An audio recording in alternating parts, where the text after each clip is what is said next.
नाय सत्यवादी बात करोई छूटई मंत्र मात कोई जोया बड़ हनुमान चालीसा होय से साथी गौरी तुलसीदास सदा हरि सेवक जय नाथ जय महादेव पवन तनय संकट हरना मंगल मूर्ति रूप राम लखन सीता सहित हृदय बसो सुरभूप सियावर रामचंद्र की जय पवन सुत हनुमान की जय बोलो बलि रामचंद्र की जय जय जय सीताराम।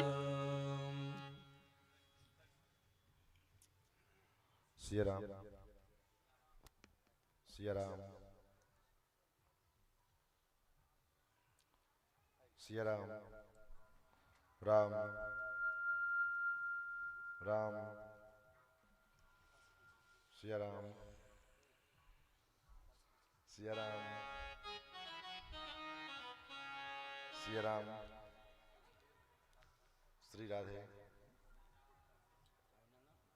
ओम पुनंदु माम देवजनाः पुनंदु मनसा धियः पुनंदु स्वाभूतानि जातवेदः पुरीहि माम्। अपवित्र पवित्रो वा सर्वावस्थांगतोऽपि वा यस्मृत् पुण्डरीकाक्षं सभायाभ्यन्तरः शुचिः पुण्डरीकाक्षं पुनातु हरिपुनातु विष्णुः पुनातु। ओम इदं विष्णुर्विचक्रमे त्रेधान्निदधे पदं समूढमस्य पार्वं सुरे स्वाहा कृष्णाय वासुदेवाय हरये परमात्मने प्रणतक्लेशनाशाय गोविन्दाय नमो नमः। ध्यानार्थे अक्षतपुष्पाणि समर्पयामि श्रीपुराणपुरुषोत्तमाय नमः श्रीकृष्णचन्द्राय नमः। गन्धद्वारां दुराधर्षां नित्यपुष्टां करीषणीं ईश्वरीं सर्वभूतानां तामिहोपवये श्रियं गन्धं समर्पयामि पुष्पं पुष्पमालाम् ॐ मोखधी प्रतिमोदध्वं पुष्पवतेः प्रसोवरे अस्वा इव सजित्वरिर्विरुधः पारैष्णवः। पुष्पं पुष्पमालां समर्पयामि श्रीपुराणपुरुषोत्तमाय नमः श्रीकृष्णचन्द्राय नमः। यो नित्यमच्युतपदाम्बोजयुग्मरुग्मं व्यामोहतस्तुतितराय तृणाय मेने अस्मद्गुरुर्भगवतोऽस्य रामानुजस्य चरणौ शरणं प्रपद्ये। माता पिता युवतयस्तनया विभूति सर्वं यदेव नियमेन मदन्वयानाम् आद्यस्य नाकुलपतेर्वकुलाभिरामं श्रीमत्तदङ्घ्रियुगलं प्रणमामि मूर्ध्ना भूतं सरश्च महदावय भट्टनाथ श्रीभक्तिसारकुलशेखर योगिवाहान् भक्ताङ्घ्रिरेणुपरकालयतीन्द्रमिश्रान् श्रीमत्पराङ्कुशमुनिं प्रणतोऽस्मि नित्यम्। गुरुमुखमनधीत्य प्राह वेदानशेषान् नरपतिपरिक्लिप्तं शुल्कमादातु कामः स्वसुरममरवन्द्यं रङ्गनाथस्य साक्षात् द्विजकुलतिलकन्तं विष्णुचित्तं नमामि।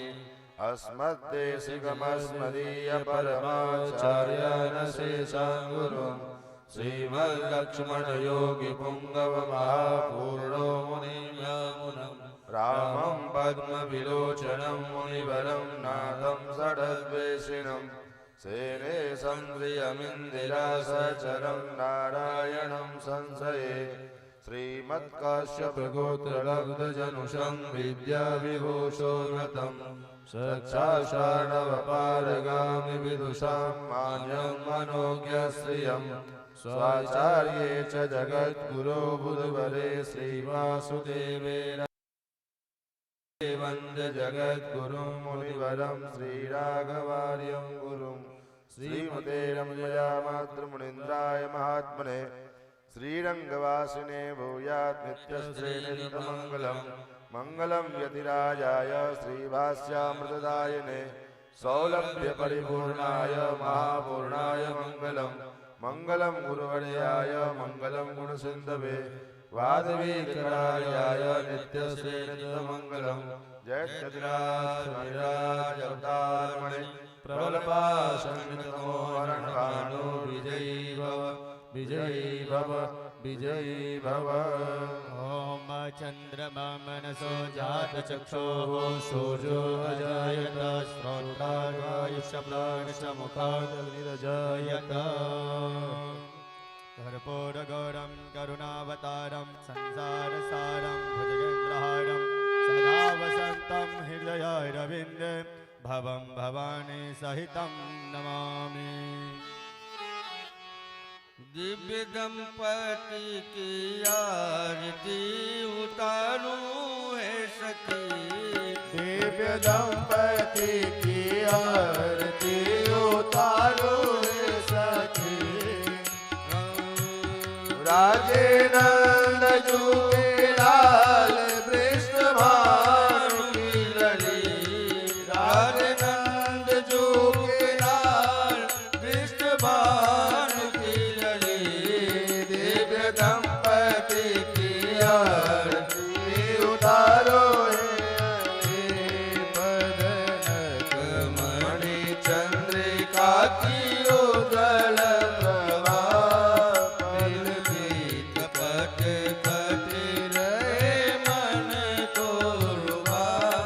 कटी गोंदली की शोभा अति लगत बड़ी कटी गोंदली की शोभा अति लगत बड़ी दिव्य दंपति की आरती उतारो दिव्य दंपति की आरती उतारो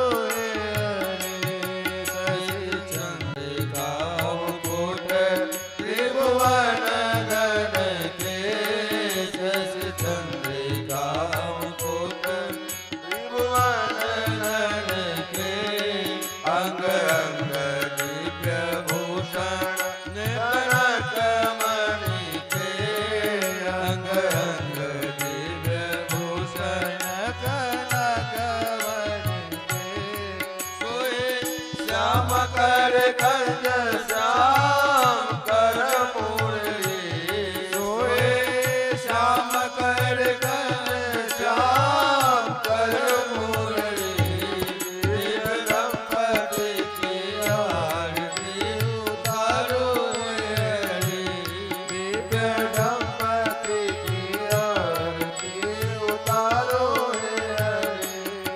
चितवन मोषकन प्रेम रस बरसे चितवन मुस्कन प्रेम रस बरसे प्रिय रस नारायण चरण बरसे प्रिय रस नारायण चरण बरसे जय जय कई वर्ष देवता सुमन अंजलि जय जय जय कई बरसे देवता सुमन अंजलि दिव्य दंपति की आरती उतारूं है हरि दिव्य दंपति की आरती उतारो राजे नंद जू के लाल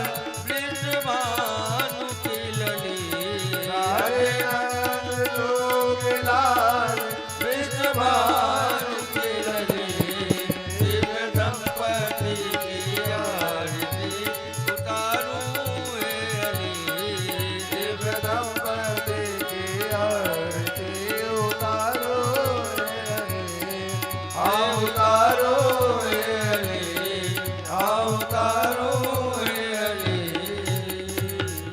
इदं आराधिक्यं समर्पयामि जलेन शीतलीकरणम् आराधिक्य ग्रहणं पुष्पै देवाभिवन्दनं हरि ओम् जग्नेन जगमय जन्तदेवा स्थानि धर्माणि प्रथमान्यासन्न ते अनाकं महिमानः सदं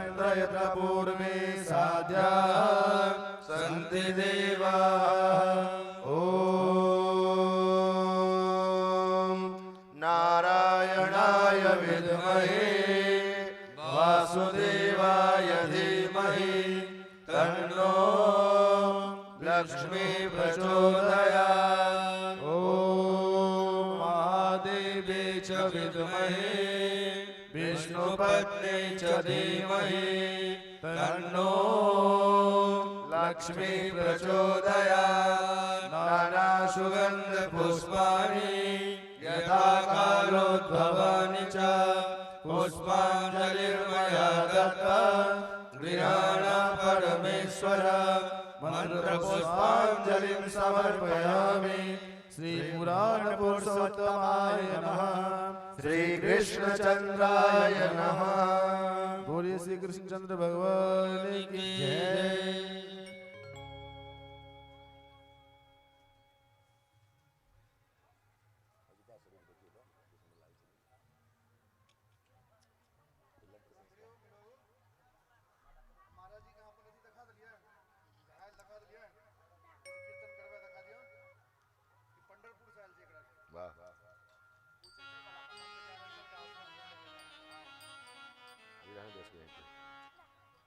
कथा के बाद ले लेना।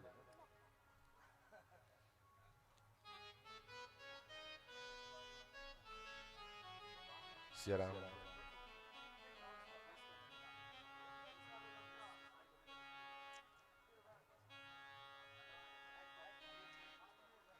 सिया राम।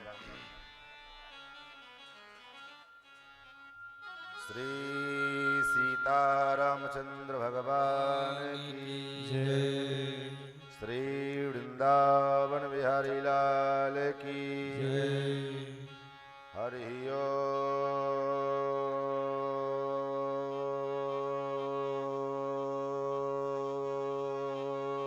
ओम तच्छंजोड़ा वृणी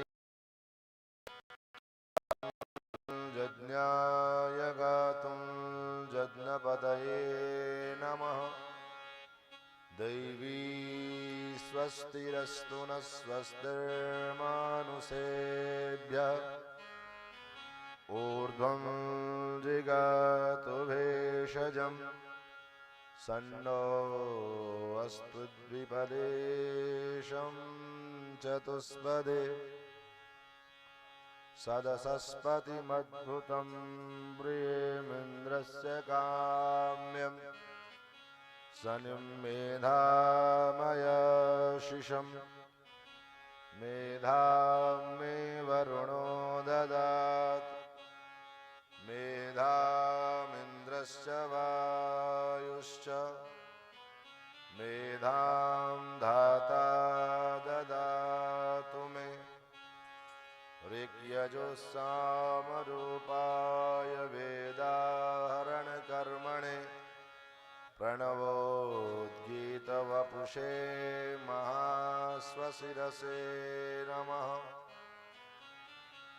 ज्ञानानन्दमयं देवं निर्मलस्फटिकाकृतिम् आधारं सर्वविद्यानां हयग्रीवमुपास्महे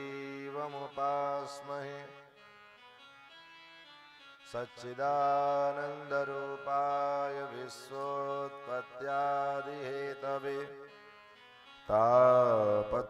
तापत्रयविनाशाय श्रीकृष्णाय वयं नुमः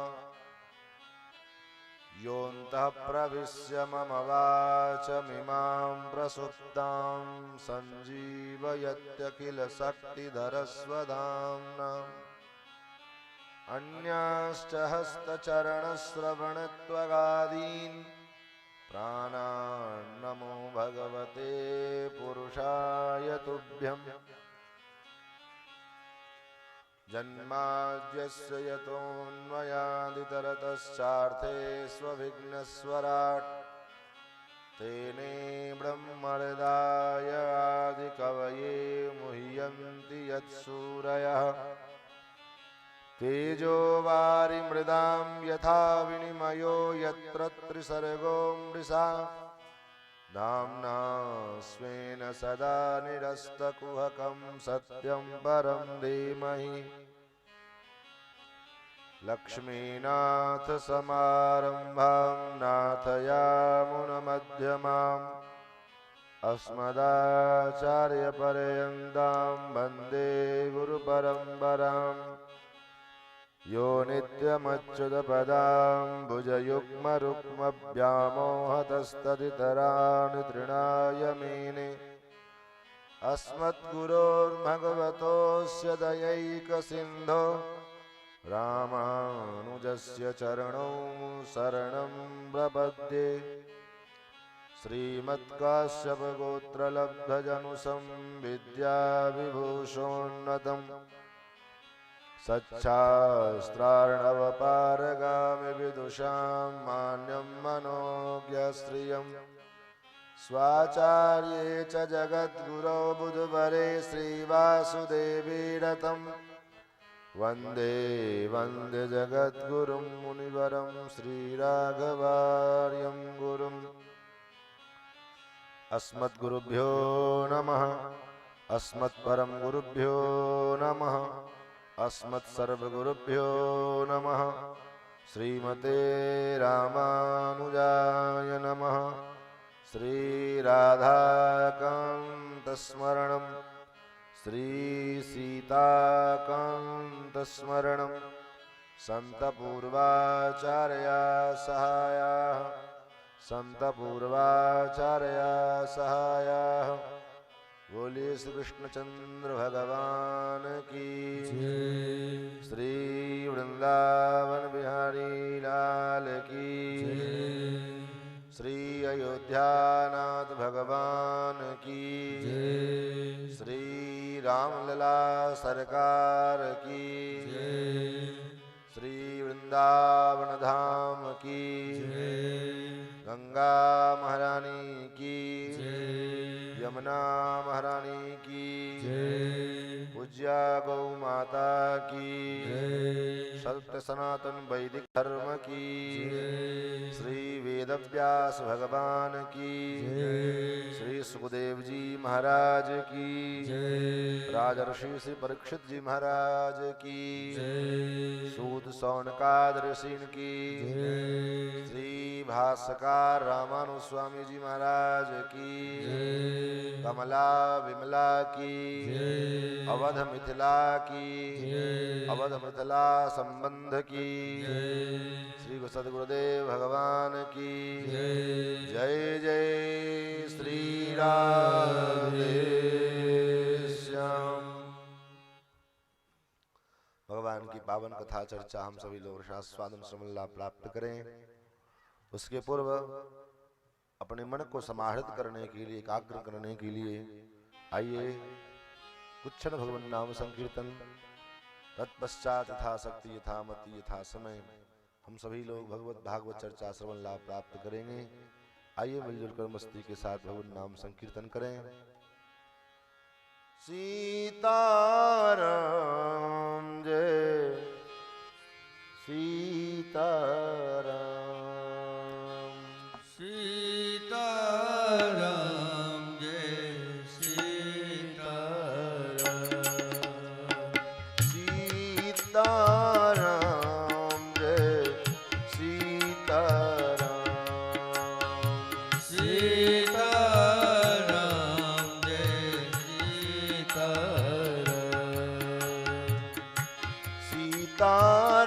सीताराम जय सीताराम, सीताराम जय सीताराम,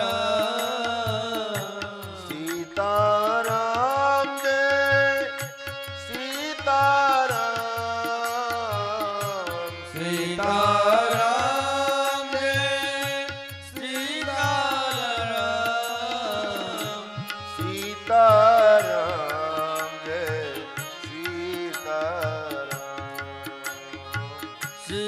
सीताराम जय सीताराम,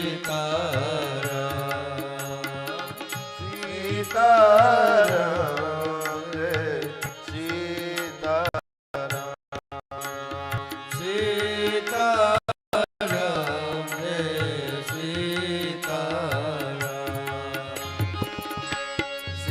सीताराम जय सीताराम सीताराम जय सीताराम सीताराम जय सीताराम सीताराम जय सीताराम सीताराम जय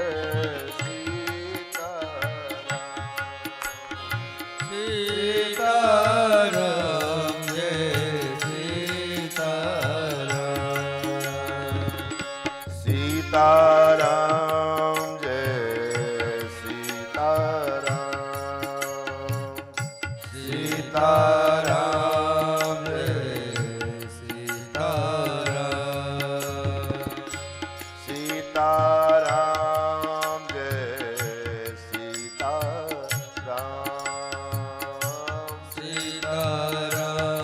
जय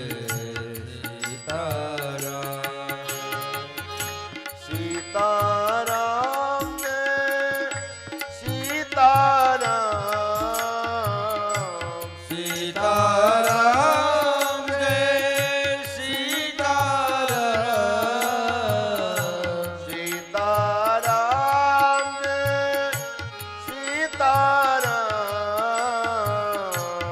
सीताराम जय सीताराम सीताराम जय सीताराम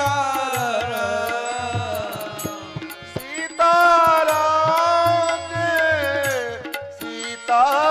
जय सीताराम सीताराम जय सीताराम सीताराम जय सीताराम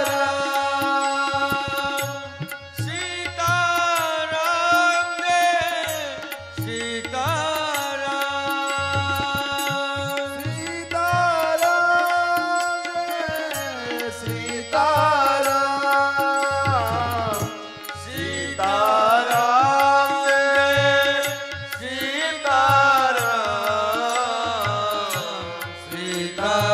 सीताराम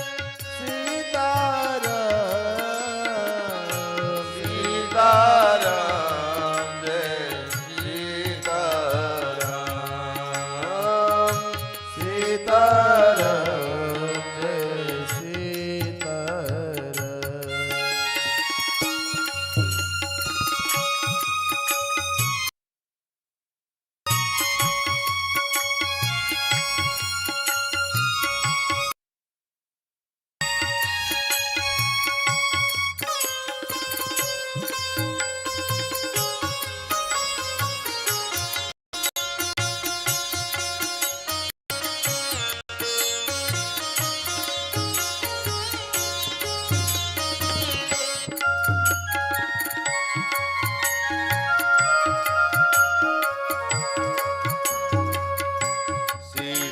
सीताराम जय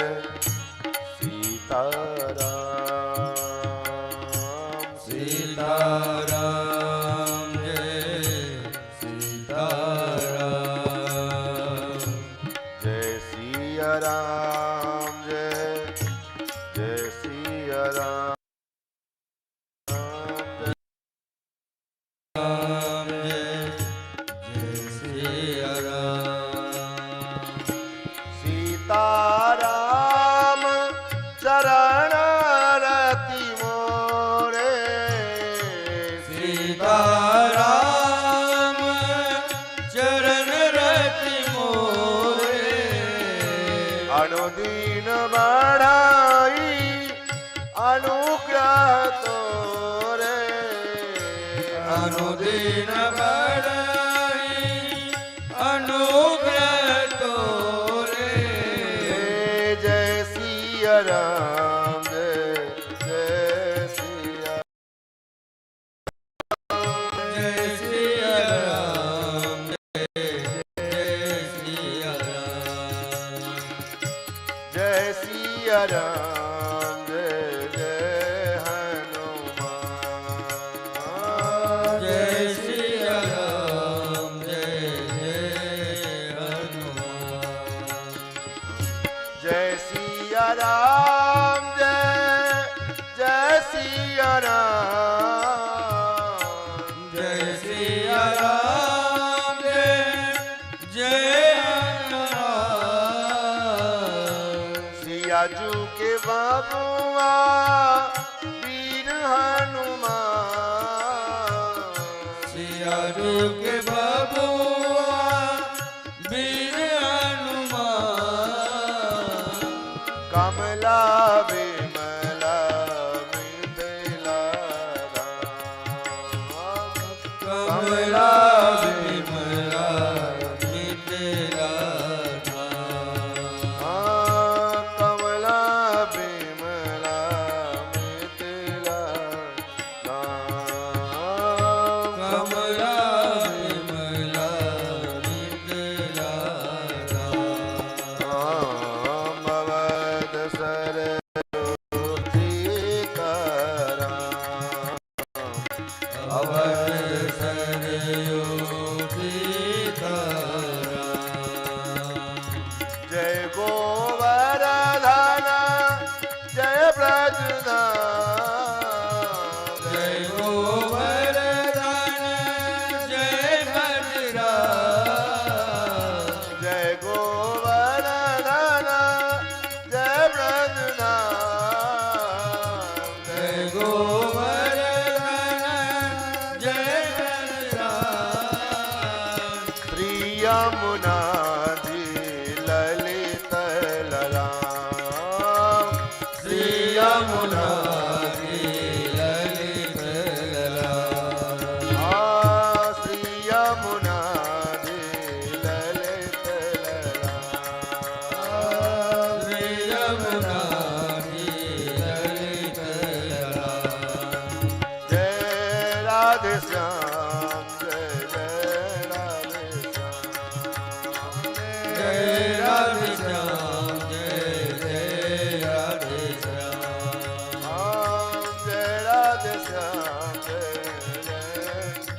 श्याम जय राधे श्याम जय जय राधे श्याम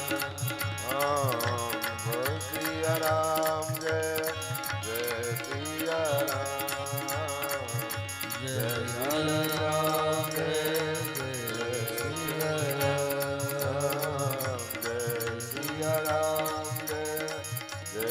सिया राम जय सिया राम जय सिया राम श्री सीताराम नाम महाराज की की जय श्री अयोध्यानाथ भगवान की जय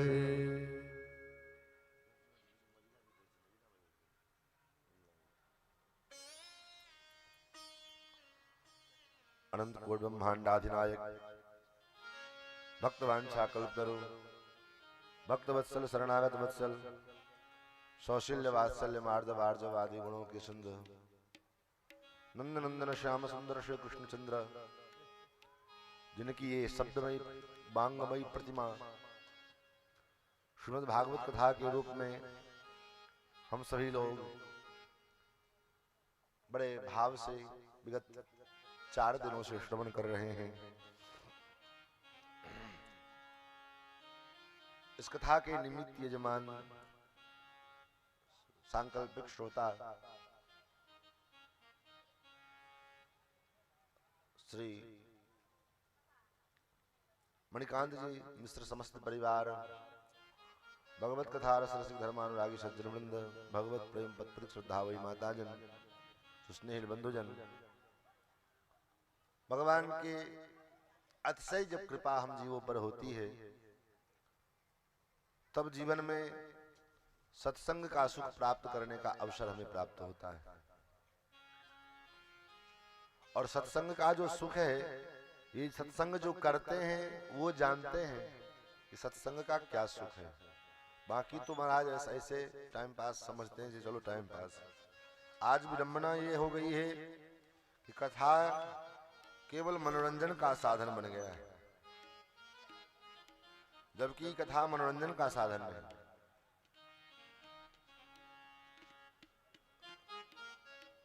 अधिक से अधिक लोगों को हम कैसे इकट्ठा कर सकें, कैसे लोगों को हम इम्प्रेस कर सकें, इसका प्रसाधन, इसका उपाय, इसका व्यवस्था ज़्यादा, और कथा पर में जो है बहुत नाम के लिए। जबकि कथा मनोरंजन का साधन नहीं है, कथा आत्मरंजन का साधन है। कथा आत्मरंजन की चीज है, मनोरंजन की चीज नहीं है। मनोरंजन के लिए अनेक प्रकार के साधन हैं, संसाधन हैं, प्रसाधन हैं। इसलिए भगवान की कथा मन को पवित्र करने का व्यवस्था है, क्योंकि शरीर को पवित्र करने के लिए संसार में न जाने कितने प्रकार के प्रसाधन तैयार किए गए। अनेक प्रकार के जो है साबुन, तेल, फुलेल, अनेक प्रकार के इत्र, अनेक प्रकार की व्यवस्थाएं। लेकिन मन को पवित्र करने वाला दूसरा कोई साधन है संसार में? बतावे कोई। आज तक किसी वैज्ञानिक ने बनाया कि मन को कैसे पवित्र किया जाए। तो हमारा तन पवित्र हो ये महत्वपूर्ण नहीं है, महत्वपूर्ण है हमारा मन पवित्र हो। आज अधिकांशतः लोग तन से तो बहुत पवित्र लगते हैं, दिखते हैं, लेकिन विचार करके देखो मन कितने लोगों का पवित्र है। और जब तक मन पवित्र नहीं होगा तब तक काम बनने वाला नहीं है। तो मन पवित्र कैसे होगा? सूत जी कहते एतस्मात् अपरम किंचन मनः शुद्ध्यै न विद्यते। भगवान की कथा से परे, भगवान की कथा से बढ़ करके मन को पवित्र करने वाला दूसरा कोई साधन प्रसाधन है ही नहीं। भगवान के चरित्रों के द्वारा, और इसीलिए भगवान का चरित्र होता भी है। भगवान अवतार भी इसीलिए लेते। क्यों अवतार लेते भगवान? तो आचार्य लोग कहते हैं कि देखो, हम जीवों का न जाने कितने जन्मों का अभ्यास बना है। हमारा एक ही काम है, लोगों के जन्म मरण की चर्चा करते रहना।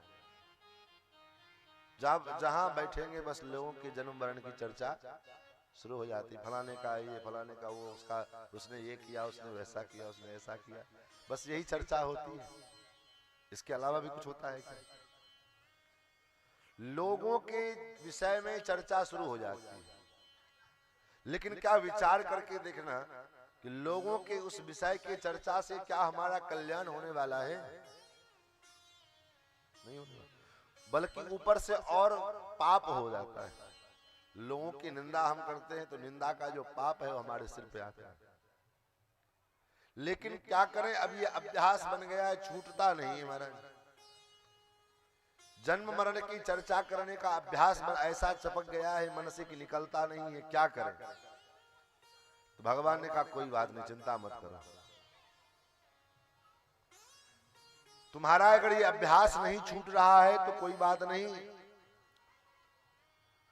तुम अपने अभ्यास को लगाए रखो।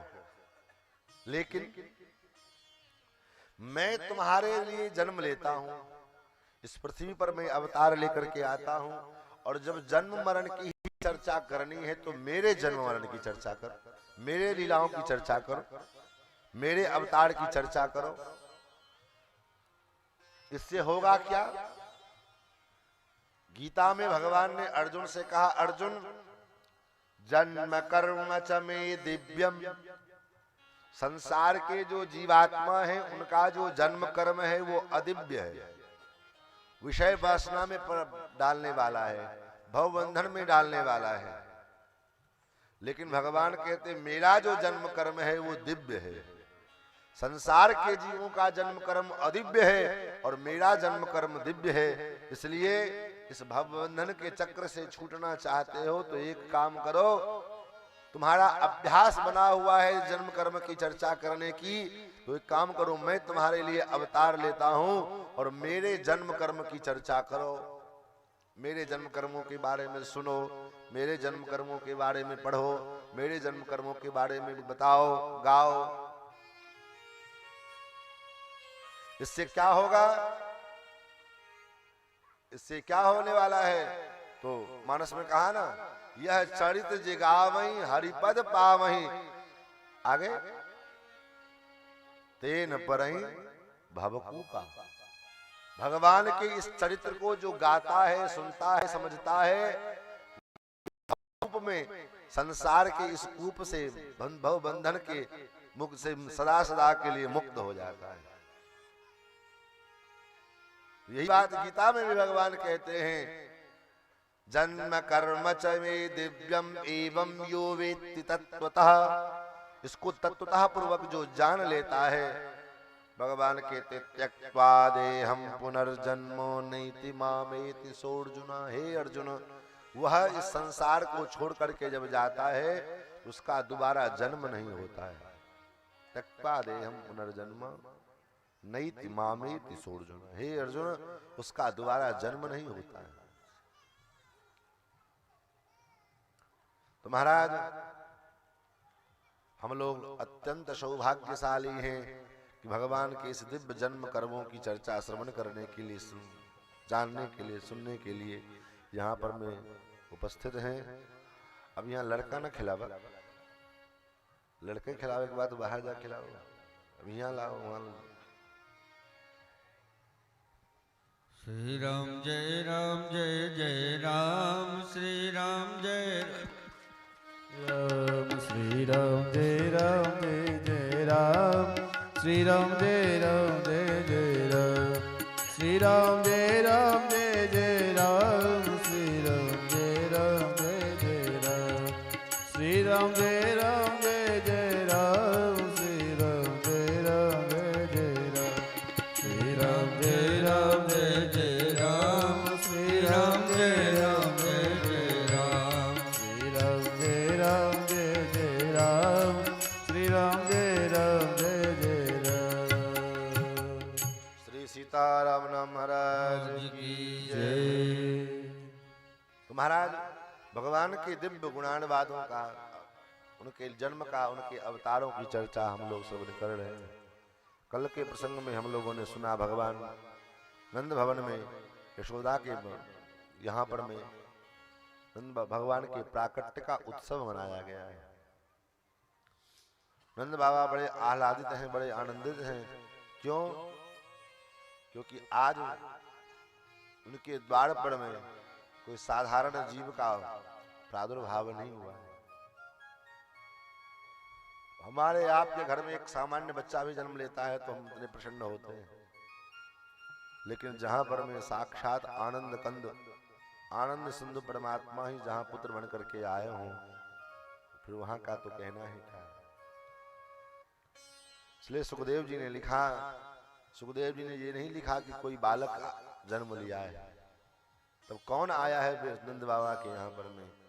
सुखदेव जी कहते हैं, राजन नंदस्त्वात्मज उत्पन्ने जाता ह्लादो महामना। नंद बाबा के लिए महामना शब्द का प्रयोग किया, अर्थात महामना। महामना क्यों कहा? महामना का अर्थ क्या है? जिनका मन अत्यंत महान है। तभी तो साक्षात परब्रह्म परमात्मा ही पुत्र बन करके आए हैं। क्या हमारे यहाँ भगवान पुत्र बन करके नहीं आ सकते हैं क्या? जरूर आते हैं, जरूर आएंगे। इसी कलिकाल में, कलियुग में श्री विट्ठलनाथ गोसाई जी, महाप्रभु वल्लभाचार्य जी के जो पुत्र हैं, श्री विट्ठलनाथ गोसाई जी, जो वल्लभ परंपरा के आचार्य हैं, उनके यहाँ पर में भगवान 35 वर्ष तक बाल लीला किए हैं। 1-2 वर्ष नहीं, 35 वर्ष तक। 35 वर्ष लीला। यशोदा जी के यहाँ तो 11 ही वर्ष तक किया भगवान वाले, लेकिन विट्ठलनाथ जी के गोसाई जी के यहाँ 35 वर्ष तक कैसे किया? बोले विट्ठलनाथ गोसाई जी के 7 पुत्र थे और प्रत्येक पुत्रों में 5-5 वर्ष तक भगवान का तेज स्थापित रहता है और भगवान बालवत स्वभाव लीला करते हैं और विट्ठलनाथ गोसाई जी बड़े आनंदित आह्लादित होते हैं। इसी कलिकाल में एक भक्त हुए हैं, वृंदावन के एक सेठ जी थे। श्री लाडली जी को, किशोरी जी को, राधा रानी को अपनी पुत्री के रूप में मानते थे। उनके घर में 4 बहुएं थी। एक दिन चूड़ी मनिहारी जो है चूड़ी बेचने वाली, उनको कहा सेठ जी ने कि चले जाओ मेरे घर और मेरे घर में सबको चूड़ी पहना देना। सेठ जी ने ये तो नहीं कहा कि 4 बहुएं हैं, चारों बहुओं को चूड़ी पहना देना। सेठ जी ने ये कहा कि जो चूड़ी पहनने वाले सबको चूड़ी पहना देना। क्रमशः एक एक करके 4 बहुएं आई, उनको चूड़ी पहनाया। 5वें एक और आई, उनको भी चूड़ी पहनाया। दुकान पर मैं सेठ जी के पास में आई पैसा लेने के लिए, हिसाब करने लगी। 5 लोगों की चूड़ी की बात जो है कही कि महाराज 5 लोगों को हमने चूड़ी पहनाया है। सेठ जी ने कहा ऐसा हो ही नहीं सकता, मेरे घर में तो 4 ही बहुएं हैं, 5वां कोई है ही नहीं। बोला महाराज कौन है नहीं जानता ही मैं, लेकिन मैंने तो 5 को पहनाया है चूड़ी। अरे तू झूठ काहे बोलती है? तुझे अधिक पैसे चाहिए तो मांग ले, लेकिन झूठ क्यों बोलती है? अरे महाराज मैं झूठ क्यों बोलूं? मैंने 5 लोगों को चूड़ी पहनाई है तो मैं झूठ काहे के लिए बोलूं? आपको नहीं पैसे देने मत दो, लेकिन मैं झूठ नहीं बोल रही, मैंने 5 को चूड़ी पहनाई।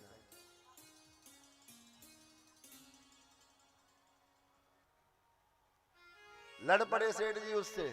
अंत में वो पड़ी मनिहारिन चली गई।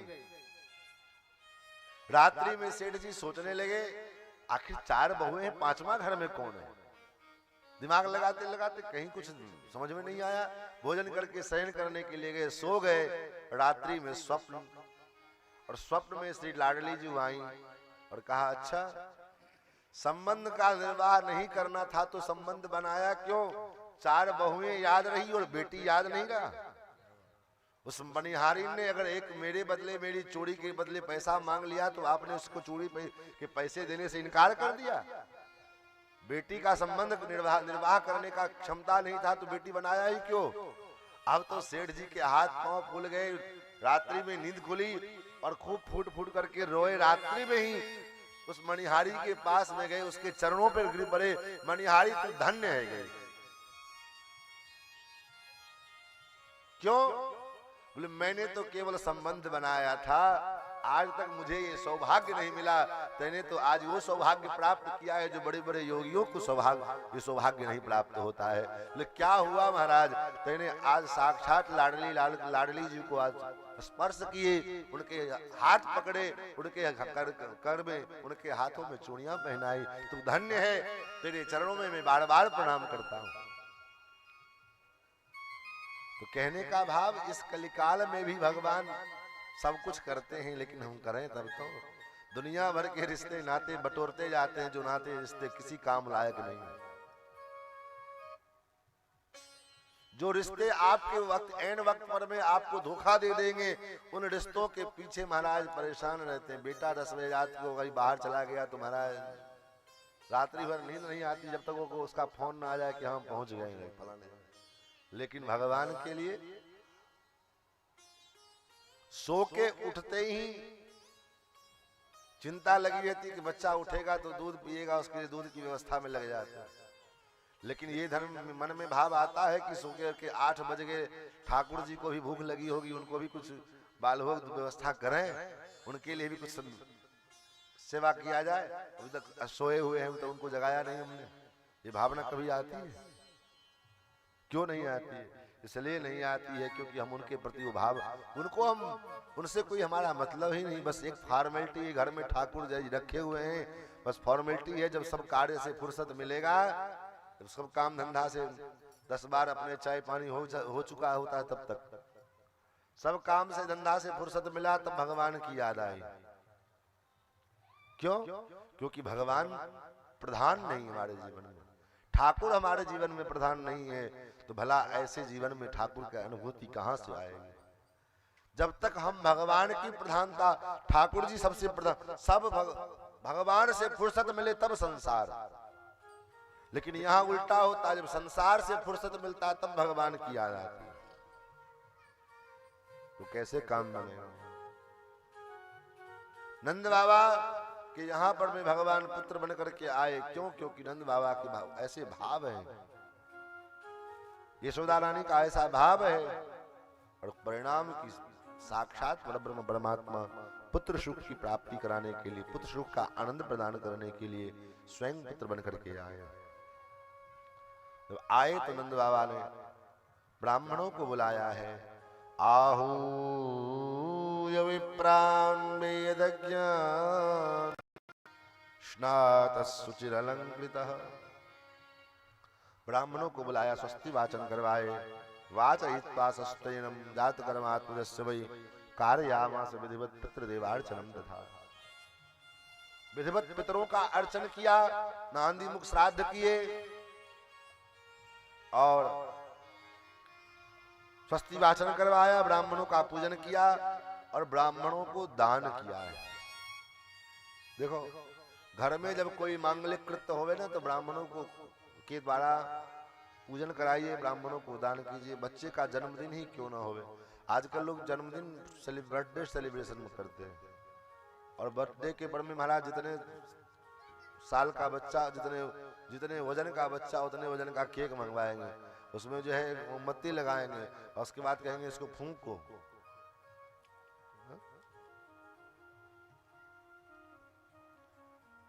आप तो जानते हैं, इस बात को भली भांति परिचित हैं।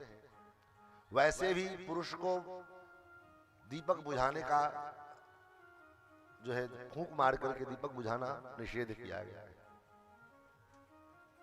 और जो वो बुझाता है तो कहाँ बुझाता है?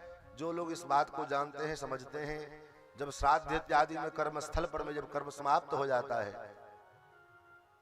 श्राद्ध कर्म संपन्न हो गए, क्या पंडित जी, सपंडी के समय सपंडी पूर्ण होने के बाद फिर हाथ में जल लेकर के, अक्षत फूल लेकर के और दीप पर में दे दिया जाता है उसको, ताकि दीपक बुझ जाए।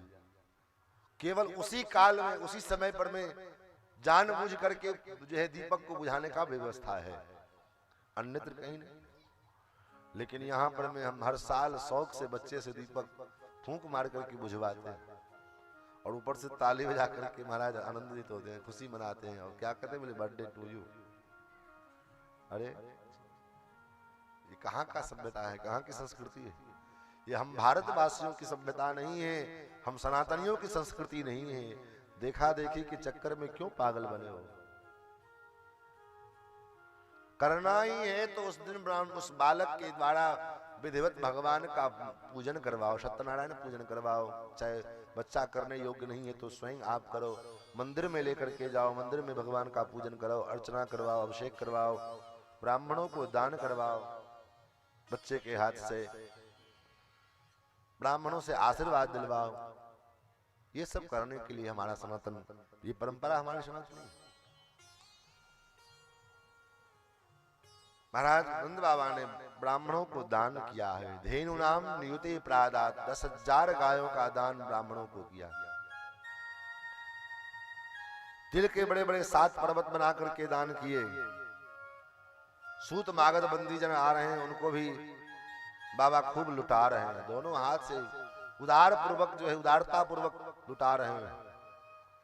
क्योंकि घर में कोई उत्सव मांगलिक कृत्य होवे तो उसमें कंजूसी नहीं करनी चाहिए। मांगलिक कार्य में उदारता पूर्वक अगर आप धन है तो धन व्यर्थ नहीं जाता है, वो धन पुनः कहीं न कहीं से आपके कोष में आ जाता है। ये तो हम लोगों ने अनुभव किया है। तो खूब नंद बाबा ने दान किया है, खूब लुटाया है। गायक गुणी लोग आते हैं, नाऊ आते हैं, बाबा के जो जितने असारी पसारी कहते हैं वो सब आ रहे हैं, धोबी आ रहा है, नाऊ आ रहा है, सब प्रकार के लोग आ रहे हैं, गोप ग्वाल बाल आ रहे हैं, गोपियां आ रही है। बाबा गोप ग्वाल बाल बाबा को बधाई देते हैं, बधाई देते भी हैं और बधाई लेते भी हैं। गोपियां आकर के, गोपियां सुखदेव जी कहते राजन, गोप्यश्चाकर्ण मुदिता यशोदाया सुतोद्भवम आत्मानं भूषयान चक्रुर्वस्त्राकल्पांजनादिभि। गोपियों को सुनाई दिया, गोपियां सज धज करके श्रृंगार करके नई नवेली दुल्हन की तरह सज धज करके गोपियां एक एक करके नंद बाबा की ओर भवन की ओर आती हैं और गोपियां यशोदा रानी को आशीर्वाद देती हैं, यशोदा रानी को बधाई देती हैं और लाला को आशीर्वाद देती हैं। आकाश में देवता लोग पुष्प वृष्टि कर रहे हैं, जय जयकार कर रहे हैं, अपने वाद्य यंत्रों को बजा रहे हैं, बड़े आनंदित हो रहे हैं, बड़े हर्षोल्लास में देवता लोग भी हैं। पूरा प्रकृति मंडल आनंदित है। क्यों? क्योंकि बाबा के यहाँ पर में साक्षात परब्रह्म परमात्मा की प्राप्ति हुई है और सब आनंद में डूबे हुए हैं। गोपियां सब आती हैं एक एक करके और भगवान को आशीर्वाद देती हैं। यही भक्ति मार्ग का वैशिष्ट्य है, जहां भगवान से कुछ लिया न जाए बल्कि भगवान को भी कुछ न कुछ दिया जाए, ये भक्ति मार्ग का वैशिष्ट्य है। और भगवान से जो है हमेशा भीख मांग भिखारी की भांति प्रभु ये दे दो, प्रभु ये दे दो, भगवान ये दे दो, रोते रहो महाराज दिन भर। भक्त का काम रोना नहीं, जब देखो तब रो रहे हैं महाराज। भगवान भी सोचते होंगे कैसा किस मुहूर्त में ये भक्त बना है। भगवान के सामने रोना नहीं है, ठाकुर के लिए महाराज। भक्त तो वो है जो भगवान को भी कुछ न कुछ देता है। इसलिए जब भक्ति की बात आई कि भक्ति कैसी होनी चाहिए, तो नारद जी ने भक्ति सूत्र में कहा यथा ब्रज गोपिका नाम। भक्ति करनी है तो ब्रज की गोपियों की तरह करो। क्यों? क्या खासियत है ब्रज की गोपियों का? बोले ब्रज की गोपियां भगवान से कभी कुछ आज तक याचना नहीं की। किस तरह गोविंद प्रसन्न रहेंगे, गोविंद की प्रसन्नता किस में है, इस कार्य में गोपियां जीवन भर लगी रही। वो कार्य कैसा है क्या है नहीं है उससे कोई लेना देना नहीं है। उस कार्य के बदले उनको भले स्वर्ग में जाना पड़ेगा कि नरक में जाना पड़ेगा, उससे कोई लेना देना। गोविंद की प्रसन्नता के लिए, गोविंद जिसमें प्रसन्न रहे, बस वही कार्य करना है।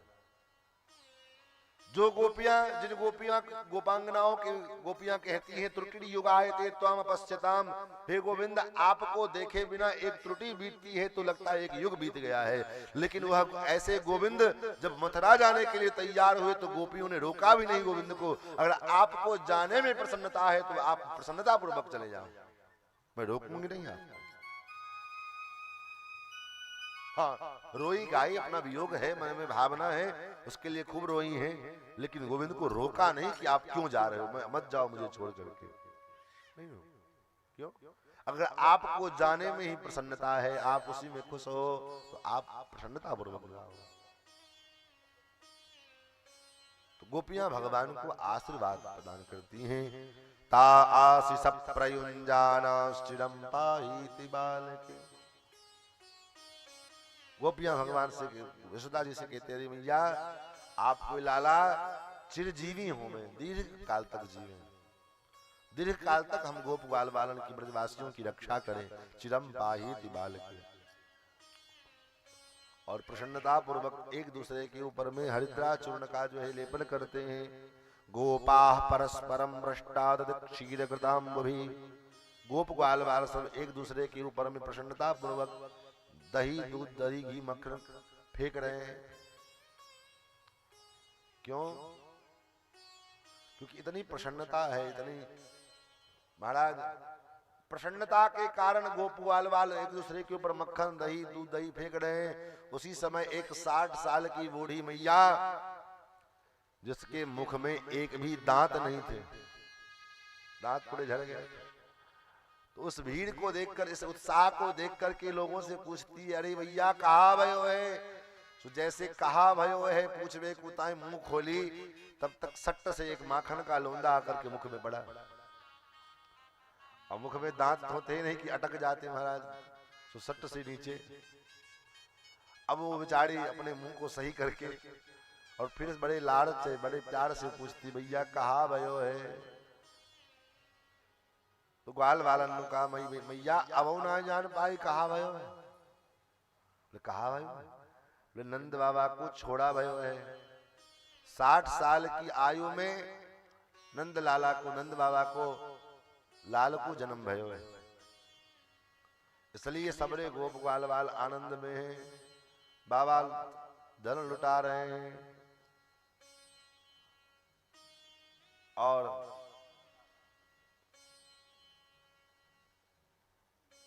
पूरे गोप ग्वाल बाल बड़े हर्षोल्लास से ठाकुर जी के जन्मोत्सव का, प्राकट्य महोत्सव का आनंद उठा रहे हैं। सुखदेव जी कहते राजन, नंदो महामनास्तेभ्यो वासो लंकार गोधनम। नंद बाबा सबको वस्त्र लुटा रहे हैं, मागध सुद बंदी जन सबको जो है बाबा मुंह मांगा इनाम बख्शीश देते चले जा रहे हैं। और सबको जो देते हैं, जिसको जो देते हैं वो कोई रखता नहीं है महाराज। खासियत ये है,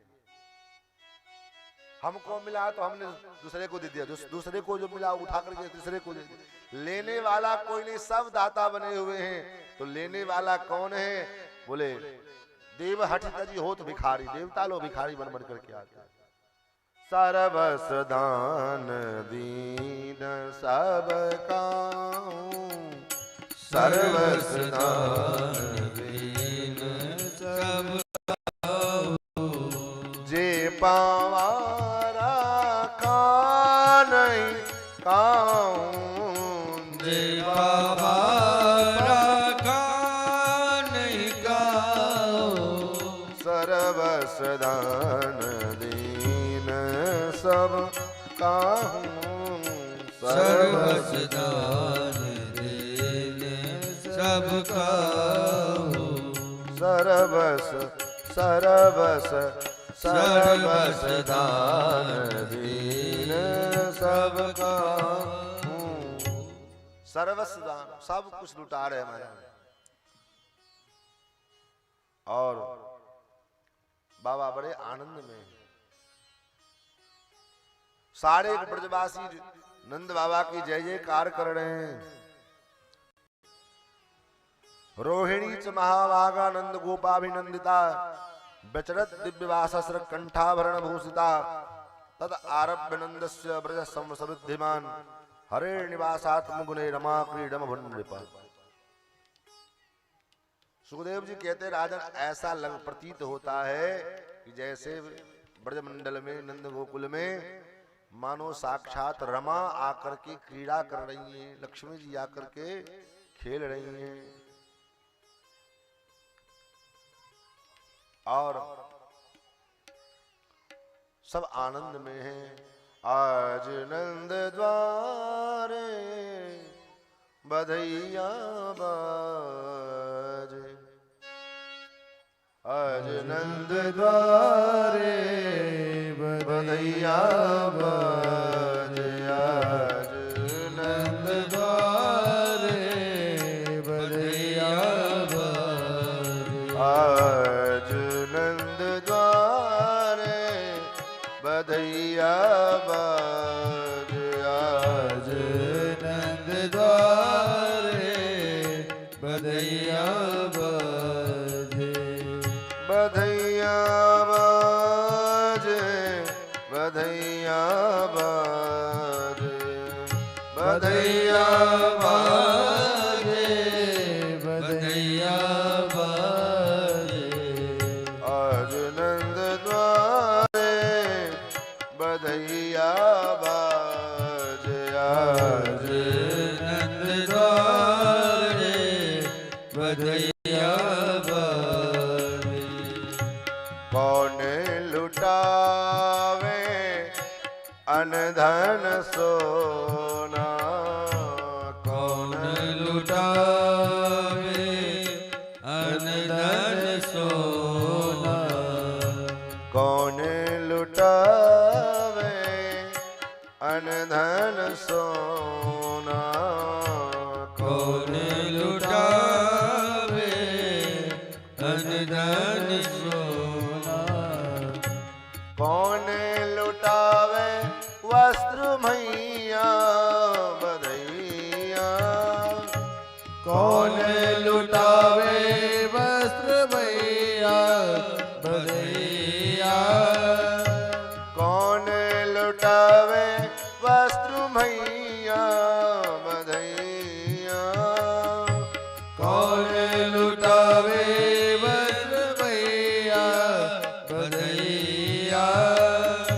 बाबा लुटावे अनधन सोना, बाबा लुटावे अनधन सोना, बाबा लुटावे अनधन सोना, बाबा लुटावे अनधन सोना, मैया लुटावे वस्त्र मैया बधैया, मैया लुटावे वस्त्र भैया बधैया, बधैया नंद द्वारे बधैया बधैया आज नंद द्वारे बधैया बधे।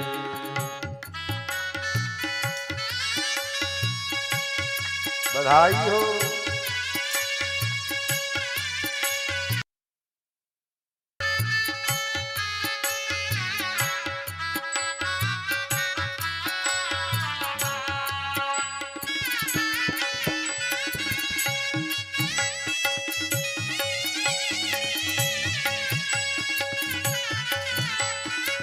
हरि बोल।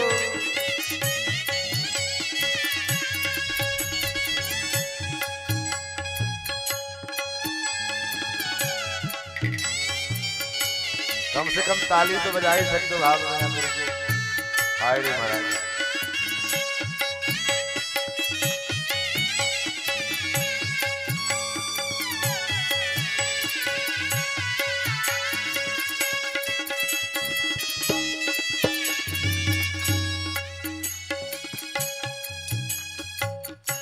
आंगन में सखी नाचे गावे, आंगन में सखी नाचे गावे,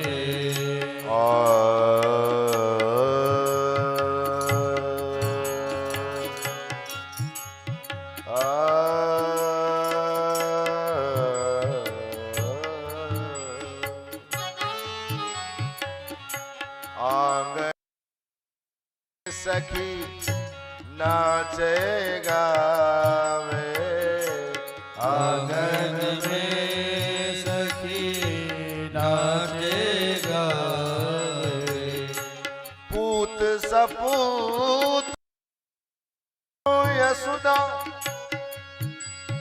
इतनी सुन के वसुधा सब दौड़ी, देवन को आनंद भयो, सुन धावत गावत मंगल दो। नंद कछु इतनो जो जियो, घनश्याम कुबेर हो कीमती बोरी,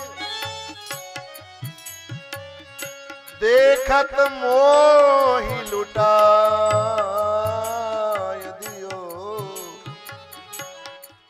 न बची बचिया छछिया न पिछोड़, न बची बचिया छछिया न पिछोड़। आंगन में सखी नाचे गावत, आंगन में सखी नाचे गावे, द्वार बजे सहनैया बधैया, द्वार बजे सहनैया बधैया,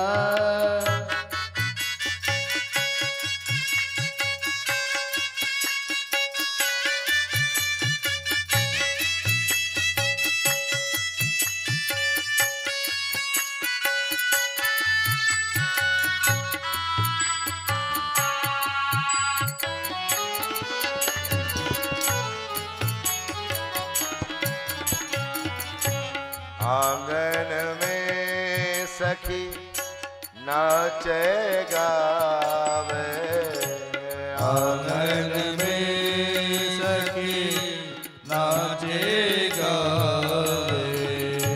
द्वार बजे सहनैया बधैया, द्वार बजे सहनैया बधैया।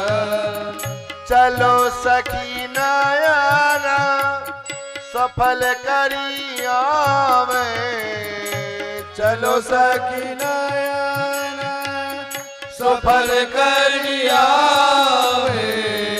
चलो सखी नयना सफल करिया में, चलो सखी नयना सफल करिया वे। प्रगटे हैं कुंवर कन्हैया बनैया, प्रगटे कुंवर कन्हैया बधैया। आज आज नंद द्वारे बधैया, आज नंद द्वारे बधैया बधैया बाजे, बधैया बाजे, बधैया बाजे, बधैया बाजे। आज नंद द्वारे बधैया बाजे, आज नंद द्वारे बधैया बाजे।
नंद को लाल सखा ग्वालन को, लाल सखा ग्वालन को। नंद को लाल सखा ग्वालन को, नंद को लाल सखा ग्वालन को।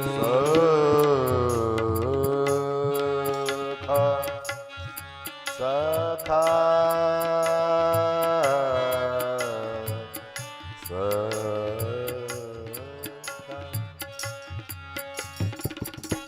नंद को लाल सखा ग्वालन को, नंद को लाल सखा ग्वालन को। बलदाऊ को भैया बधैया, बलदाऊ को भैया बधैया। दही हरदी की कीच मची है, दही हरदी की कीच मची है। दही हरदी की कीच मची है, दही हरदी की कीच मची है। बाबा के अंगनैया बधैया,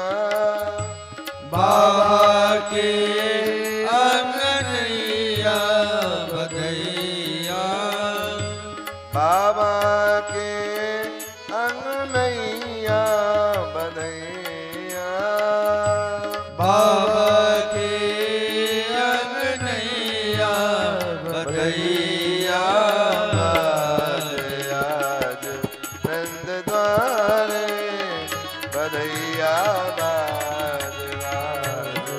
नंद द्वारे बधैया बाजे आज नंद द्वारे बधैया बाजे आज नंद द्वारे बधैया बाजे आज नंद द्वारे बधैया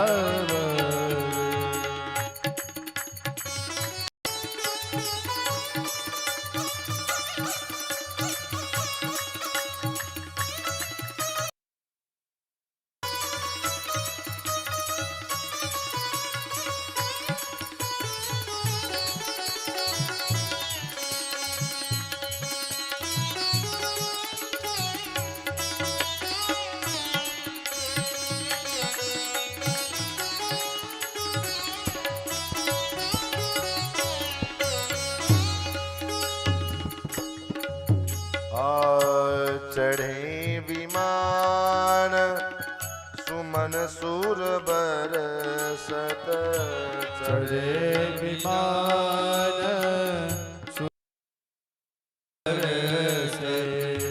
चढ़े विमान सुमन सुर बरसत चढ़े विमान सुमन सुर बरसे देते हैं नंद दुहैया बधैया देते हैं नंद दुहैया बधैया देते हैं नंद दुहैया बधैया देते हैं नंद दुहैया बधैया देता आशीष गोप गोपी जन देते आशीष गोप गोपी जन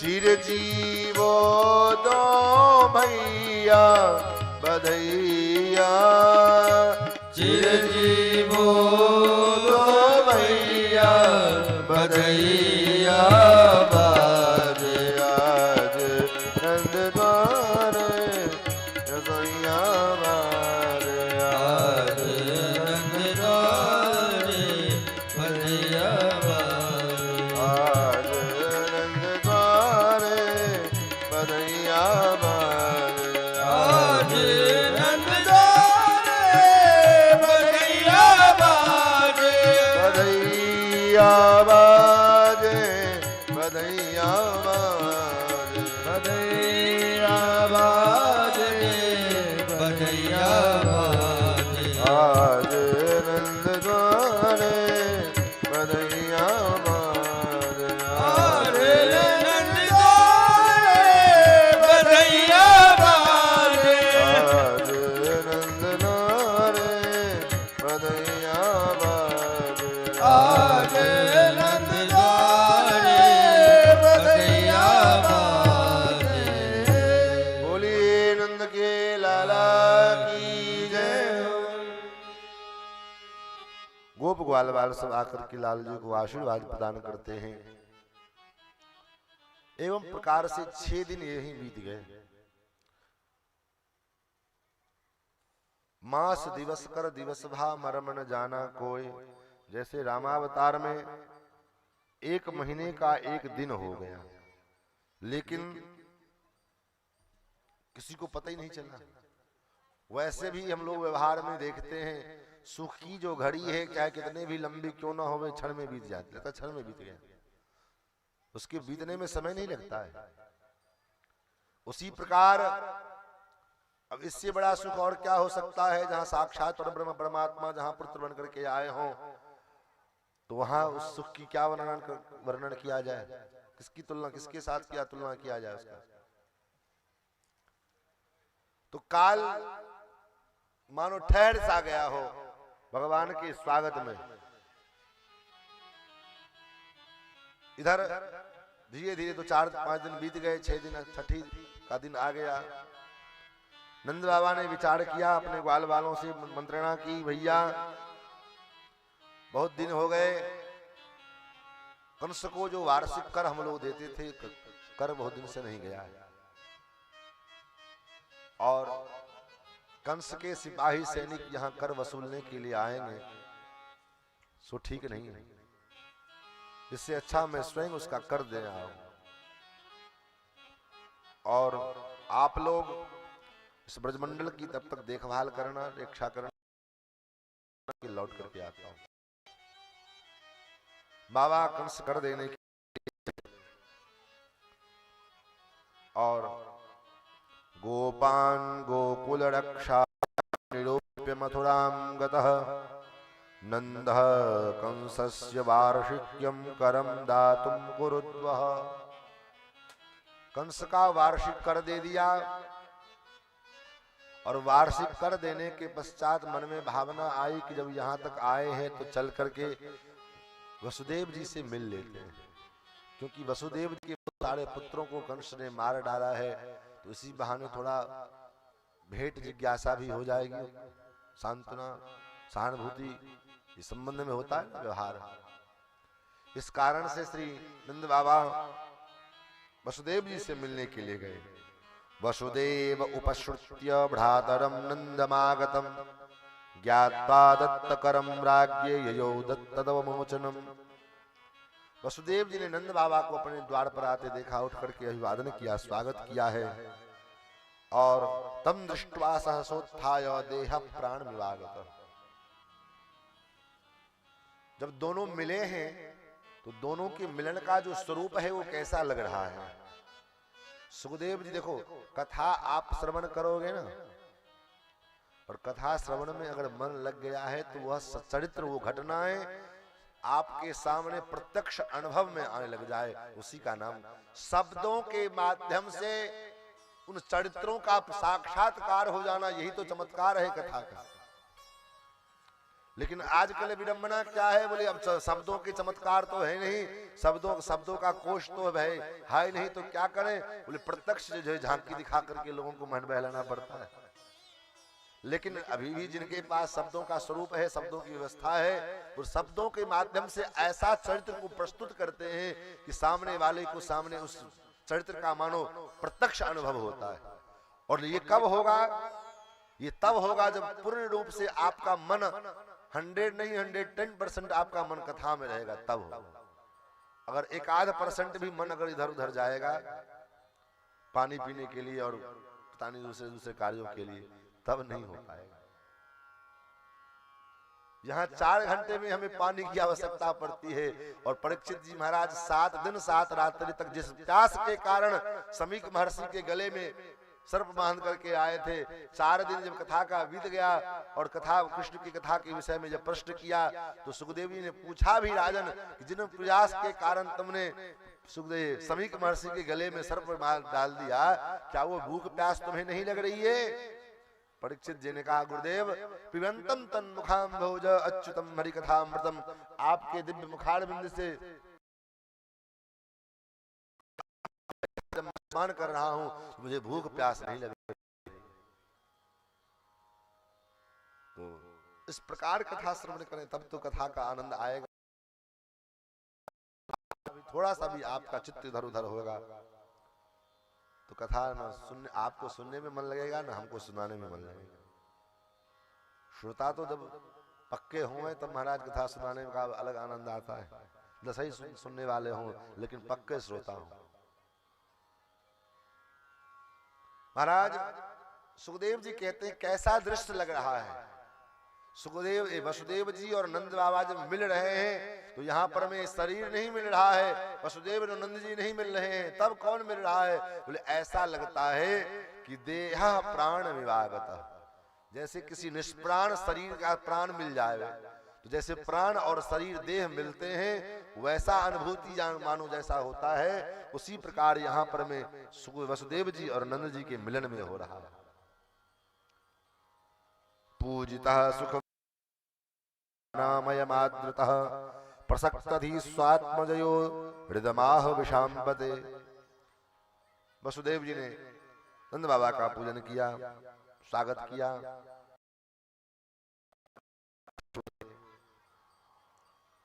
और कहा भैया इस संसार में जैसे नदी के प्रवाह में दो तिनके बहते रहते हैं और कभी एक क्षण के लिए, एक सेकंड के लिए मिलते हैं और फिर जो है प्रवाह में बिछड़ जाते हैं, उसी प्रकार ये संसार है। इस संसार सागर के प्रवाह में दृष्टया संसार चक्रेस्मिन् भ्रम वर्तमान संसार चक्रेस्मिन् वर्तमान पुनर्भव उपलब्धो भवानद्य दुर्लभम प्रिय दर्शनम। जो प्रिय व्यक्ति है ना, जो प्रेमी व्यक्ति हैं अपना, उन प्रेमी का मिलना बड़ा कठिन हो जाता है। और प्रेमी तो बहुत बार मिलते रहते हैं, हमेशा मिलते जुलते रहते हैं, लेकिन जो प्रेमी हैं, जो प्रिय हैं,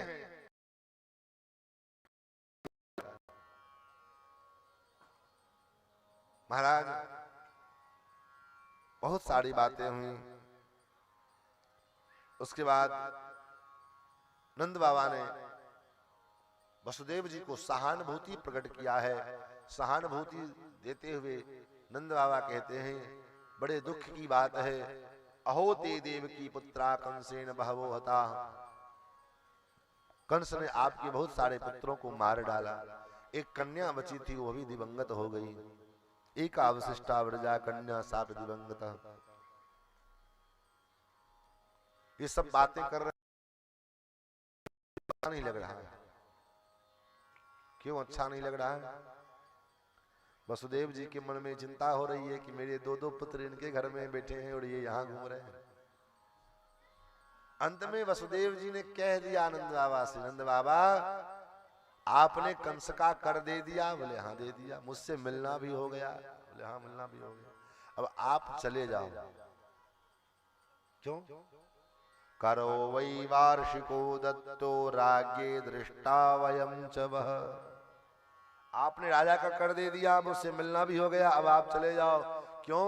क्योंकि मेरे मन में वो संदेह हो रहा है। क्या संदेह हो रहा है? नेहस्ते यम बहुतितम संत्युत्पाताश्च गोकुले।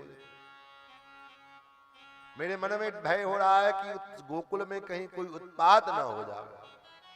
अब जो इतना कहा कि गोकुल में, तो वसुदेव देव की नंद बाबा के हाथ पैर फूलने लगे। इति नंदादयो गोपा प्रोक्तास्ते सौरिणा ययुः। क्यों हाथ पैर फूलने लगे? इसलिए क्योंकि वसुदेव जी सत्यवादी हैं, कभी झूठ नहीं बोलते हैं। नंद बाबा विचार करते हैं वसुदेव जी बोल रहे हैं तो निश्चित रूप से कुछ न कुछ बात होगी। अब क्या करें? तो उत्पात के आगमन की आशंका से श्री नंद बाबा नंद राय जी उसी क्षण वापस चल दिए। और कैसे चल दिए? हरिं जगाम शरणम उत्पातागम संकितः। उत्पात के आगमन की आशंका से घबरा करके नंद बाबा हरिश शरणम इस मंत्र का उच्चारण करते हुए चल पड़े। ये 5 अक्षर का जो मंत्र है हरिश शरणम, ये मंत्र जीवन में हमारे आने वाले उत्पात को, उपद्रव को कम करता है। इसलिए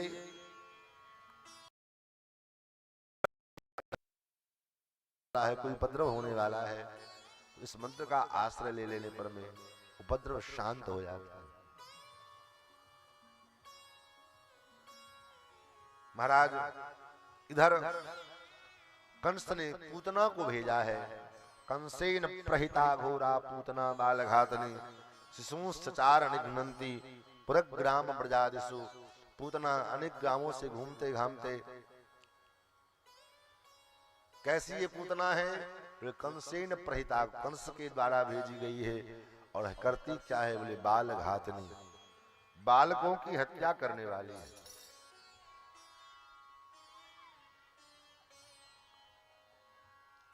इधर घूमते घूमते नंद गोकुल में पहुंच गई। और गोकुल में जब पहुंची तो विचार करने लगी कहां से अपने काम का श्री गणेश किया जाए, शुरू करें कहां से। इधर भगवान ने संकल्प किया कि पूतना मेरे पास चली आती तो मैं इसका काम तमाम कर देता, क्योंकि किसी अन्य घरों में चली जाएगी तो वहां किसी बच्चे को दूध पिलाएगी, मर जाएगा बेचारा बच्चा। क्योंकि पूतना अपने भयंकर काल स्तन में भयंकर कालकूट विष लगा करके आई हुई थी, और इसका संकल्प था कि 6 महीने के भीतर जितने बच्चे का जन्म हुआ है सबको मार डालना। बालकों की हत्या करने के उद्देश्य से ही पूतना आई थी। भगवान ने विचार किया ये मेरे पास में आ जाती तो मैं इसका काम तमाम कर देता। भगवान तो सत्य संकल्प है, सत्य संकल्प भगवान के संकल्प करते ही पूतना का प्लान भी फिट हो गया।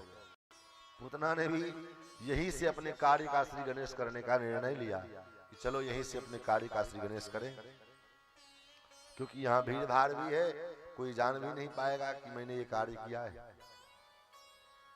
और पूतना सुंदर लेकिन अत्यंत सज धज करके बिल्कुल अपने वास्तविक रूप को छिपा करके और बढ़िया लिपा पोती कर करके मेकअप करके महाराज जैसे शूर्पणखा आई थी भगवान के पास में, अपना निज रूप छिपा करके और कपट रूप धारण करके भगवान के पास में आई। और उस समय तो एक शूर्पणखा आई थी, आज तो हजारों शूर्पणखा आते हैं भगवान मंदिर भगवान के पास। हम लोग तो देखते हैं अयोध्या में मंदिर में दर्शन करने के लिए आएंगे तो महाराज एक से एक मेकअप लगा कर, अरे मंदिर में दर्शन करने के लिए गए हो कि जो है किसी जो है ब्यूटीशियन जो है कंपटीशन में गए, सुंदरता के कंपटीशन हो रहा है।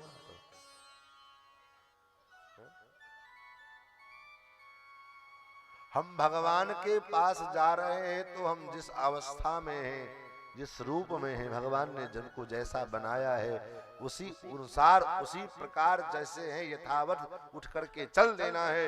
यही सबसे बड़ा भक्ति है। भगवान के पास जाने के लिए कोई भूमिका की आवश्यकता नहीं है।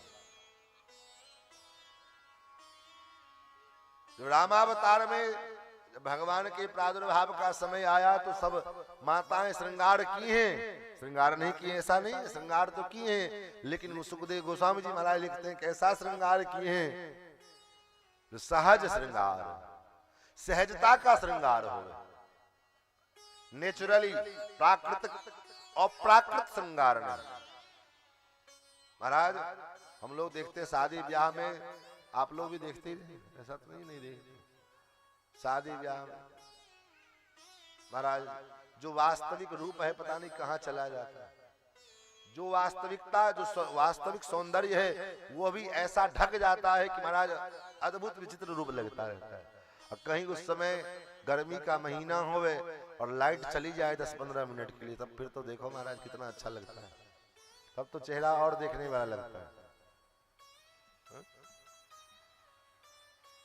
ऐसा करने से क्या मतलब। उसी प्रकार जैसे शूर्पणखा आई थी उसी प्रकार पूतना भगवान के पास में आई, अपना नकली रूप बना करके, अपना वास्तविक रूप छिपा करके नकली रूप बनाई है। और नकली रूप बना करके पूतना आई, कैसी लग रही हैं। सुखदेव जी पूतना के श्रृंगार का वर्णन करते हुए कहते हैं, ताम के सबंध व्यक्त मल्लिकाम बृहन्नितम बस्तन कृच्छ मध्यमाम सुवास संकंपित कर्णभूषण त्रिशूल सत्कुंडल मंडिताननाम। सुंदर कानों में कुंडल धारण की है, सुंदर केशों में सुंदर मल्लिकादि पुष्प के गजरे बनाई हैं, आंखों में काजल लगाया है, गले में कंठाहार है, अधर के ऊपर अधर राग लगाए हुई है, अनेक प्रकार के चूर्ण लगाए हुए हैं मुख के ऊपर में, और अत्यंत संकुचित वस्त्र धारण की हुई है, कमर में करधनी धारण की हुई है, सुंदर कंचुकी पहनी हुई है, एवं प्रकार से अद्भुत श्रृंगार करके आई हुई है। कैसा श्रृंगार लग रहा है, इसको देख करके गोपियां भी कंफ्यूज हो गई। ब्रज की, वृंदावन की, गोकुल की गोपियां माताएं, यशोदा, रमणी इत्यादि जितनी गोपियां हैं, सब वो संशय में पड़ गई कि आखिर ये है कौन। उन गोपांगनाओं को तो लगा गोप्य श्रियम दृष्टुमिवागताम पतिम, उन गोपियों को लगा कि साक्षात लक्ष्मी अपने पति श्री हरि नारायण का दर्शन करने के लिए आ रहे हैं। ऐसा स्वरूप बनाया हुआ। लेकिन संसार के लोगों को आप पर्दा लगा करके अपना जो है एकअप मेकअप करके लोगों को बहला ले सकते हो, लोगों को अपने ओर आकर्षित कर सकते हो, लोगों को अपने ओर खींच सकते हो। भीतर में भले ही क्या है उससे लोगों को क्या लेना देना है, भीतर लोग थोड़ी देखने जाता है। भीतर लोग तो बाहरी आडंबर देखते हैं कि बाहर में कितना आडंबर है, बाहर कितना चमकदार है, भीतर क्या है कौन जानता है। लेकिन भगवान के पास में ये सिस्टम नहीं है। ठाकुर तो आपके बाह्य चमक दमक को ठाकुर नहीं स्वीकार करते, भगवान को तो भीतर कितना चमकता है, आपका भीतर कितना चमकदार है, ये भगवान को पसंद है। आप बाहर से कितने चमकदार लगते हो ये महत्वपूर्ण नहीं ठाकुर जी के लिए, ये दुनिया के लोगों के लिए महत्वपूर्ण है। लेकिन ठाकुर जी के लिए तो हमारा भीतर चमकदार होना चाहिए।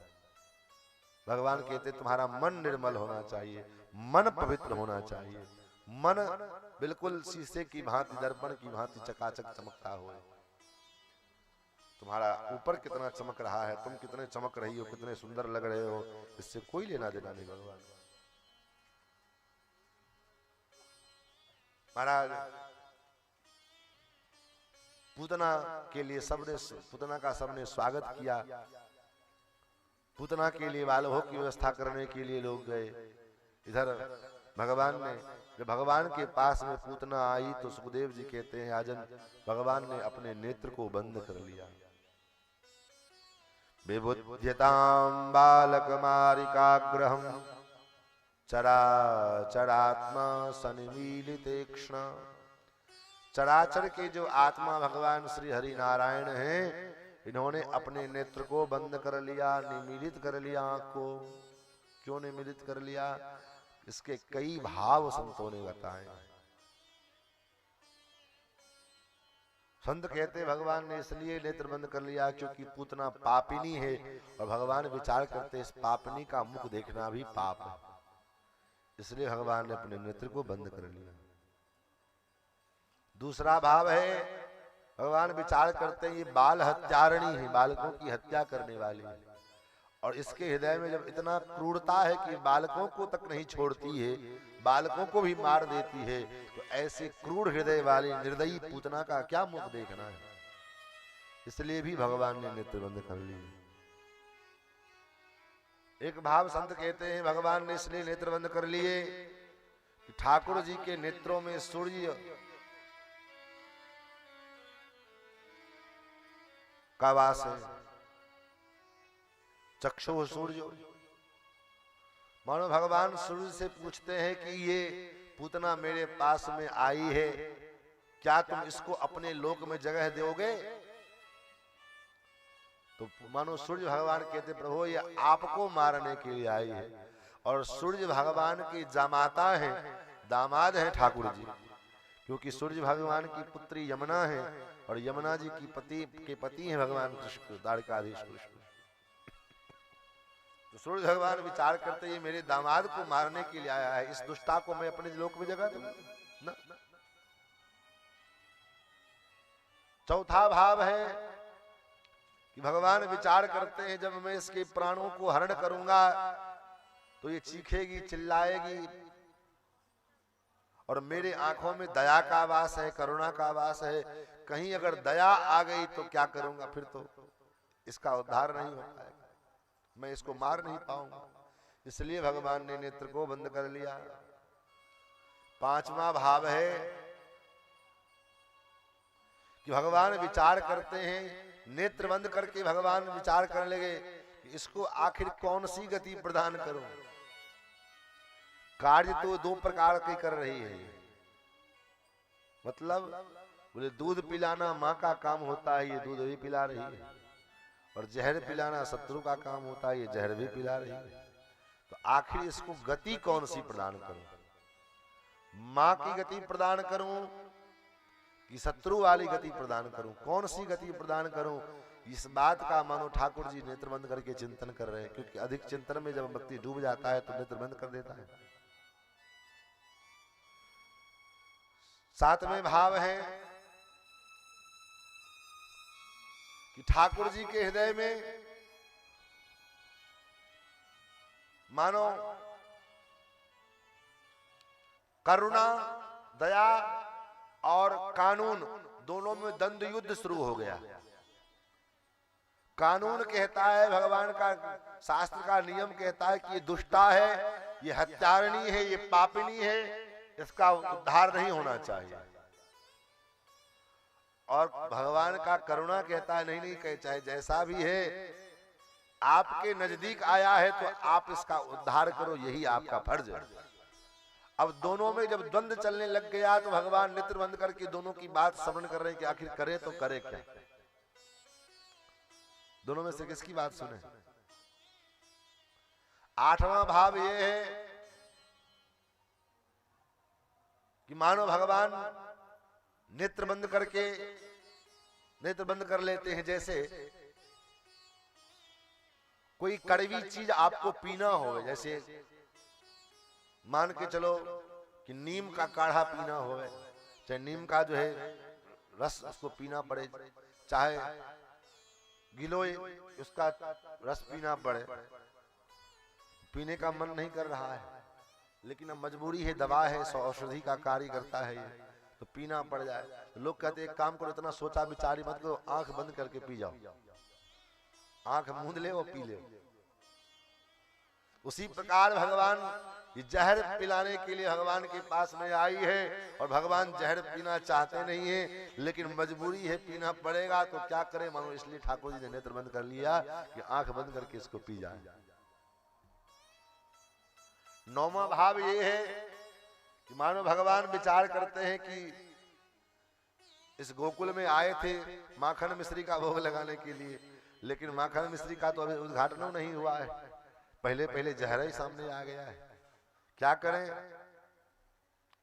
तो भगवान ने भोले बाबा का स्मरण किया। बाबा, भोले बाबा ने कहा प्रभु क्या आज्ञा है? भगवान कहते बाबा मेरे पास मेरे घर में भंडारा है। भोलेनाथ ने पूछा काय बात की भंडारा? बोले आज हमारी छठी है ना, तो छठी की भंडारा है। तो बाबा प्रभु प्रसाद में क्या क्या मिलेगा पाने को? मानो भगवान कहते हैं आइटम तो दो ही प्रकार के हैं, एक जहर है और एक दूध है। तो दूध तो हम बालक हैं, बच्चे हैं, दूध हमारे लिए छोड़ देना, जहर पीने का हैबिट आपको बढ़िया बना हुआ है, सो जहर आप पी लेना, विष का पान आप कर जाना, दूध हमारे लिए छोड़ देना। एवं प्रकार से अनेक भाव कितना बतावें महाराज, अनेक भाव संतों ने प्रदान किए हैं। महाराज पूतना के भगवान ने अपने नेत्रों को बंद किया और अनंत मारोदय वयदंग मंतकम यथोरगम सुप्तम बुद्धि रज्जुधि। क्योंकि पूतना की जो बुद्धि है कैसी है? बोले रज्जु के समान टेढ़ी मेढ़ी। तभी तो पूतना भगवान के पास में आई है, भगवान ही को मारने के लिए आई। और उस पूतना ने क्या किया? उस पूतना ने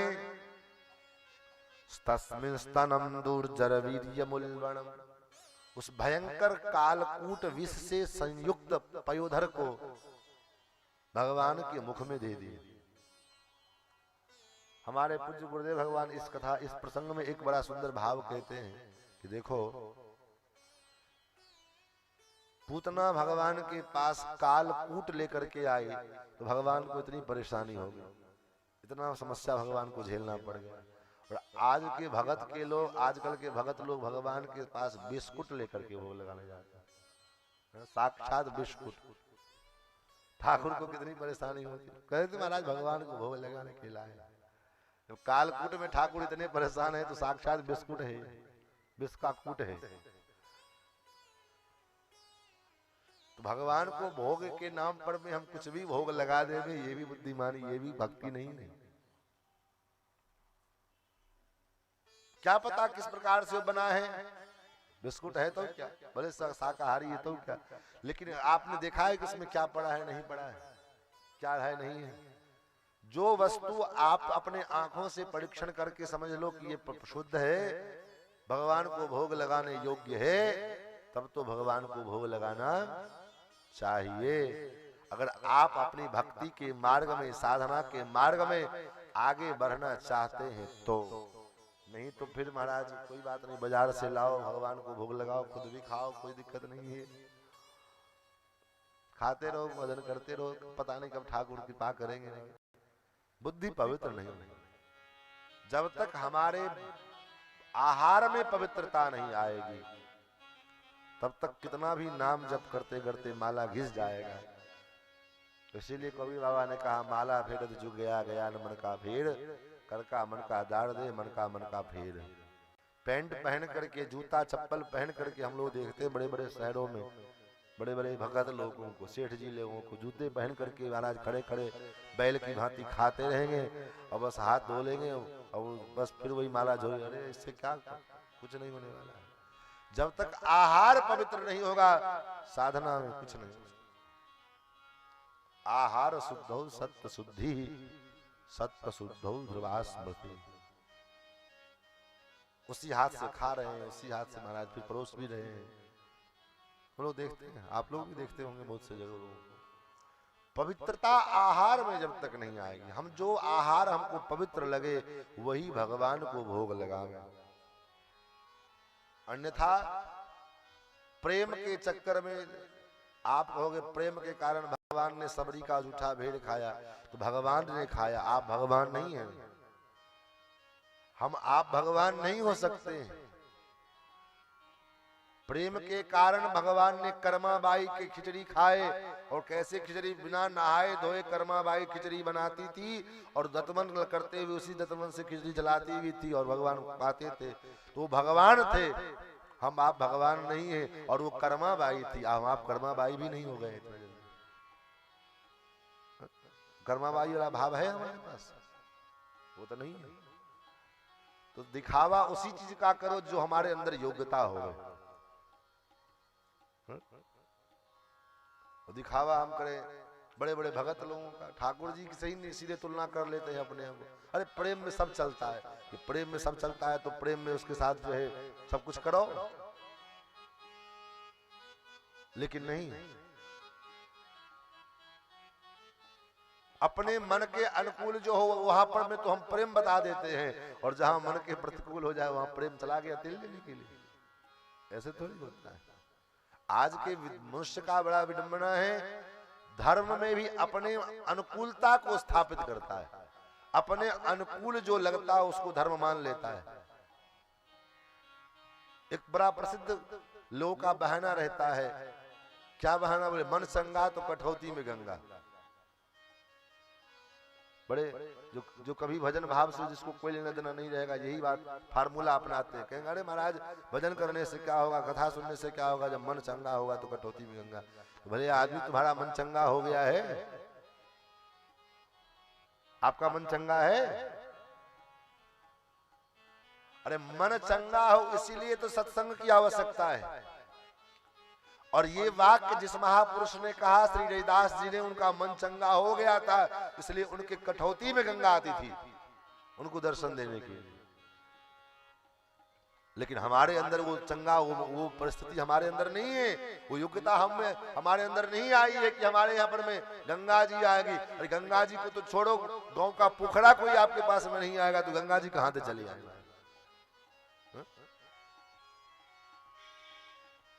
अपने मन के अनुरूप अपने धर्म के अर्थ को स्थापित कर देना, परिभाषित कर देना, ये बुद्धिमानी नहीं है।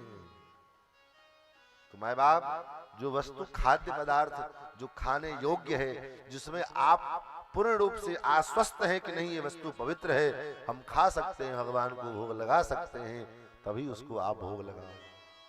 अन्यथा बाजार में है, भले ही शाकाहारी है, बिना लहसुन प्याज का है, उससे क्या लेना देना है तो बाजार का, नहीं खाना चाहिए। भगवान ने पूतना के पयोधर को कस के पकड़ लिया। घोड़ांगमादाय शिशोर्ददावथ गाढ़म कड़ाभ्याम, दोनों हाथों से भगवान पूतना के पयोधर को पकड़ लिए। वैसे भी बच्चे का स्वभाव होता है, जब माँ के पयोधर का पान करने लगता है बच्चा, तो अपने दोनों हाथों से माँ के पय को पकड़ लेता है। बच्चे का स्वभाव होता है, आदत होती है। उसी प्रकार भगवान भी तो बालक हैं, बच्चे हैं, तो भगवान ने जोर से पूतना के पयोधर को पकड़ लिया। जोर से क्यों पकड़ा? गाढ़म कस के पकड़ा है, स्पष्ट लिखा है। क्यों? क्योंकि भगवान जानते हैं कि जब मैं इसके पयोधर के दूध के साथ साथ इसके प्राणों को खींचूंगा तो ये चीखेगी, चिल्लाएगी, अपना छुड़ाने का प्रयत्न करेगी। इसलिए भगवान पहले से सावधान हैं, कस के पकड़ के बैठे हुए हैं। गाढ़म कड़ाभ्याम भगवान प्रपीड्यत, और जब कस के भगवान ने पकड़ा और पयोधर को दबाया और दूध पान करने लगे, तो पूतना को भयंकर पीड़ा होने लगी। प्रपीड्यत,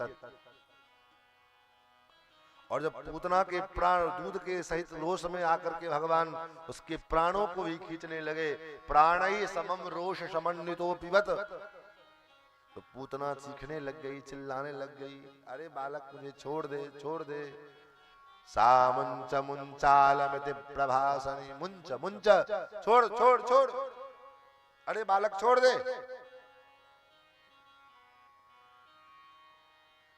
क्यों कहा? यहाँ भी कुछ भाव है। देखो, कथा तो अर्थ तो अब सबको मालूम है कि ये हिंदी टीका उठा करके पढ़ लो, लेकिन उसमें जो भाव भरे हैं वही भाव को जानना तो कथा श्रवण है।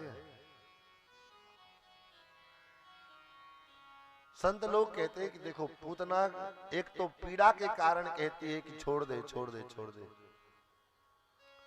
एक भाव ये है कि पूतना भगवान को जानती है कि साक्षात भगवान है, इसलिए पूतना भगवान से कहती है सा मुंच मुंचालमिति प्रभासनी, हे कृष्ण मुंच मुंच, अर्थात मुक्त कर मुक्त कर मुक्त कर। हे नंद नंदन, हे कृष्ण, हे गोविंद, अब मैं संसार में बहुत झेल लिया, अब इस संसार से मुझे मुक्त कर दो। मैं तुम्हारे पास में आई हूं, अब कम से कम मुक्त दे दो। अब तक जो भटका सो भटका, अब आपके शरण में आ गई हूं, तो आप कम से कम मुक्ति दे दो, मुक्त कर दो मुझे। तीसरा भाव है, जब पूतना के पयोधर में जब भगवान ने अपना दिव्य मुखारविंद लगाया और जब ठाकुर के सुंदर सुकोमल जिह्वा, उन जिह्वा द्वारा जब भगवान पूतना के दुग्ध पयोधर से दुग्ध को खींचने लगे, तो जब भगवान के उस सुंदर सुमधुर मुखारविंद का संस्पर्श पूतना को प्राप्त हुआ, तो पूतना के हृदय में अनंत अनंत जन्मों के वात्सल्य उमड़ पड़े। उनके मन में भाव आ गया कि मैं क्या कर रही हूं, इतना सुंदर सुकुमार सुकोमल बालक, और ऐसे बालक को मैं विषय युक्त अपना पयोधर स्तनपान करवा रही हूं। इसलिए पूतना कहती है सा मुंच मुंचालमिति प्रभासनी, हे कृष्ण, हे गोविंद, इसको छोड़ दो छोड़ दो। क्यों? क्योंकि ये तुम्हारे पीने योग्य नहीं है, ये तुम्हारे योग्य नहीं है। हे पुत्र, ये तुम्हारे पीने योग्य नहीं है, इसको छोड़ दो छोड़ दो। ये भाव महाराज भगवान ने चिंत कहा है, पूतने तुम चिंता मत करो, मेरा स्वभाव है, मेरे नजदीक कोई अगर आ जाए तो किसी प्रकार से आवे, किसी भाव से आवे, मेरे नजदीक अगर कोई आता है, मैं तो जल्दी से किसी को स्वीकार नहीं करता, मेरा स्वभाव है, मैं जल्दी से किसी को स्वीकारता नहीं हूं। और एक बार यदि कदाचित किसी को स्वीकार कर लूं तो बिना अपने निज धाम पहुंचाए रास्ते में छोड़ता नहीं। इसलिए पुतने चिंता मत कर, मैं अपने निज धाम पहुंचा करके ही तुमको छोड़ूंगा। फिर तो पूतना भगवान को लेकर निज रूप में आ गई, आकाश मार्ग से उड़ने लगी। भगवान ने पूतना के सारे प्राणों को खींचा है। पूतना जब गिरी गोकुल के बाहर, सुखदेव जी कहते राजन, गोकुल और मथुरा के मध्य में कंस का एक बहुत बड़ा बगीचा था। कितना बड़ा बगीचा था? बोले त्रिगव्यूत यानी 6 कोस, 6 कोस यानी 18 किलोमीटर लंबा चौड़ा वो बगीचा पूतना कंस का। तो पूतना गिरी तो सुखदेव जी कहते चूर्णयामास राजेंद्र। पूतना का शरीर इतना विशाल था कि वह जो 18 किलोमीटर के अंदर दायरे में जो बगीचा था उसमें अनेक प्रकार के फलों के पुष्पों के वृक्ष लगे थे, तो सारे वृक्ष चूर्ण चूर्ण हो गए, एक भी वृक्ष बचा नहीं रहा। फिर तो बाल बाल आए हैं, मैया यशोदा आई है और सबने बाल बालों ने भगवान को पूतना के वक्षस्थल पर से नीचे उतारा और उसके बाद मैया को लगा कि इस राक्षसी ने मेरे लाला का स्पर्श किया है, कहीं मेरे लाला को नजर न लग जाए। फिर मैया ने नजर उतारे। कैसे नजर उतारे हैं? ये एक प्रकार से प्रयोग भी है। माने आपको लगे कि बालक को नजर लग गई है तो तत्काल में सबसे बड़ा औषधि क्या है? मैया ने क्या किया? लाला को लोग पूछते हैं क्या भगवान को भी नजर लगता है? भगवान को भी नजर लग सकता है क्या? बोले क्यों नहीं लग सकता है?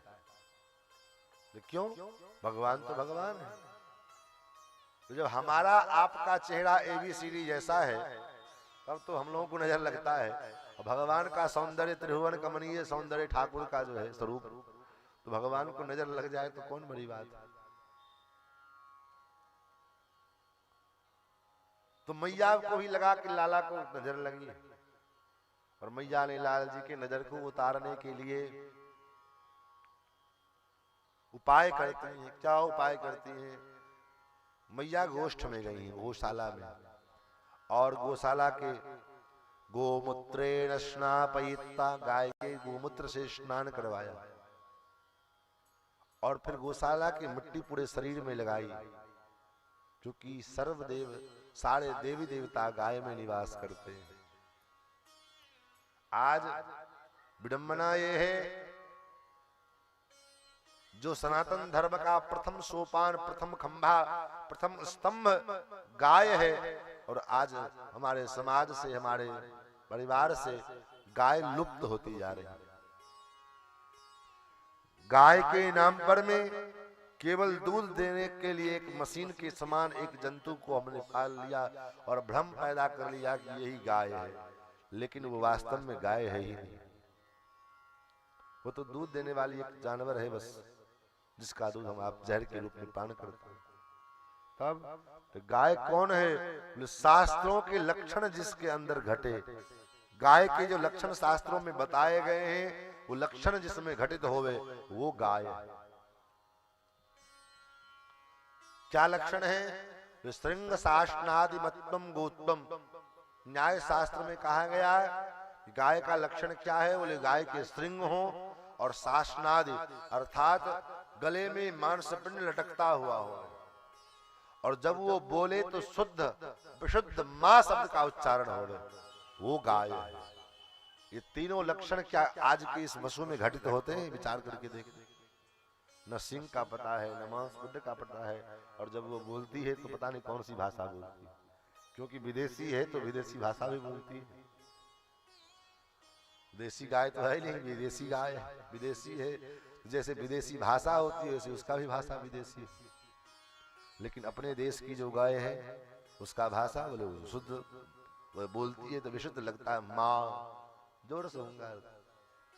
ऐसे गोष्ठ में ले जाकर के ऐसे गाय के गोमूत्र से भगवान का अभिषेक किया, उसके बाद गौशाला की मिट्टी लगाई, फिर स्नान करवाया, और फिर गाय के गोबर को लेकर के गाय के पूंछ को जो है 3 बार घुमाया भगवान के ऊपर, और उसके बाद गाय के गोबर को लेकर के छोटे छोटे टीका बनाती हैं, और टीका बना करके और भगवान के एक एक अंगों में लगाते हुए भगवान के एक एक नामों का उच्चारण पूर्वक अव्याद जोंगुढ़ मणिमांस तब जान थोरु यज्ञोच्युतः कटितटम निठरम हयास्य हरत क्लेश वस्तुर ईश इनस्तु कंठ विष्णुर्भुजं मुखमनुक्रम ईश्वरः कम चक्रकृतः सहगतो हरिरस्तु पश्चात् तत्पार्श्वयोरधर्मरसि मधुभाजनश्च कोणेषु शंकुलगायो पर्युपेन्द्रः स्तार्क्षक्षितौ हलधरः पुरुषः समन्तात्। भगवान अच्युत मेरे लाला के कमर की रक्षा करें, भगवान हयग्रीव मेरे लाला के पेट की रक्षा करें, भगवान केशव मेरे लाला के गर्दन की रक्षा करें, भगवान ईश मेरे लाला के कंठ की रक्षा करें, भगवान विष्णु मेरे लाला की भुजाओं की रक्षा करें। एवं प्रकार से भगवान के एक एक नामों को उच्चारण करते हुए और भगवान के एक एक अंग में लगाती हैं, ठाकुर की नजर उतारती है। सुदेव जी कहते देखो देखो राजन, कितना बड़ा आश्चर्य हो रहा है। बोले क्या आश्चर्य? जो परमात्मा सारे संसार की रक्षा करने में समर्थ है, लेकिन उनकी भी रक्षा किसके द्वारा हो रही है? बोले उन्हीं के नामों के द्वारा। इसका मतलब क्या हुआ? इसका मतलब क्या हुआ? इसका मतलब यही हुआ कि भगवान का नाम भगवान से भी अधिक श्रेष्ठ है। और इसी का तो महाराज जो है निरूपण गोस्वामी जी ने सीधे सीधे कहा, को बड़ छोट कहत अपराधु। मैं कैसे कहूं कि ये छोटे हैं बड़े हैं? बुद्धिमान लोग स्वयं आकलन कर लें कि राम जी ने तो केवल एक अहिल्या का उद्धार किया, लेकिन नाम महाराज जी ने नाम ने न जाने कितने अहिल्या का उद्धार किया हो।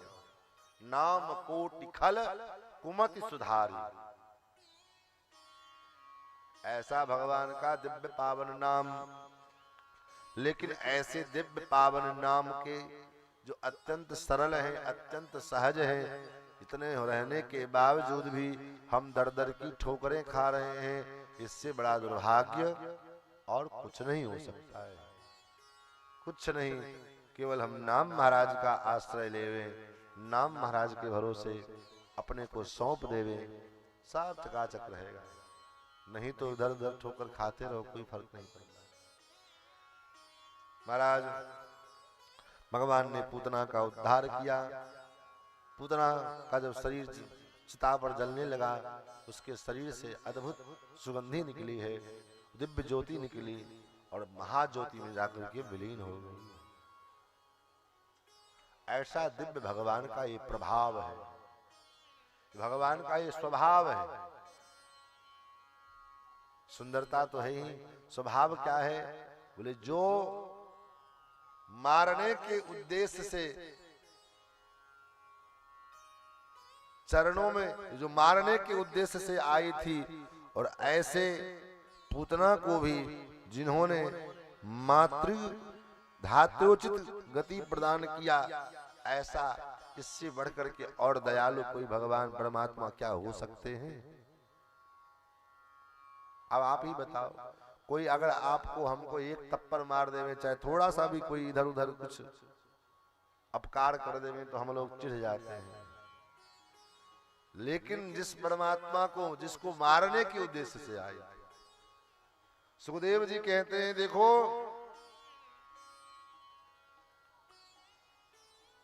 अहो बकीयम स्तनकालकूटम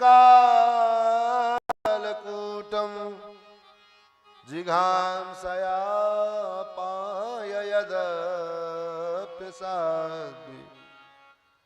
लेभे गतिं धात्रचितां ततोऽन्यं कं वा दयालुं शरणं व्रजेम। जिस भगवान को मारने के लिए, अहो कितने आश्चर्य की बात है, बकी पूतना जिस परमात्मा को मारने के लिए आए थे, और ऐसे पूतना को भी भगवान ने जो गति आगे यशोदा जी को प्रदान किया है, जो गति आगे देवकी को प्रदान किया है, वही गति भगवान ने उस पूतना को प्रदान किया है। और ऐसे परमात्मा को छोड़ करके किसके शरण में जाया जाए? कौन ऐसा देवता है बताओ? अगर किसी देवी देवता की आप सब वर्षों से आराधना करते हो, लेकिन कहीं अगर पूजा में त्रुटि रह गई, मंत्र में त्रुटि रह गया, तो महाराज उसका फल उल्टा हो जाएगा, उसके परिणाम उल्टे हो जाएंगे। लेकिन भगवान ठाकुर जी, तो ठाकुर जी आप क्या करते हो, कैसे करते हो, उससे लेना देना नहीं है। आप केवल भगवान के शरण में आकर के इतना दीन भाव से, दीनता पूर्वक प्रभु से कह दो, प्रभु मैं आपका हूं। इतने मात्र से भगवान स्वीकार कर लेते हैं। सकृदेव प्रपन्नाय तवास्मीति च याचते। भगवान तो श्रीमद् वाल्मीकि रामायण में कहते हैं विभीषण शरणागति के प्रसंग में कि कोई जीव केवल इतना आकर के हमको कह दे कि प्रभु मैं आपका हूं, बस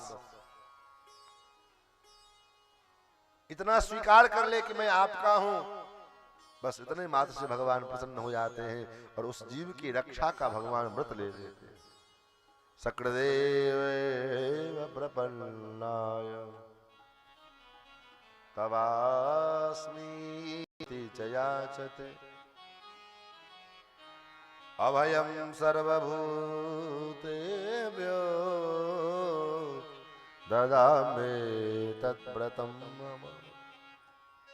हम जैसे भी हैं, जिस प्रकार हैं, देखो आपके अंदर दोष है, उस दोष को देख करके आपके परिवार के लोग, आपके घर के लोग आपको स्वीकार नहीं करेंगे।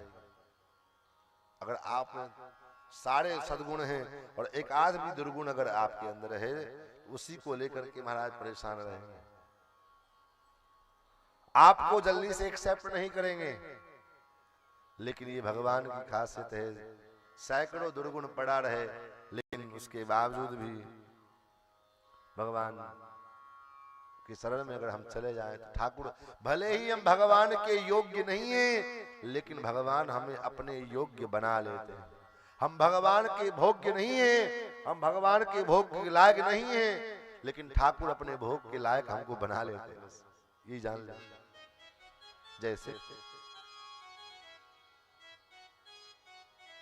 उदाहरण मान लो, आपको भोजन करना है, आप खेत से आलू का निकाल करके ले आए, आलू में कितना मिट्टी सब लगा हुआ है, आपको ऐसे दे दिया जाए तो कोई खाएगा?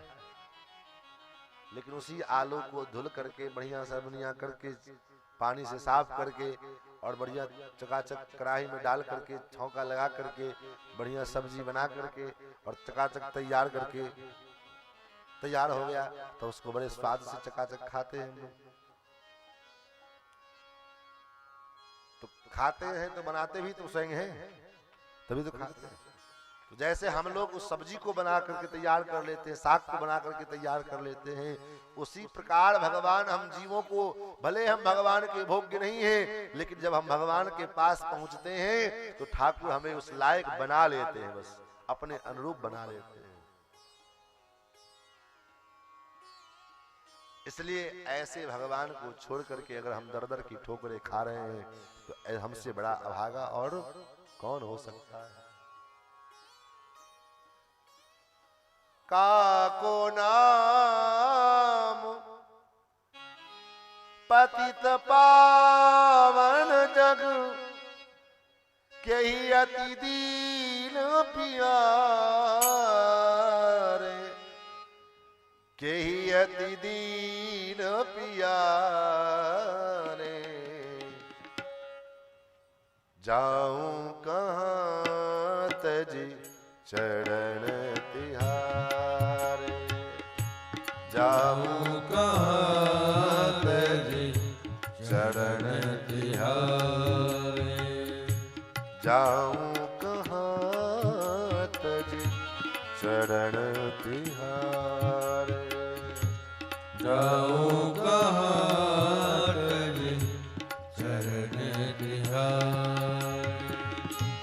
काको नाम पतित पावन जग, काको नाम पतित पावन जग काको नाम पतित पावन जग काको नाम पतित पावन जग केहि अति दीन पियारे केहि अति दीन पियारे जाऊं कहाँ तज चरण प्यारे जाऊं कहाँ तज चरण प्यारे।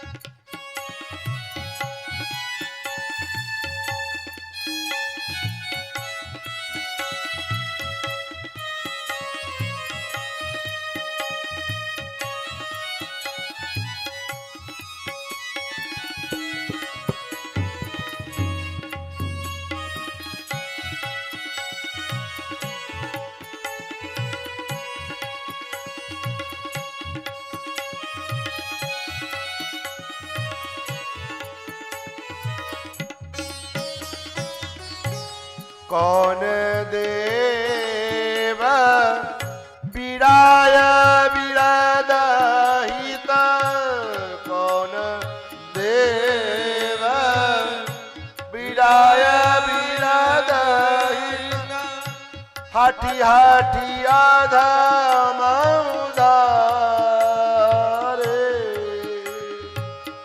हाटी हाटी आधम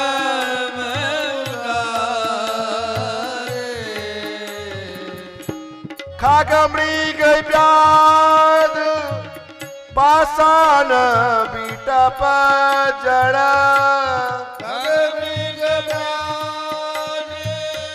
पाषाण बीटप जड़ जवन कवन सुरतारे जवन कवन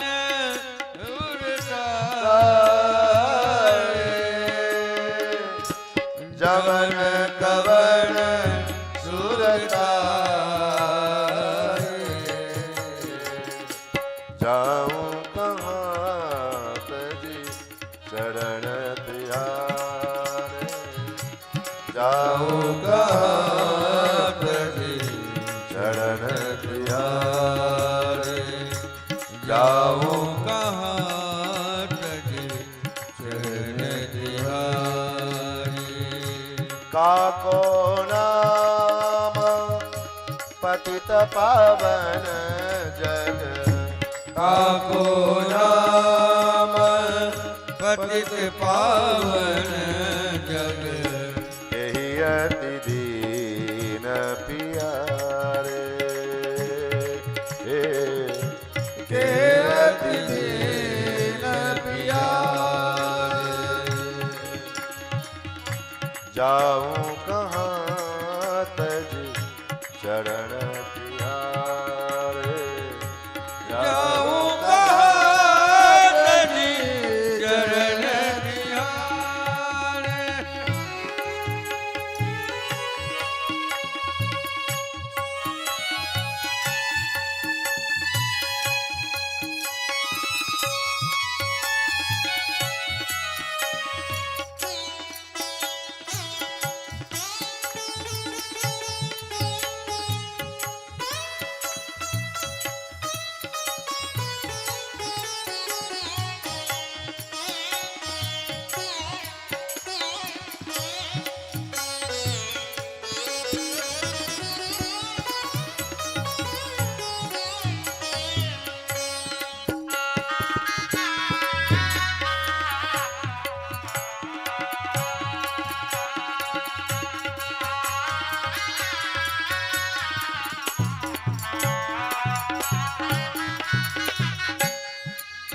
गोस्वामी जी महाराज कहते हैं कि संसार में कौन सा ऐसा देवता है जो अपने विरध की रक्षा के लिए संसार में कैसा से कितना भी बड़ा पापी जीव क्यों न होवे, लेकिन भगवान की शरण में अगर चला जाए तो भगवान उसको जरूर स्वीकार कर लेते हैं, कैसा भी जीव क्यों ना हो। कैसे कैसे जीवों का भगवान ने उद्धार किया है, तो कुछ का तो नाम भी लिया है। खग मृग व्याध पक्षी का उद्धार किया। कौन? गिद्धराज जटायु। अधम पक्षी, पक्षियों में भी अधम। कहते हैं कि अगर जिसके छत पर में अगर गिद्ध बैठ जाए तो महाराज उसको प्रायश्चित करवाना पड़ता है, उसके लिए शास्त्रों में विधान है प्रायश्चित का। ऐसा खग मृग व्याध, शिकारी का, व्याध का, यहां तक कि जीवित की कौन कहे, पाषाण पत्थर, अहिल्या तो पत्थर ही बनी हुई थी, उसका उद्धार भगवान ने ही तो किया। खग मृग व्याध पाषाण बिटप जर जवन कवन सुर तारे। ऐसे जीवों को कौन से देवताओं ने उद्धार किया है? आपने ही तो किया है। इसलिए आपके जैसे दरबार को छोड़कर के मैं किस दरबार में जाऊं, और आपके दरबार को छोड़कर के कोई जीव आत्मा अगर दूसरे दरबार में दर दर भटक रहा है तो उससे बड़ा अभागा और कोई नहीं हो सकता है। आपके रहते अगर दूसरे दरबार में जाना पड़े, उससे अभागा और दूसरा जीव दूसरा कोई नहीं हो सकता है। देव दनुज मुनि नाग मनुज सब, देव दनुज मुनि नाग मनुज सब, माया विवश विचारे, माया विवश विचारे। देव दनुज सब जितने हैं महाराज, सब माया के बस में वशीभूत है मन। लेकिन तीन के हाथ दास तुलसी प्रभु, तीन के हाथ दास तुलसी प्रभु, कहा अपन पौहारे,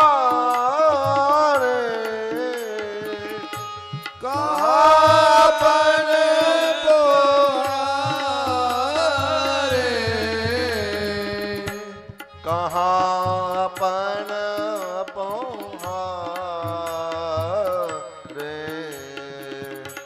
कहाँ अपन पोहारे, जाऊं कहाँ तज चरण तुम्हारे, जाऊं कहाँ तज चरण तुम्हारे, काको नाम पतित पावन जग, काको नाम पतित पावन जग, केहि अति दीन प्यारे, कई अति दीन प्यारे, केहि अति दीन प्यारे, जाऊं कहाँ तज चरण तुम्हारे, जाऊं कहाँ तज चरण तज तुम्हारे, चरण तुम्हारे, तज चरण तुम्हारे। ऐसे भगवान को छोड़ करके हम कहां दर दर की ठोकरें खा रहे हैं। जब ऐसे परम कृपालु, ऐसे परम करुणा वरुणालय भगवान हमारे पास में उपलब्ध हैं, और ठाकुर जी हमेशा अपना दरवाजा खोले बैठे हुए हैं। कभी आपने एक बात विचार किया है, हम लोग मंदिरों में दर्शन करने के लिए जाते हैं, प्रायः मंदिरों में आपने देखा होगा, प्रायः मंदिरों में, बिरले कहीं मंदिर में ऐसा दृश्य मिलेगा जहां भगवान बैठे हों, मिलता है? नहीं तो लगभग लगभग मंदिरों में भगवान खड़े रहते हैं। क्यों? और खड़े रहते हैं, साथ साथ हाथ में अपने आयुध लिए रहते हैं। धनुष बाण जो उनका आयुध है, चाहे भगवान नारायण है तो शंख चक्र गदा पद्म, उनका जो आयुध है लिए रहते हैं। क्यों?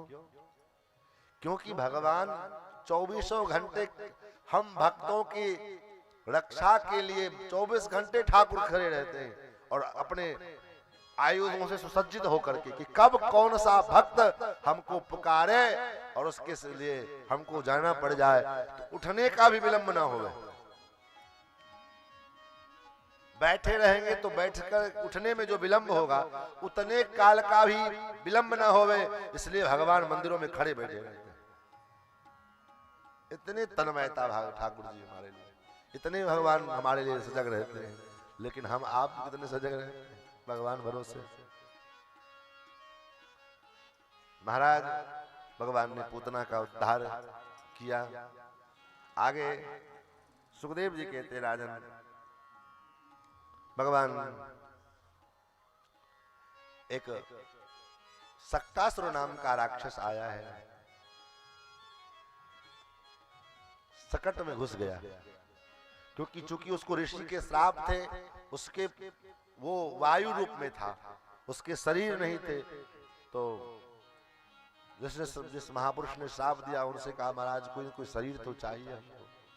तो महात्मा ने कहा तो कोई बात नहीं, तुम जिसका आश्रय ले लोगे वही तुम्हारा शरीर बन जाएगा। तो महाराज सकटासुर सकट का आश्रय ले लिया था, बैलगाड़ी का। भगवान मैया ने क्या किया था, ठाकुर जी को स्नान करवा करके, ठंडी का महीना था, 5-6 महीने के ठाकुर जी हो गए थे। तो भादव में भगवान का प्रादुर्भाव हुआ था, तो उस हिसाब से ठंडी थी। और स्नान करा करके भगवान को आंगन में धूप में, ताकि ज्यादा धूप भी ना लगे और ज्यादा ठंडी भी ना लगे, इसलिए आंगन में एक टूटी हुई पुरानी बैलगाड़ी थी। उस बैलगाड़ी के नीचे, उस बैलगाड़ी के ऊपर मैया दूध दही मक्खन के मटके रखते थे और नीचे लाल जी का पलना लटका दिया। 2-4 ग्वाल बाल वही थे, पर में खेल रहे थे। मैया ने कहा देख रे लाला, कन्हैया जगेगा तो मोई आके बता दियो। बच्चों ने कहा ठीक है मैया। तब तक सक्टासुर आया। सक्टासुर ने सकट में घुस गया और विचार करने लगा कि इस सकट को ऊपर से दबाएंगे, नीचे कहीं ये बालक दब करके मर जाएगा। भगवान की निंद्रा खुल गई। भगवान ने देखा मामा जी ने खिलौना भेज दिया है, क्योंकि कंस मामा जी तो है भगवान के, और जितने असुर को भगवान के मारने के लिए कंस भेजता है, भगवान उसको खिलौना समझ करके थोड़ी देर खेल लेते हैं। और जैसे बच्चा खिलौना खेल करके और खिलौने से मन भर जाए तो उसको उठाकर पटक कर तोड़ देता है, ऐसे ही उस असुरों का संहार भगवान करते हैं। भगवान ने देखा खिलौना आ गया है, भगवान मुस्कुराए, खिलखिला करके हंसे। और बच्चे का स्वभाव होता है, पालने में जगता है तो हाथ पैर फेंकता है। उसी प्रकार भगवान भी हाथ पैर फेंकने लगे। रुदता नैन पादेन क्षिप्त में तन्न संशयः, भगवान हाथ पैर चलाने लगे। और उसी हाथ पैर चलाने के क्रम में एक लात भगवान ने उस सकट में मारी। उस सकट दूर इतना जोर से ऊपर गिरा और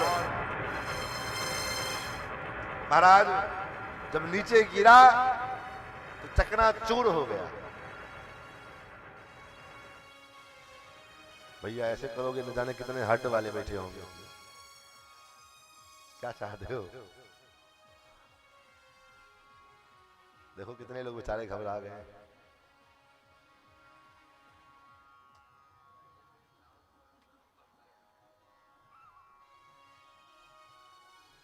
श्री सीतारामचंद्र भगवान की जय। नहीं, बहुत लोग सो भी गए थे, अच्छा किया आप कर दिए, जगाना जरूरी था।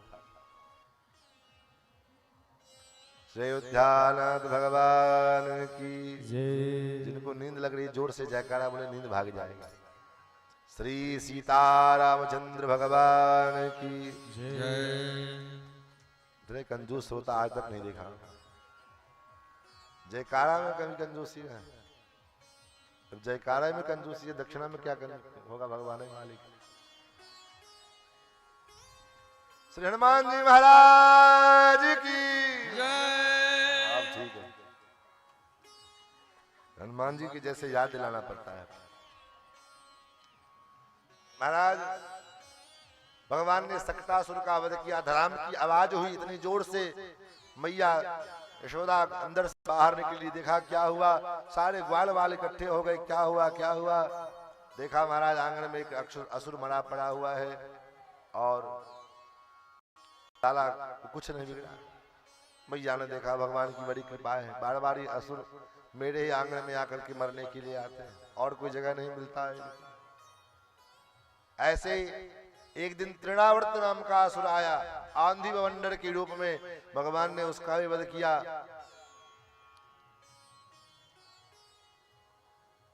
उसका भी उद्धार किया। एक एक राक्षस को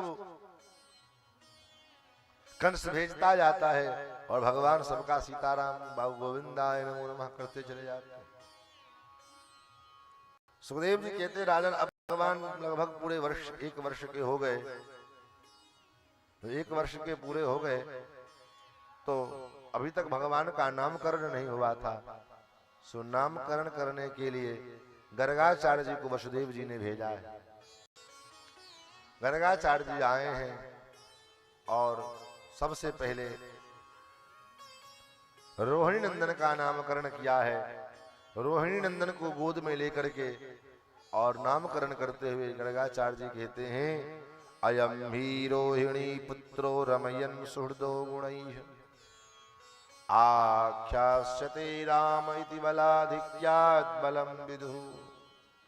ये जो रोहिणी नंदन है ये बल में अधिकता के कारण इनको लोग बल कहेंगे और अपने गुणों के द्वारा ये सबको अपने में आकर्षित करने वाले होंगे। बड़े बड़े योगेंद्र मुनींद्र लोग इनके गुणों से आकृष्ट होंगे, इसलिए इनका नाम राम होगा। दोनों को मिला करके भी कुछ लोग इसको बलराम भी कहेंगे। उसके बाद यशोदानंदन को गोद में लिया और यशोदानंदन को गोद में लेते ही गर्गाचार्य जी ने कहा नंदराय जो आपके बेटे का मैं क्या वर्णन करूं। बहो निशंति नामानि रूपाणि च सुतस्य ते गुणकर्माण्य रूपाणि तान्यहं वेदनो जना। अरे बाबा आपके बेटे का तो अनेक नाम है, अनेक रूप हैं, अनेक गुण हैं। इनके नाम रूपों के बारे में तो वेद भी नहीं जान पाते हैं, तो मैं क्या बता सकता हूं। तान्यहं वेदनो जना, वेद भी नहीं जानते। लेकिन फिर भी तस्मानंदात्मजोयम ते नारायण समो गुणैः। आपका जो पुत्र है वो गुणों में नारायण के समान है। सीधे सीधे तो नहीं कहते कि साक्षात नारायण ही आपका पुत्र है, लेकिन कहते हैं नारायण के समान आपका गुण है। लेकिन वृंदावन के रसिक भक्त लोग कहते हैं कि नहीं नहीं, नारायण से भी कुछ गुण अधिक हैं। क्या अधिक गुण है?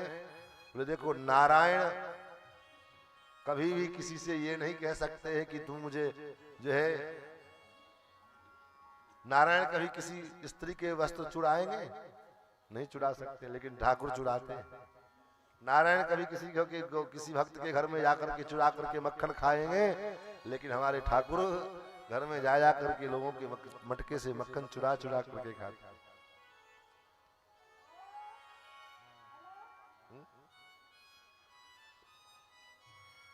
बाबा ने नामकरण किया, कहा इदानीम कृष्णताम गतः, इस बार इसका नाम कृष्ण पड़ेगा। हर युगों में इसका अवतार होता है, हर एक युगों में कभी ये शुक्ल वर्ण में, कभी रक्त वर्ण में, कभी पीत वर्ण में, लेकिन इस बार ये कृष्ण वर्ण का है, इसलिए इसका नाम कृष्ण होगा।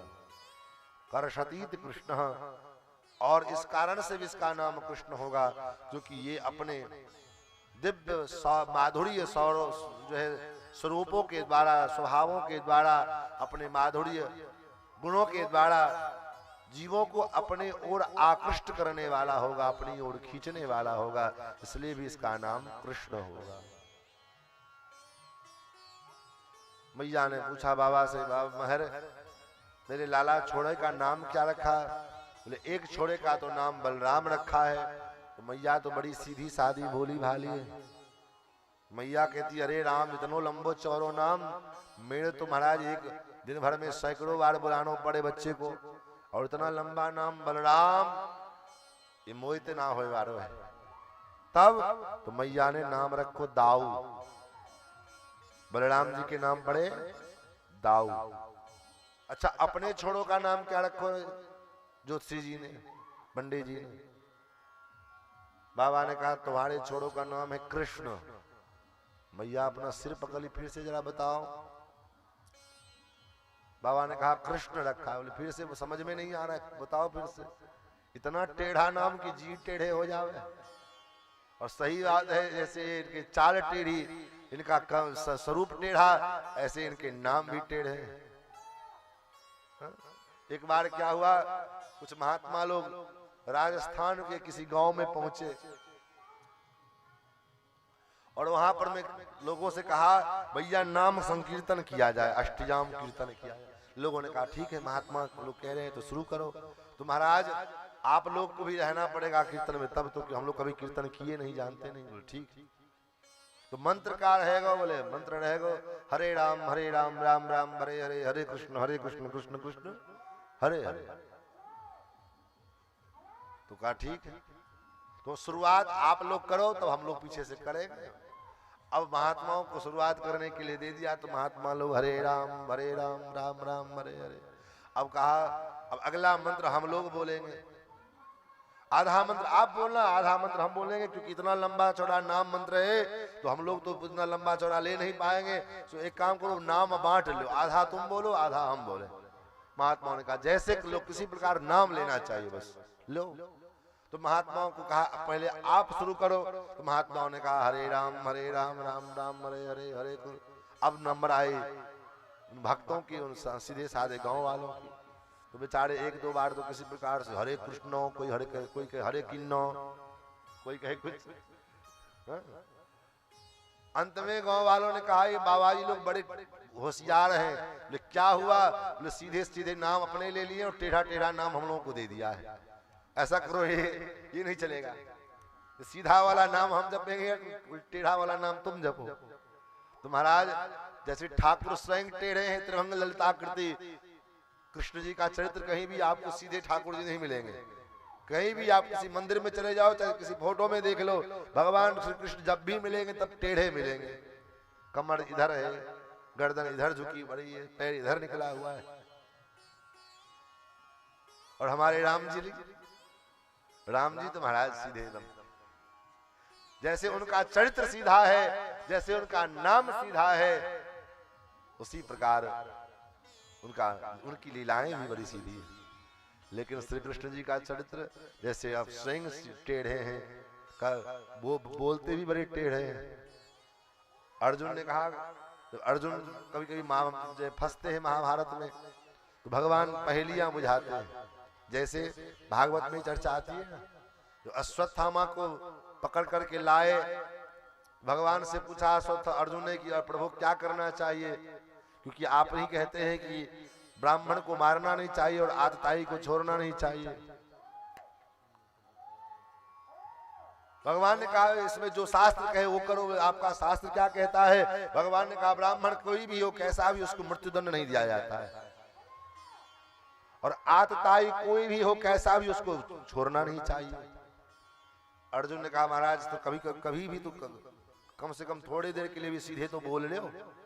भगवान मुस्कुराए। भगवान ने कहा क्यों, क्या हुआ? बोले महाराज ये तो दुविधा वाली बात आप क्यों बोल रहे हैं?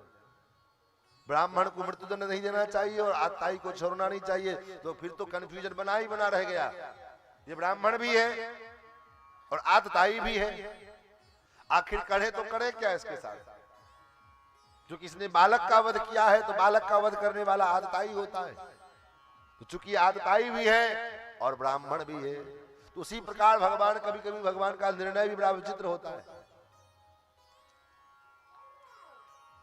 महाराज ये ऐसे टेढ़े नाम मैया यशोदा ने कहा मोए तो बनेगो ना ये नाम, इसलिए मैया ने अलग से अपनो नाम रखो। कौन सो नाम? बोले कन्वा, कान्हा, कन्हैया, ये सब नाम मैया के रखे हैं।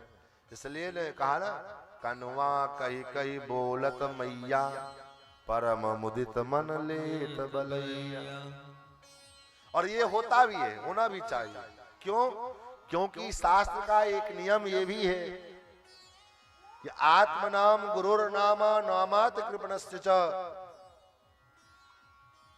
अपना नाम बार बार नहीं लेना चाहिए, गुरु जी का नाम बार बार नहीं लेना चाहिए।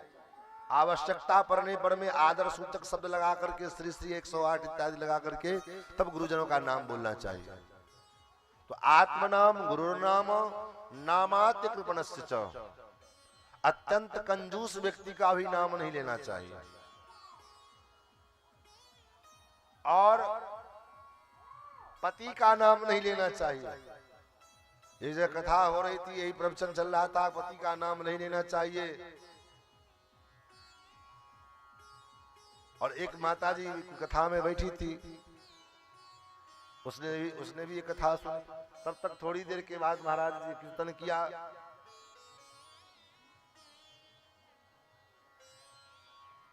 और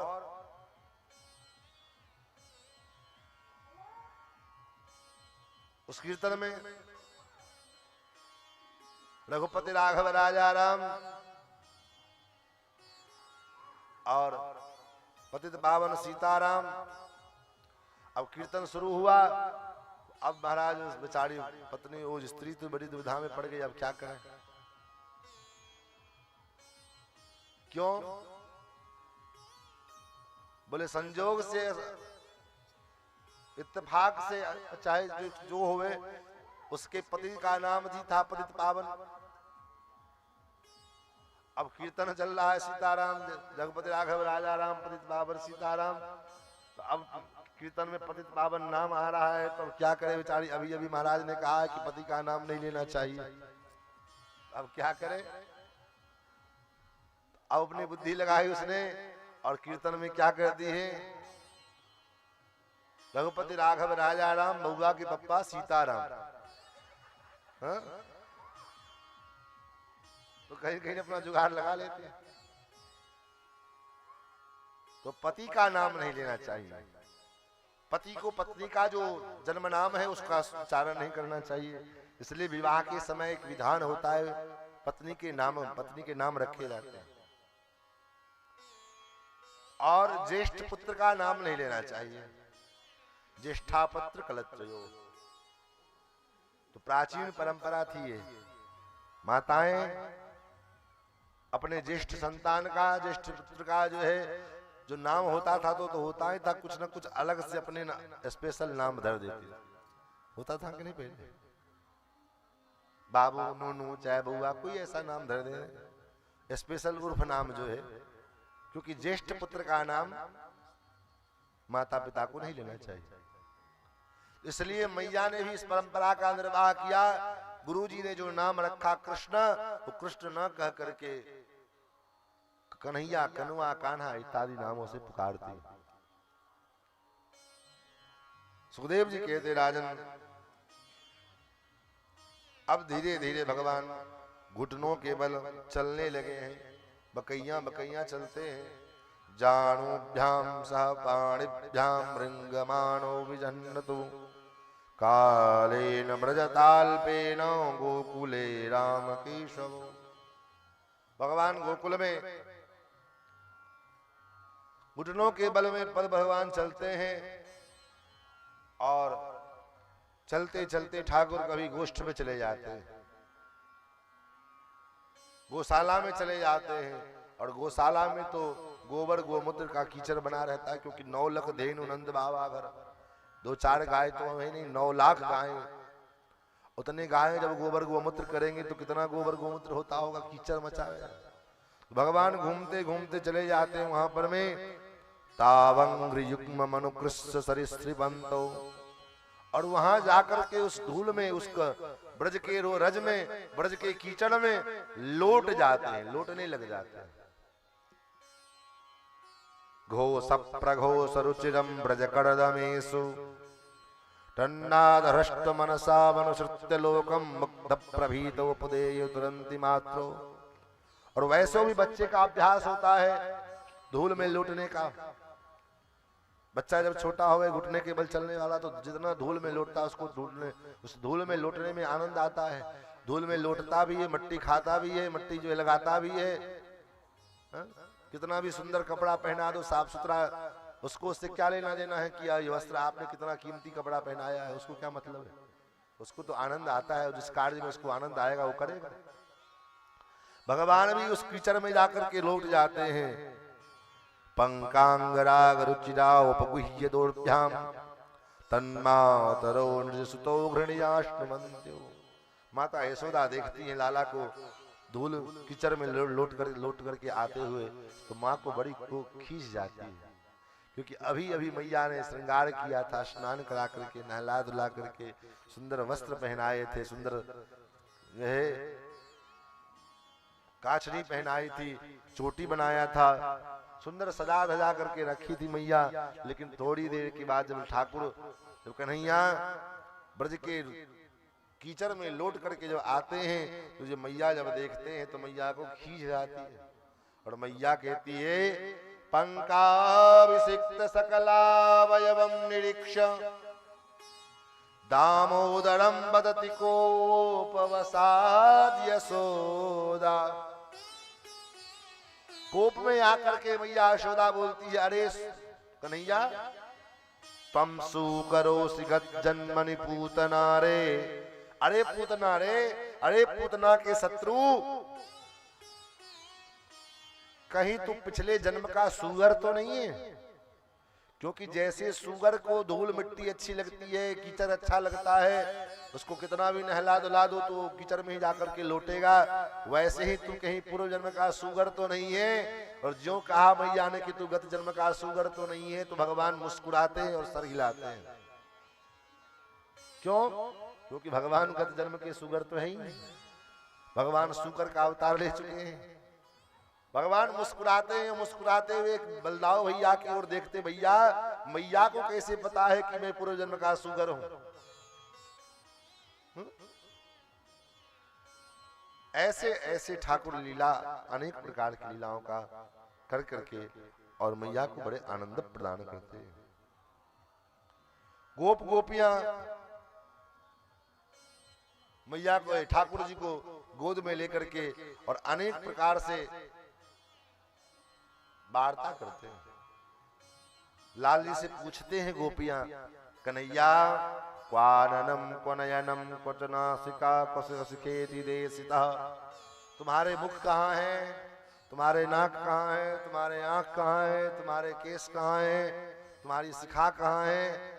और भगवान प्राकृत बालक की भांति, जैसे प्राकृत बच्चा लीला करता हो, उसी अनुसार भगवान भी तत्र तत्र निहितांगुलित दलो, भगवान वहां वहां अंगुली दिखा दिखा करके, ये नाक है, ये कान है, ये केश है, ये गाल है, ये कमर है, ये पेट है, ये नाखून है, ये अंगुली है। इस प्रकार ठाकुर जी लीला करते हैं। एक दिन क्या हुआ, अब ठाकुर और थोड़े बड़े हुए, मैया अंगुलियां पकड़ करके चलना सिखाती है ठाकुर जी को। घुटुरन चलत श्याम मणि आंगन मात पिता दौ देखतरी, कबहु किलकतात मुख हेरत कबहु मात मुख पे खतरी। कभी मैया के मुख को, बाबा के मुखारविंद को देखते हैं, कभी बाबा कहते हैं बेटा तो किसका बेटा है, तो बाबा की ओर लपक बेटा है, तो मई बाबा को छोड़ करके मैया की ओर दौड़ते हैं। एक दिन क्या हुआ, मैया ने लाल जी को बाजरे की रोटी के ऊपर में माखन मिश्री लगा करके लपेट करके, जैसे होता है ना नमक रोटी, हम लोग बचपन में मैया माताएं जो है रोटी में नमक घी लगा देती और बीड़ा जैसे बना करके कहती कि खाओ, खाते थे। ऐसे ही लाल जी को भी मैया ने बाजरे की रोटी के ऊपर में माखन मिश्री लगा करके और दिया। ठाकुर जी आंगन में उस माखन रोटी को लेकर के और टमक टमक करके उन्हें खाते भी हैं और मुस्कुरा भी रहे हैं और आंगन में अपना कूद उछल कूद कर रहे हैं। स्वरूप कैसा लगता है, श्री रसखान जी महाराज इस भाव का अनुभव करते हैं। दूर भरे अति शोभित श्याम तैसी बनी सिर सुंदर चोटी, खेलत खात फिरे अंगना पग पे जन बाजत पीर कछोटी। मैया ने चोटी बांध दिया है और पीले रंग की कछौटी बांध दिया है। कछौटी जानते हैं? हाँ? किसको बोलते हैं? हाँ? जब बच्चा छोटा होए तो उसको महाराज कपड़े, अब आजकल का जमाना तो है नहीं कि चलो छोटे बच्चे के लिए भी रेडीमेड कपड़ा मिलने लगा है। हाँ? पहले तो कपड़े को फाड़ करके, रंग बिरंगे कपड़े को फाड़ करके महाराज और उसी को जैसे तैसे बांध करके उसी को कछौटी कहा। तो पीले रेशमी वस्त्र के मैया ने कछौटी बांध रखे और पैरों में पैजनी है। और जब पैजनी भगवान आंगन में चलते हैं, आंगन में जब चलते हैं तो कैसा अद्भुत शोभा बढ़ रही है। सूरदास जी महाराज जब भगवान आंगन में चलते हैं और पैरों में जो पैजनी है वो बजती है तो कैसा स्वरूप अनुभव लगता है। सूरदास जी महाराज इस भाव का अनुसंधान करते हुए कहते हैं, रुन झून झनन झनन बाजत है पैजनिया। रुन झून झनन बाजत है पैजनिया। रुन झून जननन जननन बाजत है पैजनिया। रुन झून जननन जननन बाजत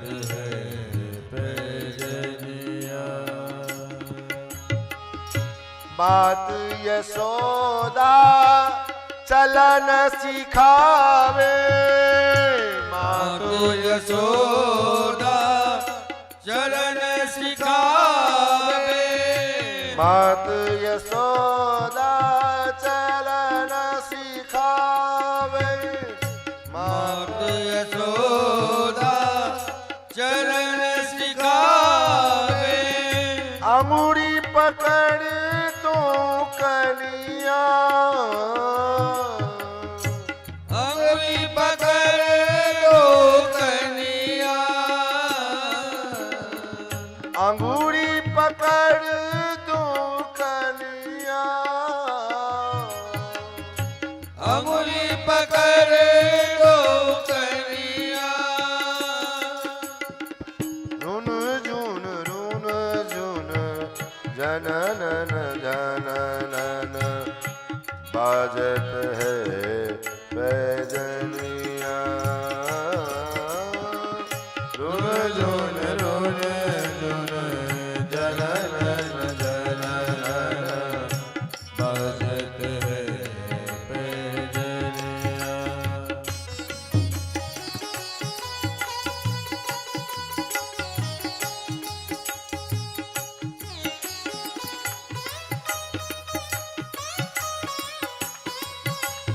बड़ा मनमोहक दृश्य है। मैया दोनों अंगुलियां पकड़ करके और लाल जी को चलना सिखाते हैं। आकाश से मार्ग से देवता इस दृश्य को देखते हैं, ऋषि मुनि इस दृश्य को देखते हैं तो बड़े आश्चर्य होते। देखो देखो जो सारे संसार को चलाने वाले परमात्मा, और उनको भी चलने के लिए मैया की उंगली की सहारा लेनी पड़ रही है। ये क्या है? यही लीला है। कैसा स्वरूप भगवान का है?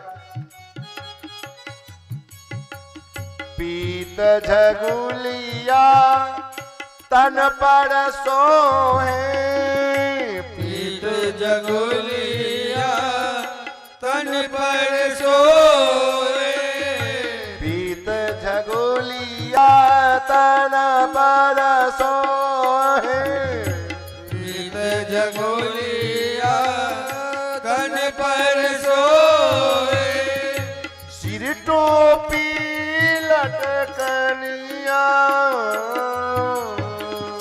सिर टोपी लटकनिया, रुन जुन रुन जुन जननन जननन बाजत है पैजनिया, रुन जुन जननन जननन बाजत है पैजनिया।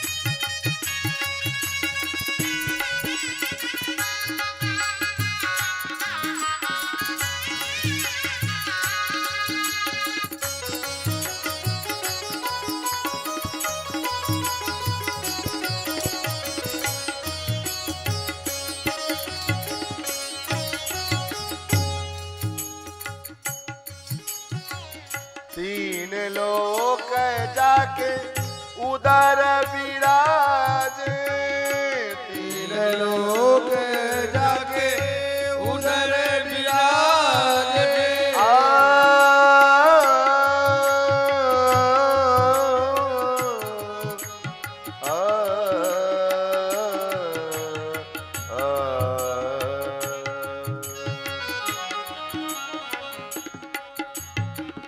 तीन लोक जाके उदर विराज, तीन लोक जाके उधर विराज, ताही नचावे ग्वालिनिया, ताई नचावे ग्वालिनिया, ताही नचावे ग्वालिनिया, ताई नचावे ग्वालिनिया, रुन जुन जननन जननन बाजत है पैजनिया,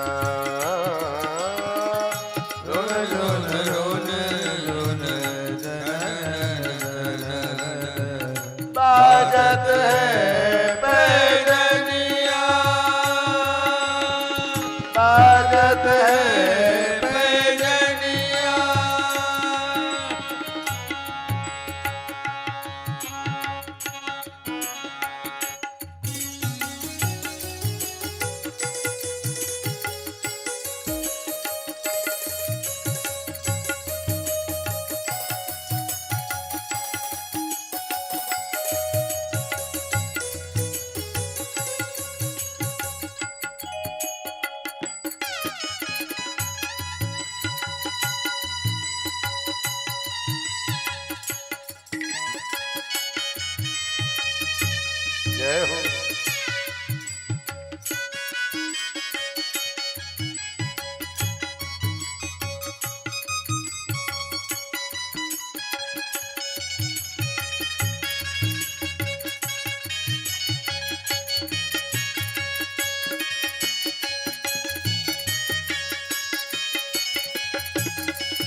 हरि बोल।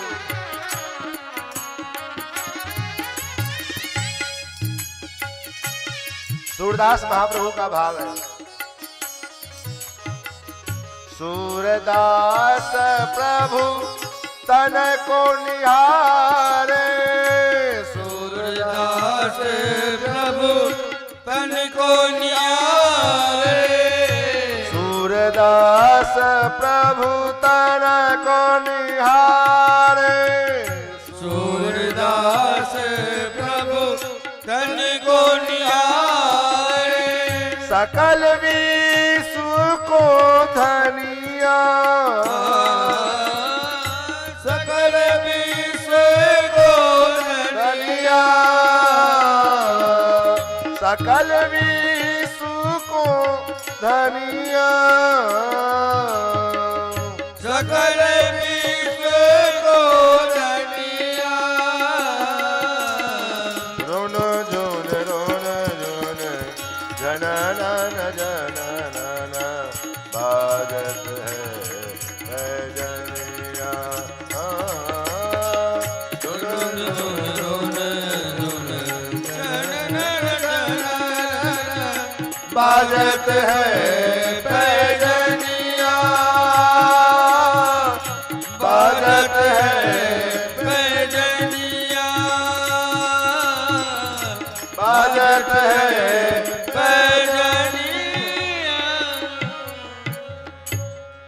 भगवान ऐसे बाल लीला करते हैं और ऐसे दिव्य स्वरूप श्री रसखान जी महाराज कहते देखो देखो कितना दिव्य भाव है।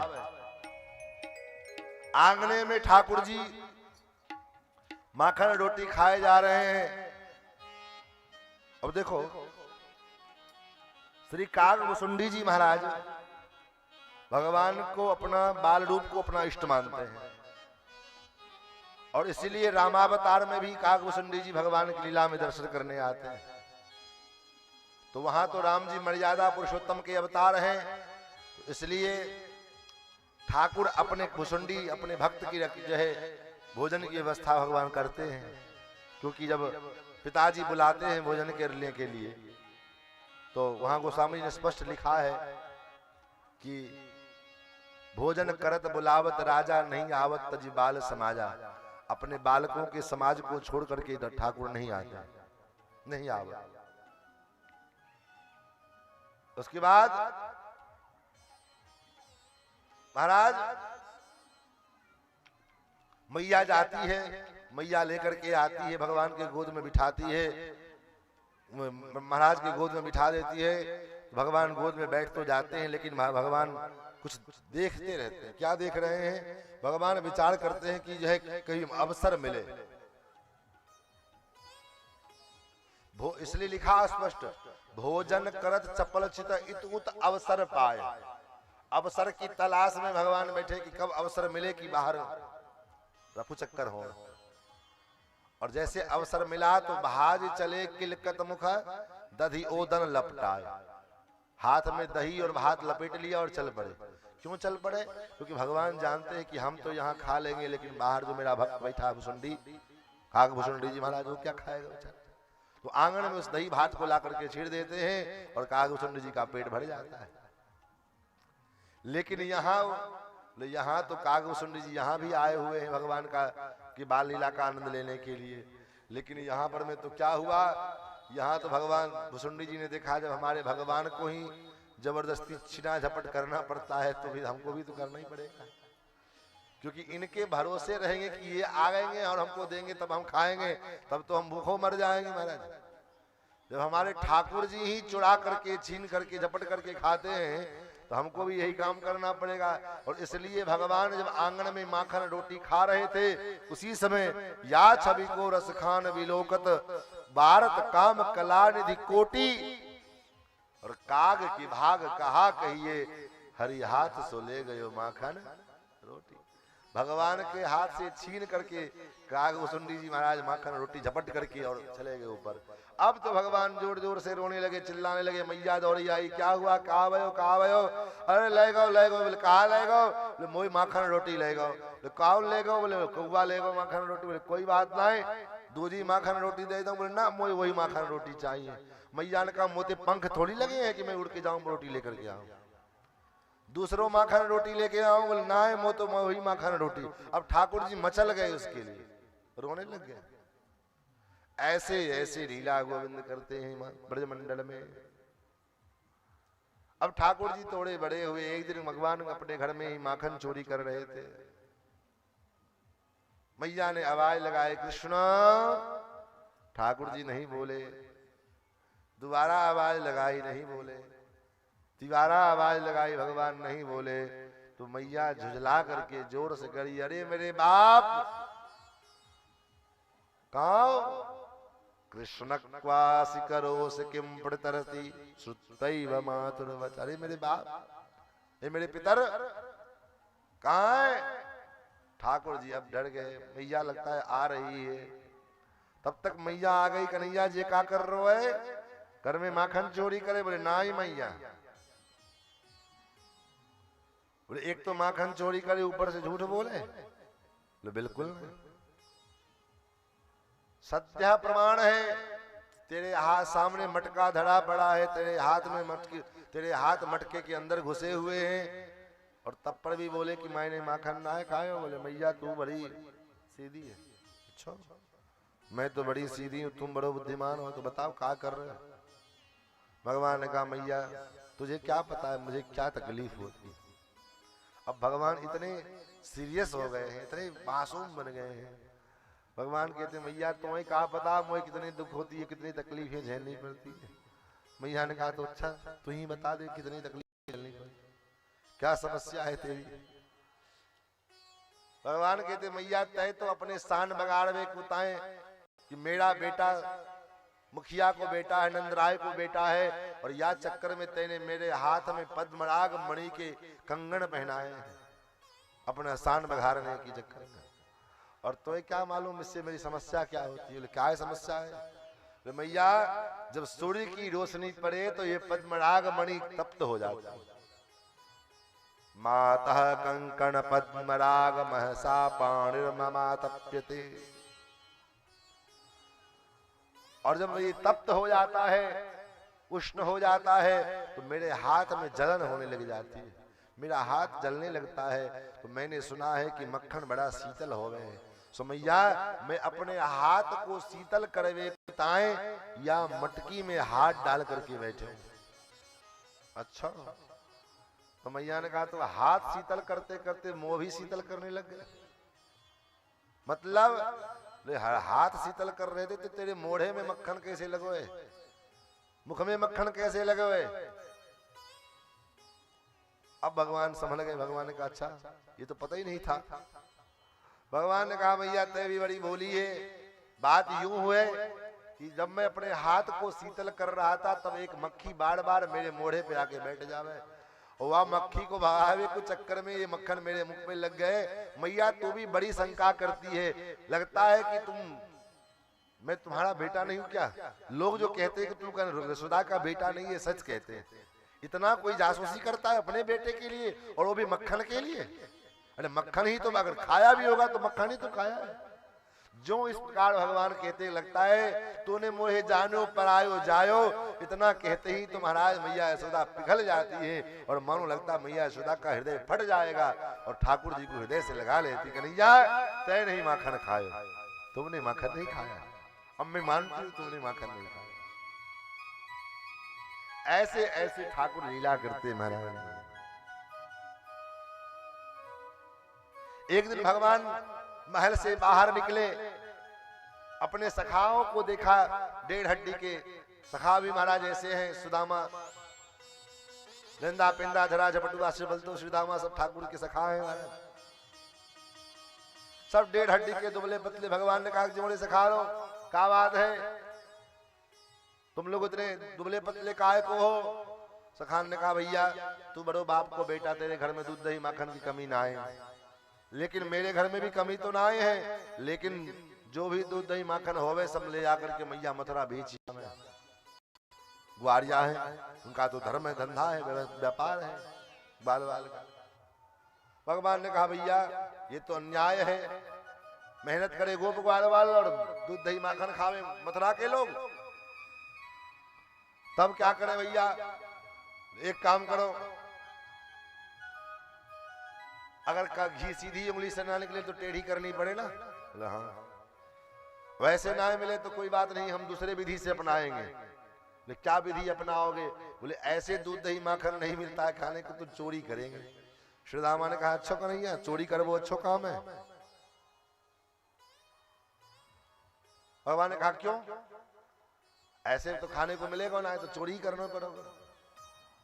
सखान ने कहा भैया चोरी करते पकड़े जाएंगे तो बहुत मार पड़ेगी, बहुत पिटे जाओगे, यूं सुटाई होगी कि महाराज पता चल जाएगा। भगवान ने कहा दाढ़ी की ऐसी चोरी काय काम की पकड़े जाए? तब बोले कैसी चोरी? बोले ऐसी चोरी की आंखन ते काजर निकाल लो है, सामने वाले को पतो ना चले, और जिसके आंख से काजर चुराओ भागो, अगर कदाचित पतो चल जाए तो हाथ जोड़ करके प्रार्थना करे चोर महाराज कल मेरे घर फिर आना। सखान ने कहा भैया ऐसी चोरी तो हम पे ना आवे, ये चोरी तो हमको करना आता नहीं है। भगवान ने कहा कोई बात नहीं, हम ट्रेनिंग देंगे, हम सबको ट्रेंड करेंगे। और भगवान ने एक मंडली तैयार किया, बाल गोपाल चोर प्रचार विद्या मंडली, संस्थापक नंदनंदन श्याम सुंदर श्री कृष्ण चंद्र महाराज। अब भगवान सबको ट्रेंड कर रहे हैं, ठाकुर जी ट्रेनिंग दे रहे हैं। भगवान ने सखाओं से कहा भैया देखो पहले चोरी घर से की जाए, और बात भी सही है, कोई भी बच्चा चोर बनता है तो पहले घर बाहर बाद में चोरी करता है, घर से चोर बनता है, घर में चोरी करना शुरू करेगा, बाबा के जेब में चुराएगा, बाबा के पेंट से पैसा चुराएगा, माँ के पर्स से पैसा निकालेगा, दादी की पैसा चुराएगा, ऐसे चोरी करता सीखता है महाराज। भगवान ने कहा एक काम करो, आज अपने अपने घर से चोरी शुरू करो। बोले क्यों? बोले अगर कदाचित चोरी करते पकड़े भी जाओगे तो अपने घर की बात रहेगी, थोड़ा बहुत मार भी खानी पड़े तो माता पिता लोग मारेंगे तो जान बचा के मारेंगे ना, बेरम जो है बेरम ही से तो मारेंगे नहीं। बोले कोई बात नहीं। सबरे बाल बाल भगवान की बात को मान करके अपने अपने घरों में गए। प्रातः काल महाराज सब निकले भगवान से मिलने के लिए। जब यमुना के किनारे इकट्ठे हुए तो किसी का हाथ सूजा हुआ है, किसी का आंख सूजा हुआ है, किसी का मुंह सूजा हुआ है, किसी का कोई पैर से लंगड़ा करके चल रहा है, कोई किसी के आंख के नीचे काले पड़े हैं, किसी का खोपड़ी सूजा हुआ है। भगवान ने कहा भैया ये सब ये किस कारण से हुआ? सब ग्वाल वालों ने कहा भैया ये सब आपकी विद्या के प्रभाव का प्रसाद है, आपकी विद्या का प्रभाव है। हमने क्या किया? बोले आपने ही कल ट्रेनिंग दिया था, आपने ही शिक्षा दी थी कि घर में चोरी करना, तो चोरी करते मैया ने पकड़ लिया, सो वो सोटाई भई है। तो भगवान ने कहा एक काम करो, आज के बाद अकेले चोरी करना बंद करेंगे तो चोरी, लेकिन अकेले नहीं करेंगे। तब सब लोग मिलकर के चोरी करेंगे। क्यों? सब लोग मिलकर के चोरी करने में फायदा ये होगा कि अगर माखन भी खाएंगे तो साथ साथ, और सोटा भी खाएंगे तो साथ साथ। अगर जहाँ 10 सोटा पड़ेगा वहां सब लोग 10 लोग रहेंगे, एक एक ठूप बट के बिल मार के खाएंगे। अब पता लगा एक ही आदमी को 10 सोटा पड़ जाए तो हमारा दिक्कत हो जाएगी। भगवान कहते हैं बाल बाल सब पूरे मंडली के साथ चोरी करेंगे, और भगवान पूरे मंडली के साथ चोरी करने के लिए जाते हैं। आज इस गोपी के घर, कल उस गोपी के घर, परसों उस गोपी के घर। और भगवान खासियत क्या है? बोले भगवान उन्हीं गोपियों के घर जाते हैं जो गोपियां भगवान को हृदय से बुलाती हैं, और भगवान गोपियां भगवान को प्यार से बुलाती है, उन्हीं गोपियों के घर। इसलिए तो मैया ने कहा कन्हैया माखन की चोरी छोड़, सावरे मैं समझाऊं तो। भगवान कहते हैं यह चोरी मैं ना छोड़ी मैया, इस चोरी को तो मैं बिल्कुल नहीं छोड़ूंगा। क्यों? बोले होनी होए सो होए, जो होनी होए सो हो जाए, मैं इस चोरी को नहीं छोड़ूंगा। बोले क्यों नहीं छोड़ोगे? क्योंकि मैं ये चोरी नहीं करता हूँ, ये तो भक्तों का अभाव है। जो भक्त मुझे अपने हृदय से मुझे अपने घर में बुलाते हैं, भगवान उसी के घर में चोरी करने के लिए जाते हैं। और भगवान भक्त बुलाते हैं प्यार से। अरे आज मेरे अंगना में आनो नंदलाल। आपको भी लगता है कि ठाकुर हमारे आंगन में आवे, बड़े भाव से इस भाव को गाएंगे सभी लोग साधु। आज मेरे अंगना में आओ नंदलाल, आओ गोपाल, दर्शन की प्यासी गुजरिया श्याम। आज मेरे अंगना में आओ आओ नंदलाल दर्शन की प्यासी गुजरिया। अरे आज मेरे ऐसे नहीं चले, अपने हृदय को अपना आंगन बना ले और मानो भगवान को हम बुला रहे हैं और ऐसा अनुभव होवे कि ठाकुर मेरे हृदय के आंगन में पधार रहे हैं।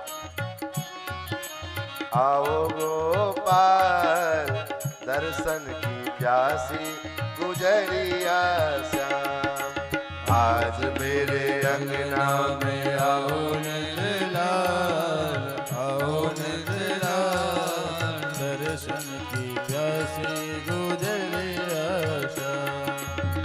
अंगना में आओ मेरे माखन को खाओ। अंगना में आओ मेरे माखन चुराओ। अंगना में आओ मेरे माखन को खाओ। अंगना में आओ मेरे माखन को खाओ। और मीठी मीठी ओहो मीठी मीठी बत्तियां सुनाओ नंदलाल, सुनाओ नंदलाल दर्शन की प्यासी गुजरिया श्याम। मीठी मीठी बत्तियां सुनाओ नंदलाल, सुनाओ नंदलाल दर्शन की प्यासी गुजरिया श्याम। आज मेरे अंगना में आओ नंदलाल आओ गोपाल दर्शन की प्यासी गुजरिया श्याम। आज मोरे अंगना में आओ मेरे लाल, आओ नंदलाल दर्शन की प्यासी गुजरिया श्याम।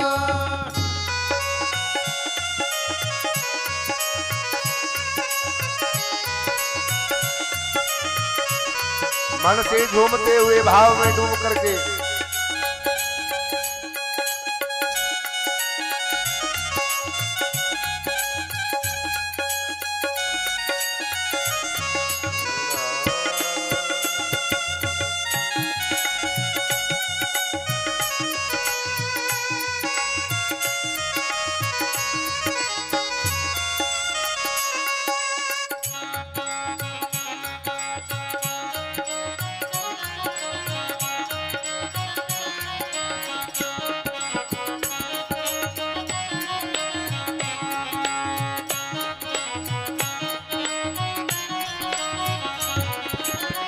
रैन नहीं सोवे उठ भोर ही बिलोवे दही।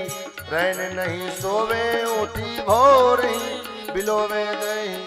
गावे और ध्यावे तो हूँ को नंदलाल, गावे और ध्यावे तो ही को नंदलाल, तो ही को नंदलाल दर्शन की प्यासी गुजरिया श्याम। आज मोरे अंगना में आओ नंदलाल, आओ नंदलाल दर्शन की प्यासी गुजरिया श्याम। दर्शन की प्यासी गुजरिया श्याम।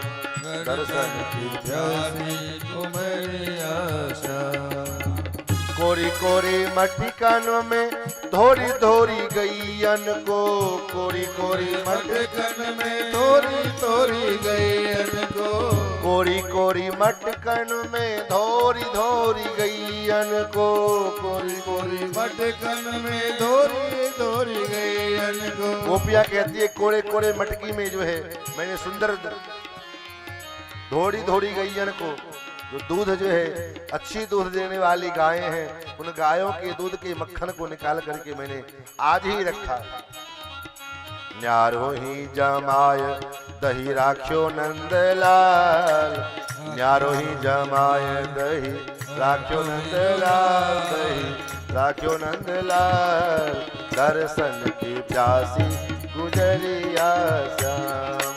दर्शन की प्यासी गुजरिया श्याम। आज मेरे हो आज मेरे हो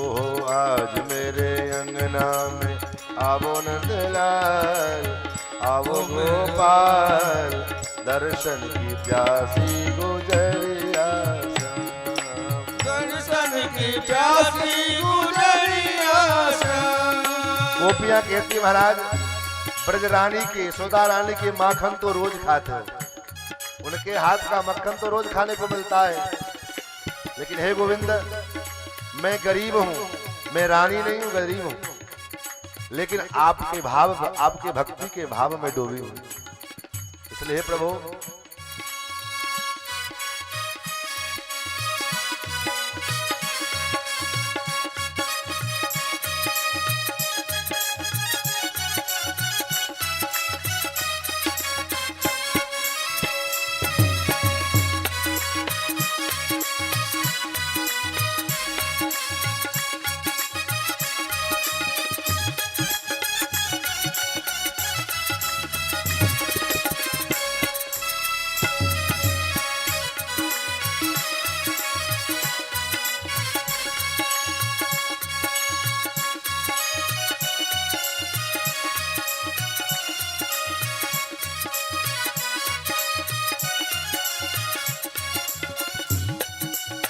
खाओ ब्रजरानी को माखन तो नित्य प्रति, खाओ ब्रजरानी को माखन को नित्य प्रति, खाओ ब्रजरानी को माखन तो नित्य प्रति, खाओ ब्रजरानी को माखन नित्य प्रति। आज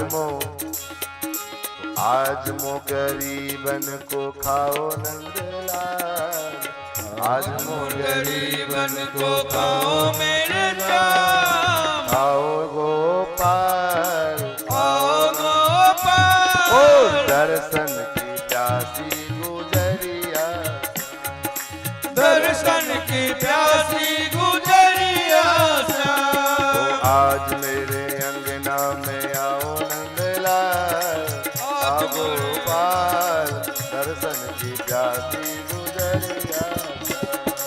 आज मोरे अंगना में आओ मोरे लाल, आओ गोपाल दर्शन की प्यासी गुजरिया ओ श्याम। दर्शन की प्यासी गुजरिया श्याम। दर्शन की प्यासी गुजरिया श्याम। ओ दर्शन की प्यासी गुजरिया श्याम। दर्शन की प्यासी गुजरिया श्याम।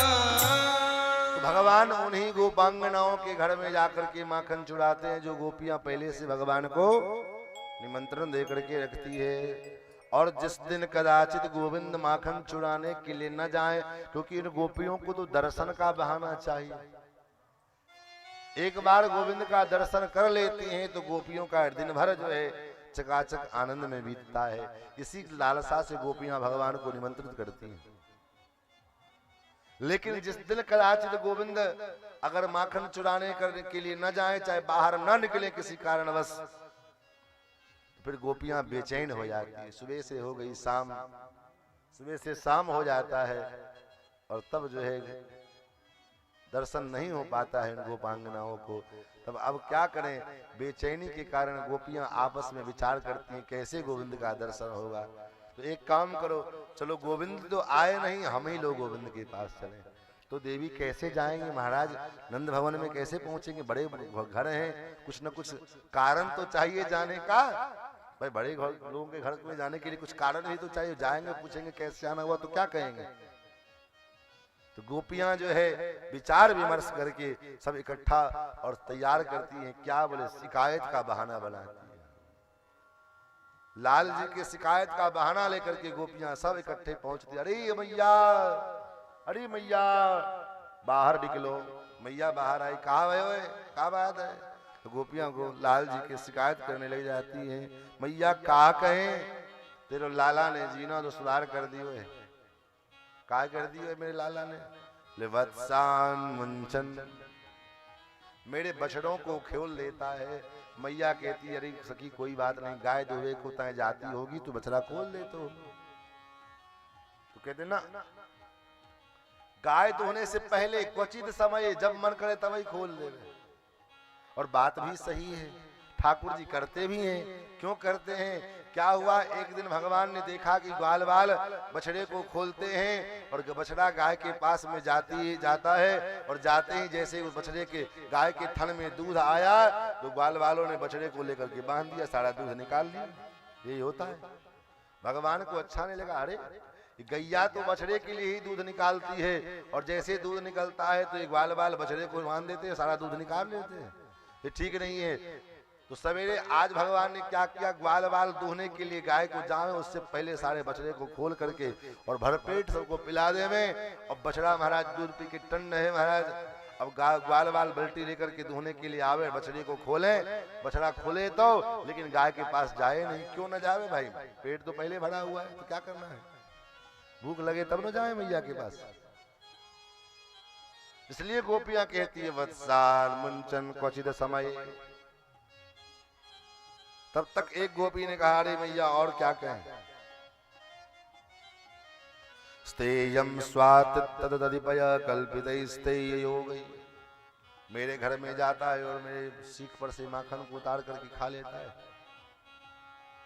तब तक एक सखी ने कहा, मैया उतना ही नहीं, सीख पर से माखन निकाल करके खावे तो कोई बात नहीं, चलो अपने खाता है सो तो खाता, ग्वाल वालन को भी खिलावे तब भी कोई बात नहीं, लेकिन मरकान भोक्षण, पता नहीं कौन सी भाषा बोले कि जाके बुलाने पर में वृंदा गोकुल के ब्रज के सारे बंदर इकट्ठे है जाए, और अपने खावे सो खावे, बंदरन को खिलावे। मरकान भोक्षण विभजति, और बंदरों का स्वभाव है कोई वस्तु उसको दो तो पहले सूंघता है तब खाता है, और जब खाने के बाद जब उसका पेट भर जाएगा तब फिर वो उस वस्तु को सूंघ के छोड़ देगा। पेट भर गया तब क्या करे, जब पेट भर जाता है बंदर भी खाना छोड़ देता है, तो उस मटके को उठाता है ये और कहता है अरे राम रे राम, ये मटका, ये इतना सड़ा हुआ मक्खन बंदर भी नहीं पूछ रहा है, बंदर भी नहीं खा रहा है, इसको तो कोई इंसान खाएगा तो मरी जाएगा। और उस मटके को उठा करके भांडम भिनती, उस मटके को फोड़ देता है। मरकान भोक्षण सतत विभजति सचिन्नादि भांडम भिनती। तब तक एक गोपी ने कहा, मैया ने कहा तो एक काम कर, क्यों नहीं करते, मक्खन को जो है अत्यंत छिपा करके क्यों नहीं रखती तुम लोग। तो एक सखी ने कहा, मैया वो भी करके देख चुके हैं, बिल्कुल अंधेरे जगह पर में जहां कोई नहीं पहुंच सकता है वहां पर मैं मक्खन को छिपा करके मैंने रखा, लेकिन वहां भी ये पहुंच गया। बोले कैसे, ध्वांतागारे धृत मणिगणम स्वांगमर्थ प्रदीपम। ध्वांतागारे, अपने जो है गले में जो मणियों की माला पड़ी है, कि मणि के प्रकाश में ढूंढते ढूंढते जैसे कमल को खोजते खोजते भौड़ा अपने आप पहुंच जाता है, उसी प्रकार ये पहुंच जाता है। तो एक काम क्यों नहीं करती, ये भी बच्चा है, मक्खन को ऊपर ऊंचाई पे रख दिया करो जहां तक इसके हाथ ना पहुंच पावे। एक सखी ने कहा, महाराज वो भी करके थक गई। वहां क्या हुआ, एक गोपी ने क्या किया था, बहुत ऊंचे में सीख बांध दिए, और कृष्ण चुरा करके फिर भी ना आ जावे तो उस सीख में घंटी टांग दी। कृष्ण आएंगे और मक्खन चुराने के लिए, तो सीख हिलेगा तो घंटी बजेगी और मैं पकड़ लूंगा। कृष्ण आए, देखा ऊंचाई पर में मक्खन रखा है, क्या करें, उखल मंगाया, उखल ले आए, और उखल के ऊपर में एक ग्वाल वाल को बिठाया जो सबसे तगड़ा था उसको, उसके ऊपर दूसरे को, फिर तीसरे को, फिर चौथे को, और सबसे ऊपर श्रीमान पहुंच गए अपने। और उसके बाद घंटी से कहा, रे घंटी, जब तक हम लोग भरपेट माखन न खा लें तब तक तुम बजना नहीं। घंटी बड़ा आज्ञाकारी था महाराज। घंटी ने कहा ठीक। अब भगवान मक्खन निकाले और अपने से नीचे वाले को दे, नीचे वाला हाथ में मक्खन ले, थोड़ा सा चाट ले, बगल वाले अपने से नीचे वाले को दे। सबसे नीचे जो था महाराज, उसके पास आते आते मक्खन तो बचता नहीं, मक्खन की खुशबू बचती थी केवल। सबको हो गया। अब ठाकुर के स्वयं के भोग लगाने की बारी आई। भगवान ने जैसे हाथ में लिया और स्वयं खाने के लिए चले, तब तक घंटी टन टन बजने लगी। भगवान ने कहा, जोहरी घंटी, अब तक तो चुप बैठा था, कम से कम थोड़ी देर और चुप नहीं बैठ सकते थे। हम खा लेते तब तुम बजते। घंटी ने कहा महाराज आपके सखा लोग खाए तब तक मैं चुप रहा क्योंकि आपका आदेश था, लेकिन आपके भोग के समय में अगर मैं चुपचाप बैठा रहूंगा तो मेरा जीना किस काम का। मैं तो बना ही इसीलिए हूं क्योंकि जब आपका भोग लगे, जब आपका स्नान हो, जब आपका पूजन होवे, जब आपकी आरती होवे, जब आपको धूप दिखाया जाए तो मैं बजता रहूं। मंदिरों में पूजन में घंटी क्यों बजाई जाती, कारण क्या, कभी जाना है? बस सीधे हिलाना जानते हो, हिला दिए बस घंटी बज गई। इसका नाम है गरुड़ घंटी। क्या बोलते हैं इसको? गरुड़ घंटी। इसलिए घंटी के ऊपर गरुड़ जी का चित्र बना होता है।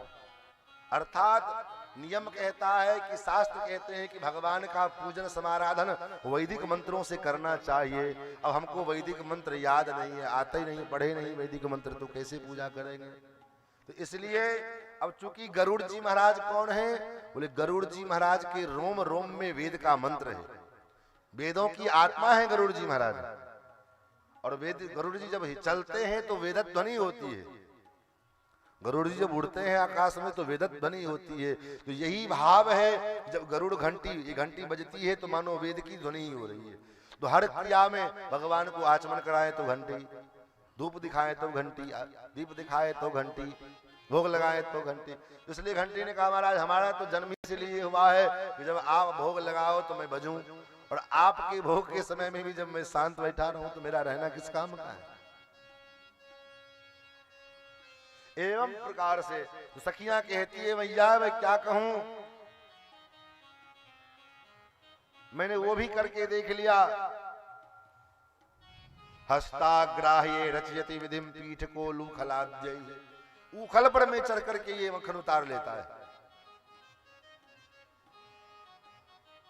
अच्छा एक बात जान लो, भगवान श्री कृष्ण के संपूर्ण लीलाओं में सबसे महत्वपूर्ण लीला है माखन चोरी लीला। कभी हमने विचार किया कि भगवान माखन चोरी क्यों करते हैं? कारण क्या है इसको चुराने का? माखन चोर क्यों बने भगवान? तो आचार्य लोग कहते हैं देखो मक्खन कौन है, पहले इस पर विचार करो। मक्खन कैसे तैयार हुआ? बोले मक्खन गाय के थन से जब दूध के रूप में निकला, फिर उस दूध को गोपियों ने चूल्हे पर में लेकर के गई। चूल्हे पर में दूध को खूब औंटी, उबाली, दूध को खोलाया, दूध खूब खौलने लग गया। तब उस दूध को उतार करके नीचे रख दिया। जब दूध थोड़ा शीतल हुआ, कुछ ठंडा हुआ, तब उस दूध में जावन डालती। जावन समझते हैं ना, जोड़न। जावन डाली और जावन डालने के बाद दूध को रख दिया। अब वो दूध स्थिर हो गया, ठहर गया। उसके बाद भी उसको चैन नहीं मिला। अभी सवेरे सवेरे गोपियां जब दूध दही जम करके तैयार हो गया, तब गोपियां अपनी मथानी को लेकर के आई और मटके में, दही के मटके में अब लेप पानी दे मथानी, दे पानी दे मथानी, घर मर। जो दही एकदम से जमा हुआ था उस दही को पानी पानी कर दी महाराज। टुकड़े टुकड़े उसके महाराज बना दिए। वो पूरा दही पानी पानी हो गया। और जब मथते मथते मथते मथते उस मथानी के मार को सहन करते करते करते करते अंत में जो तत्व ऊपर आ गया वही तत्व मक्खन है, और जो तत्व नीचे चला गया वही छाछ है। उसी को मट्ठा कहते हैं। उसी प्रकार मक्खन कौन है? बोले मक्खन हम सभी जीव मक्खन है। मक्खन की तुलना हम अपने आप से करें। जैसे मक्खन दही दूध के रूप में इस धरती पर में आया, ऐसे ही हमारा जन्म मां के गर्भ से इस धरती पर में हुआ। और जब हम धरती पर जन्म लिए तो धरती पर संसार में आते ही जैसे दूध को चूल्हे के ऊपर में उस गोपांगनाओं ने आग के ऊपर में औंटना शुरू की, उसी प्रकार इस संसार में आते ही हमको भी लोगों ने औंटना शुरू किया, उबालना शुरू किया। कैसे? संसार के जो ताप हैं, दैहिक दैविक भौतिक तापा, अनेक 3 प्रकार के जो ताप हैं, इस ताप में, इस डिप्रेशन में, इस टेंशन में हम दिन रात जलते रहते, खौलते रहते, उबलते रहते। बात बात पर में नाराज हो जाना, बात बात पर में झुंझला जाना, एकदम से बात बात पर में खींच जाना, ये क्या है? तो यही उबलना है। और जब उबलना, खूब उबले, इतना उबाला, संसार में आते खूब उबलते उबलते जब खूब उबले हम लोग, खूब खौलाया गया, हम ताप में खूब जले, तब क्या हुआ? तब तक कहीं से सत्संग की बयार लगी, शीतलता लगी, ठंडे हवा पहुंची। जैसे दूध शीतल हुआ, थोड़ा चूल्हे पर से उतार करके नीचे रखा गया, ऐसे ही हमको जीवन में थोड़ी सत्संग का शीतलता प्राप्त हुआ।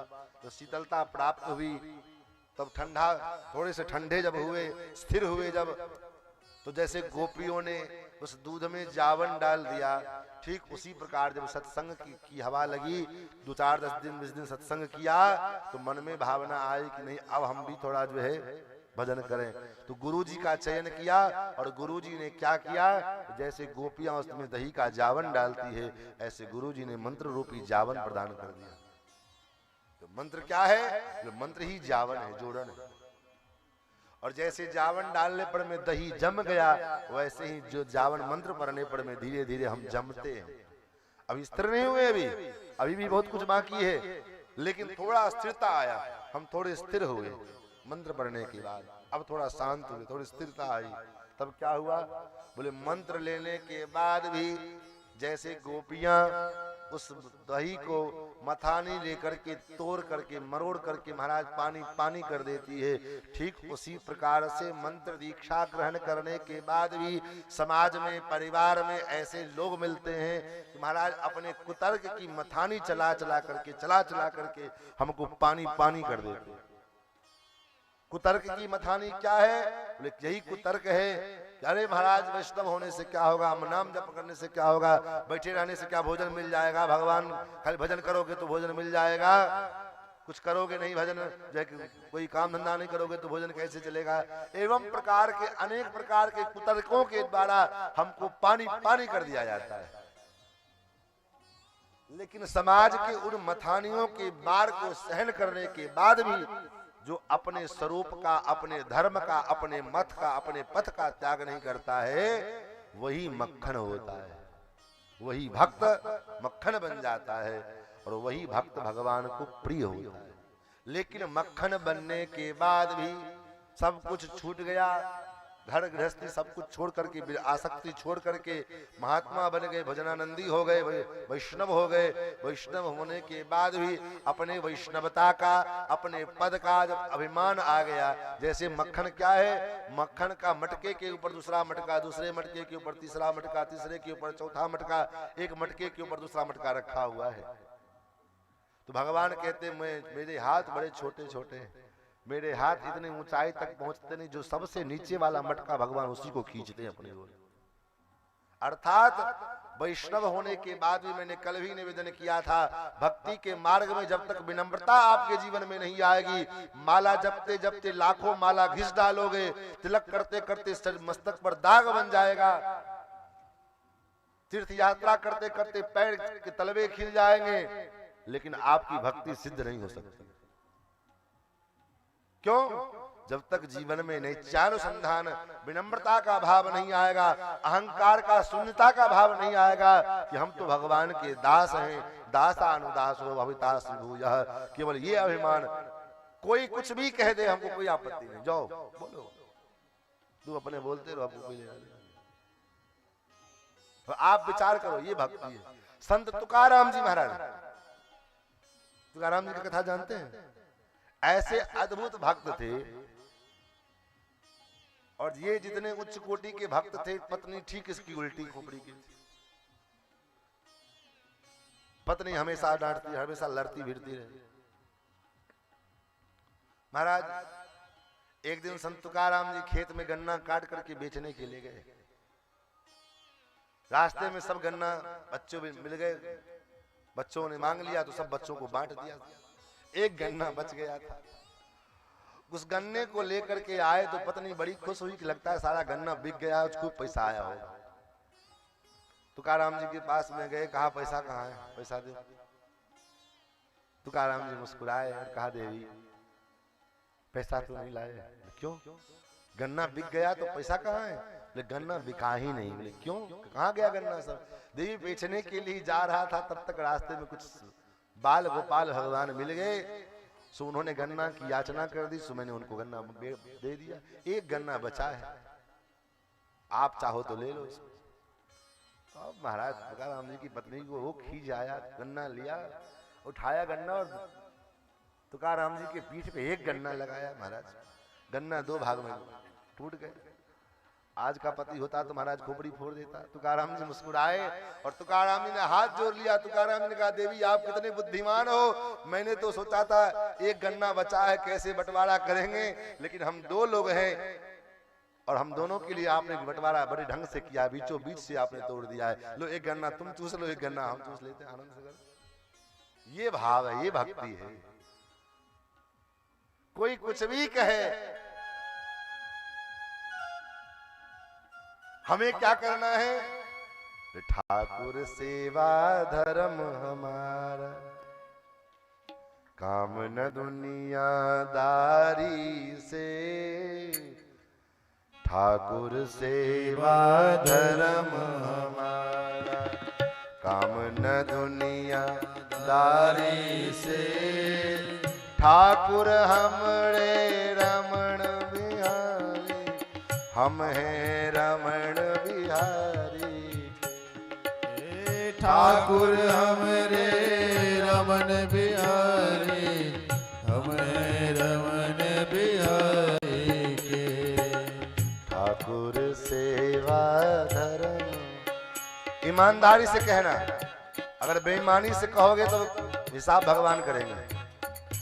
ये ताली बजाने के लिए मैं नहीं कह रहा हूं, ये केवल पद गाने की बात नहीं मैं कह रहा हूं। अगर ईमानदारी से, अगर हृदय से गाना हो तब तो गाना, नहीं तो चुपचाप सुनते रहना बस। हाँ,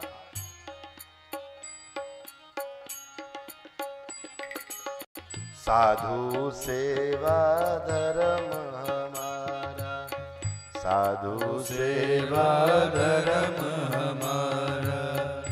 ठाकुर सेवा धर्म हमारा, ठाकुर सेवा धर्म हमारा। काम न दुनियादारी से, काम न दुनियादारी से। कोई भला कहे चाहे बुरा कहे, कोई भला कहे कोई बुरा कहे, हम हो गए अवध बिहारी के, हम हो गए अवध बिहारी के, हम हो गए बांके बिहारी के, हम हो गए बांके बिहारी के। ठाकुर हमरे रमण बिहारी, हम हैं रमण बिहारी के। ठाकुर हमरे रमण बिहारी, हम हैं रमण बिहारी के।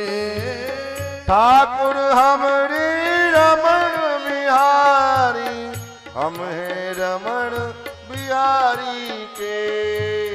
ठाकुर हमरे रमण बिहारी, हम हैं रमण बिहारी के। कोई भला कहे चाहे बुरा कहे, हम हो गए बांके बिहारी के। कोई भला कहे कोई बुरा कहे, हम हो गए अवध बिहारी। और एक बार हृदय से भगवान की होकर के तो देखो, पता चलेगा क्या आनंद है, क्या इसका भाव है, क्या इसका, ये तो वही जान सकता है। जैसे मीरा जी कहती ना, अरे घायल की गति घायल जाने, जो कोई घायल हो। घायल की गति घायल जाने, जो कोई घायल हो। घायल की गति तो वही जान सकता है जो घायल है। जौहर की गति जौहरी जाने, जौहर की गति जौहर जाने, जो कोई जौहरी हो, जो कोई जौहर हो। तेरी प्रेम दीवानी मेरो दर्द न जाने कोई। मैं तो प्रेम दीवानी मेरो दर्द न जाने को। मैं तो प्रेम दीवानी मेरो दर्द न जाने को। मैं तो प्रेम दीवानी मेरो दर्द न जाने को। तो महाराज उस दर्द को तो वही समझेगा जिसको जाके पग ना फटे बीमारी, सो क्या जाने पीर पड़ाई। बाँझ की जान प्रसव के पीड़ा, प्रसव की पीड़ा क्या होती है बाँझ क्या जाने। उसी प्रकार किसी गूंगे से कहो रसगुल्ला कैसा लगा, क्या कहेगा। उसी प्रकार ये जो इस रस को जिसने पाया है, जिसने जिया है, उस रस को वही जानता है महाराज, दूसरा कोई नहीं जान सकता। इसलिए ठाकुर हमरे रमण बिहारी, हम हैं रमण बिहारी के।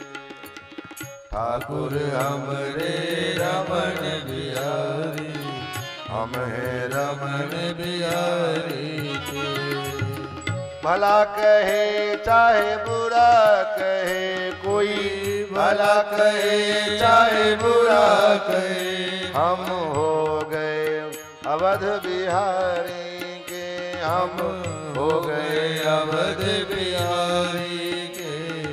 ठाकुर हमने रमण बिहारी, हम हैं रमण बिहारी के। ठाकुर हमरे अवध बिहारी, हम अवध बिहारी के। ठाकुर सेवा धर्म हमारा, काम न दुनियादारी से। ठाकुर सेवा धर्म हमारा, काम न दुनियादारी से। महाराज संसार की दृष्टि में जो पागल होता है वही भगवान का भक्त होता है। अब पागल बनना चाहो तो फिर बन जाओ पागल, क्योंकि संसार के लिए पागल ही हो जाना पड़ता है। संसार के लायक किसी काम लायक नहीं रहोगे। जो भगवान का हो गया फिर वो संसार के लायक थोड़ी रहता है, फिर तो भगवान के ही योग्य होता है। महाराज आगे भगवान ने लीला की है, कितना कहें क्या कहें। न आपके पास वक्त है न हमारे पास वक्त। हमारे पास वक्त है भी तो आपके पास वक्त नहीं, क्योंकि जैसे 10 बजेगा तो फिर घर की याद आएगी, हे भगवान बाबा जी को क्या है, बाबा जी को तो बना बनाया मिल ही जाएगा, हमको तो जाके चूल्हा भी फूंकना पड़ेगा।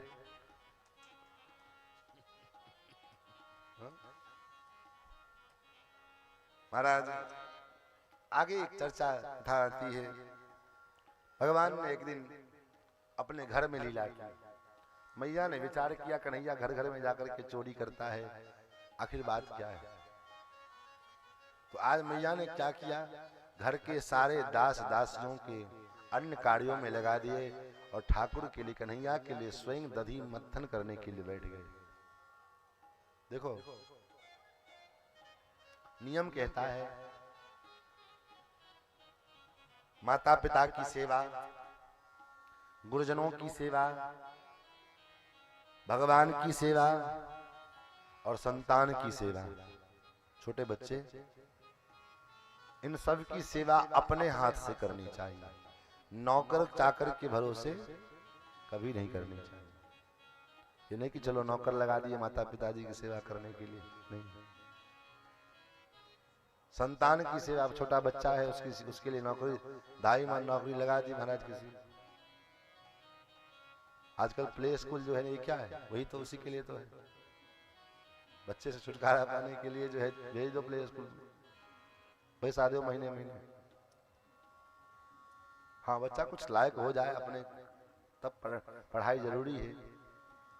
लेकिन 2 साल का हुआ नहीं, 3 साल का हुआ नहीं कि चलो पढ़ाई करने के लिए भेजो। इतना पढ़ करके क्या कलेक्टर बन जाएगा?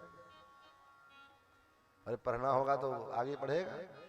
लेकिन 2 साल से ही जब उसको तुम्हारे प्रेम का, तुम्हारे वात्सल्य का, तुम्हारे दुलार की आवश्यकता है, तब तुम उसको भेज रहे हो ढाई के चक्कर में। और भगवान की सेवा भी स्वयं करनी चाहिए, किसी अन्य के भरोसे नहीं। हम नित्य ठाकुर की सेवा करें। हम नित्य सेवा करते हैं, नित्य कहीं करते हैं। अब प्रश्न उठता है महाराज, जैसे हम किसी परिस्थिति है, कोई ऐसी परिस्थिति आ गई, इस परिस्थिति में हम ठाकुर जी की सेवा नहीं कर सकते, मानो अशौच आ गया, तब क्या करें? बोले अगर घर के अतिरिक्त दूर का अशौच है तब तो निश्चित रूप से करते रहो भगवान की सेवा, कोई आपत्ति नहीं। वैष्णव हो तो, वैष्णवी परंपरा में जुड़े हुए हैं तो केवल कुल देवता की आराधना बंद छूट जाती है, संध्योपासना छूट जाएगी। लेकिन ठाकुर जी को आपने, जो आपके आश्रित हैं, क्योंकि अर्चावतार में भगवान भक्त के आश्रित रहते हैं, और नियम कहता है प्राण प्रतिष्ठा होने के बाद ठाकुर जी का 24 घंटे के अंदर अगर एक बार भी भोग नहीं लगा तो प्राण प्रतिष्ठा खंडित हो जाता है। इसलिए कम से कम एक बार तो निश्चित रूप से भोग लगना चाहिए। लेकिन हम लोग देखते हैं महाराज, शौक से लोग ठाकुर जी को घर में खरीद करके तो ले आते हैं, लेकिन पता लगा भोग लगाने के नाम पर में क्या होता है, तो महाराज हम फल फूल भोग लगा देते हैं, दूध भोग लगा देते हैं, भात रोटी साग नहीं भोग लगाते। क्यों नहीं लगाते? बोले लहसुन प्याज बनता है। अब भागा आदमी तो ठाकुर जी को लाया ही काहे के लिए? दिखाने के लिए लोगों को। भगवान ने निमंत्रण दिया था लाने के लिए कि हमको ले चलो अपने घर, कार्ड इन्विटेशन दिया था कि हमको ले चलो। जब पवित्रता पूर्वक तुम भोजन नहीं करा सकते भगवान को, तो फिर भगवान को लाए काहे के लिए? एक भाव बात। दूसरी बात, बहुत से लोगों का अभ्यास होता है कि महाराज भगवान को लड़का के भांति गोद में ले लेकर के बाजार में घूमेंगे तो बाजार में ले जाएंगे, ट्रेन में, बस में, सफर में। हाँ, कहीं आप 4-10 दिन के लिए जा रहे हैं तो अलग बात है, वहां ठाकुर जी को लेकर के, क्योंकि घर में कोई सेवा करने वाला नहीं है। तो अगर सेवा करने वाला है तो आप घर का परिवार कोई सदस्य है तो कोई बात नहीं, घर में रहने दीजिए। लेकिन अब लेकर के हम बाजार में डोल रहे हैं, अब तो होटल में बैठ करके चाय पी रहे हैं, भगवान को टेबल पे बिठाए हुए हैं। ये कौन सी बात? अब उस टेबल पर में पता नहीं कैसे कैसे लोग आकर के खाते पीते होंगे, और वहीं पर भगवान को बिठाए हुए। भगवान की एक मर्यादा है, स्वरूप है, उसका मर्यादा है। भाव अपने जगह स्थित है, ठीक है, लेकिन भाव को उतना ना आप बना दो कि भाव अभाव में बदल जाए, ये भी ठीक नहीं है। मैया ने स्वयं सारे दास दासियों को अन्य कार्यों में लगाया और गोविंद के लिए दधि मंथन करने लगे। ठाकुर जी सो रहे थे, भगवान के निमित्त मैया दधि मंथन कर रही हैं और भगवान के दिव्य गुणानुवादों को, भगवान के द्वारा किए गए लीलाओं को मन ही मन गा भी रही हैं। तो उसी समय भगवान सो रहे थे, सो ठाकुर जग गए और चले आए मैया के पास। मैया मुझे बड़े जोर से भूख लगी है। मैया ने कहा कन्हैया बस नेक रुक जा, बस मक्खन निकलवे वालो है, ताजा ताजा मक्खन निकलेगा मैं तुझे खिला दूंगा। भगवान ने कहा ना, मुझे तो मक्खन चाहिए, दूध, भूख लगी है। ठाकुर जी आकर के आगे से और मैया की मथानी को पकड़ लिए। मैया के जब मथानी को पकड़ लिया गोविंद ने, मैया मजबूर हो गई। मैया को गोद में लेकर के, ठाकुर जी को गोद में लेकर के मैया दूध पिलाने लग गई। भगवान ने पूछा मैया से, एक बात बताओ मैया, ये बताओ तो ये दूध प्यारो लगे कि पूत प्यारो लगे? तुम्हें दूध प्यारो लगे कि पूत प्यारो लगे? मैया ने कहा कन्हैया ये भी पूछवे वाली बात है, मुझे तो पूत प्यारो लगे। भगवान ने कहा अच्छा पता चल जाएगा। चूल्हे के ऊपर दूध रखा था, भगवान ने थोड़ा इशारा संकेत किया अग्निदेव को, अग्निदेव जोर से जलने लगे, चूल्हा पर से दूध भन भन करके गिरने लग गया। अब जैसे दूध गिरने लग गया तो मैया को याद आया चूल्हे पे दूध जल रहा है। मैया ठाकुर जी को गोद से उतार करके गई रसोई घर में। अब तो ठाकुर जी को बड़ा रोष आया, अरे अतृप्त मुत्सृज्य जवेन सायया वुत्सिच्यमाने पयधि पयसित तदिश्रुते। अरे अभी तो कह रही थी कि पूत प्यारो लगे और दूध की याद आते ही पूत को छोड़ दिया और दूध की रक्षा करने के लिए चली गई। इतना ही इनको दूध प्यारा था तो मुझसे क्यों प्रेम किया? मैंने इनको पुत्र सुख प्राप्त कराने के लिए क्षीर सागर छोड़ करके इनके पास में आया। क्षीर सागर मुसृज्य यागतो मथुरामपुरी। और ये है कि दूध के पीछे पड़े हुए हैं। अब ठाकुर जी को जब रोष आ गया, अब करें क्या, संजात कोपस्फुरितारुणाधरम, ओठ कांपने लग गए क्रोध के कारण। अब व्यक्ति को जब क्रोध होता है तो व्यक्ति तो ही काम करता है, या तो अपना खोपड़ी फोड़ता है या सामने वाले का खोपड़ी फोड़ता है, और न खोपड़ी फोड़ पाए तो सामने कोई सामान को फोड़ेगा, यही नहीं करता है। या तो अपना या किसी सामने वाले का खोपड़ी फोड़ेगा, या सामने को कोई सामान रखा रहेगा उसको फोड़ेगा। बर्तन रहेगा बर्तन फोड़ देगा, मोबाइल रहेगा मोबाइल पटक के फोड़ देगा, टीवी है उसी को पटक के फोड़। क्रोध में आदमी को तो होश रहता है। भगवान को भी क्रोध आ गया। ठाकुर जी ने क्या किया, एक पत्थर उठाया और जिस मटके में मैया नदी मंथन कर रही थी उसी के ऊपर धम्म से दे मारा। अब महाराज बड़ा मटका था, लगभग 30-40 मन जो है किलो दही उसमें पड़े थे, और महाराज जैसे मटका फूटा तो पूरा दही बिखर गया। अब जब मटका फूट गया तब भगवान का क्रोध तो उतर गया, लेकिन अब डर पैदा हो गया। अरे अब मैया क्या करे। अब मैया के डर के मारे ठाकुर थर थर कांप रहे हैं। सुखदेव जी कहते देखो देखो राजन, जाके डर अति काल डेराही, जिनका डर कहो डर हो, जिनका डर को भी लगता है। काल जिनके डर से डरते हैं, लेकिन उनको तो देखो, प्रबल प्रेम के पाले पड़कर प्रभु को नियम बदलते देखा। अपना मान भले टल जाए, निज भक्त का मान डलते देखा। जिनके बंक भ्रिकुटी के भय से सागर सप्त उबलते देखा। जिनके भौहें टेढ़ी कर लेने से सागर में खलबली उत्पन्न हो जाती है, लेकिन उनको माँ यशोदा के भय से अश्रु बिंदु दृग ढलते देखा। गोस्वामी श्री बिंदु जी महाराज कहते हैं कि उनको माँ यशोदा के भय से आंखों में अश्रु लिए सामने भाग रहे। महाराज मैया दौरी भगनम विलोक ससुतश्चत कर्म तत् जहासतम चापिन पतत्र पश्यति। और भगवान मटका फोड़ करके बाहर उखल पर में चढ़ गए, और मक्खन जो बाहर निकल रहा था उस मक्खन को ले लेकर के बंदरों को खिला रहे हैं। अपने पुत्र के इस करनी को जब मैया ने देखा तो बड़ा क्रोध आया, अत्यंत क्रोध अवस्था में। आज मैया ने छड़ी तक उठा ली। मैया हमारे पूज्य गुरुदेव भगवान कहते मैया क्रोध करती थी, लेकिन इतना क्रोध कभी नहीं किया मैया ने। आज वही मैया को इतना क्रोध क्यों आ गया। कन्हैया ने मटकी ही तो फोड़ा है, कोई हीरा मोती के मटकी तो नहीं थे, मटकी ही थे, मट्टी के मटकी थे, हड्डी थे। फिर आखिर कन्हैया मैया को क्रोध क्यों आया। पूज्य गुरुदेव भगवान का भाव इस प्रसंग में कहते कि ये मटकी बड़ी ऐतिहासिक मटकी थी। लेकिन क्या ऐतिहासिक मटकी थी, जब मैया यशोदा ब्याह करके आई थी तो मैया यशोदा के ददिया सास ने मुंह दिखाई के रूप में ये मटकी मैया यशोदा को दिया। मैया तब से संभाल करके उस मटकी को रखी थी कि कन्हैया का यशोदा का जब ब्याह करूंगा तो अपने बहू को मुंह दिखाई के रूप में यही धरोहर ये मटकी मैं अपने बहू को दूंगी।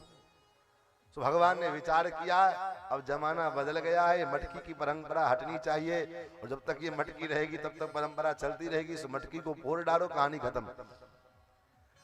इसीलिए ठाकुर ने मटकी को फोड़ दिया। सो मैया का दिल टूट गया, मैया के सपने पर पानी फिर गए। महाराज मैया का जो आशा था वो टूट गया। मैया छड़ी लेकर के दौड़ पड़ी, और जब छड़ी लेकर के दौड़ पड़ी भगवान भगे, मैया पीछे पीछे, कन्हैया आगे आगे, भगवान पकड़ में नहीं आ रहे हैं।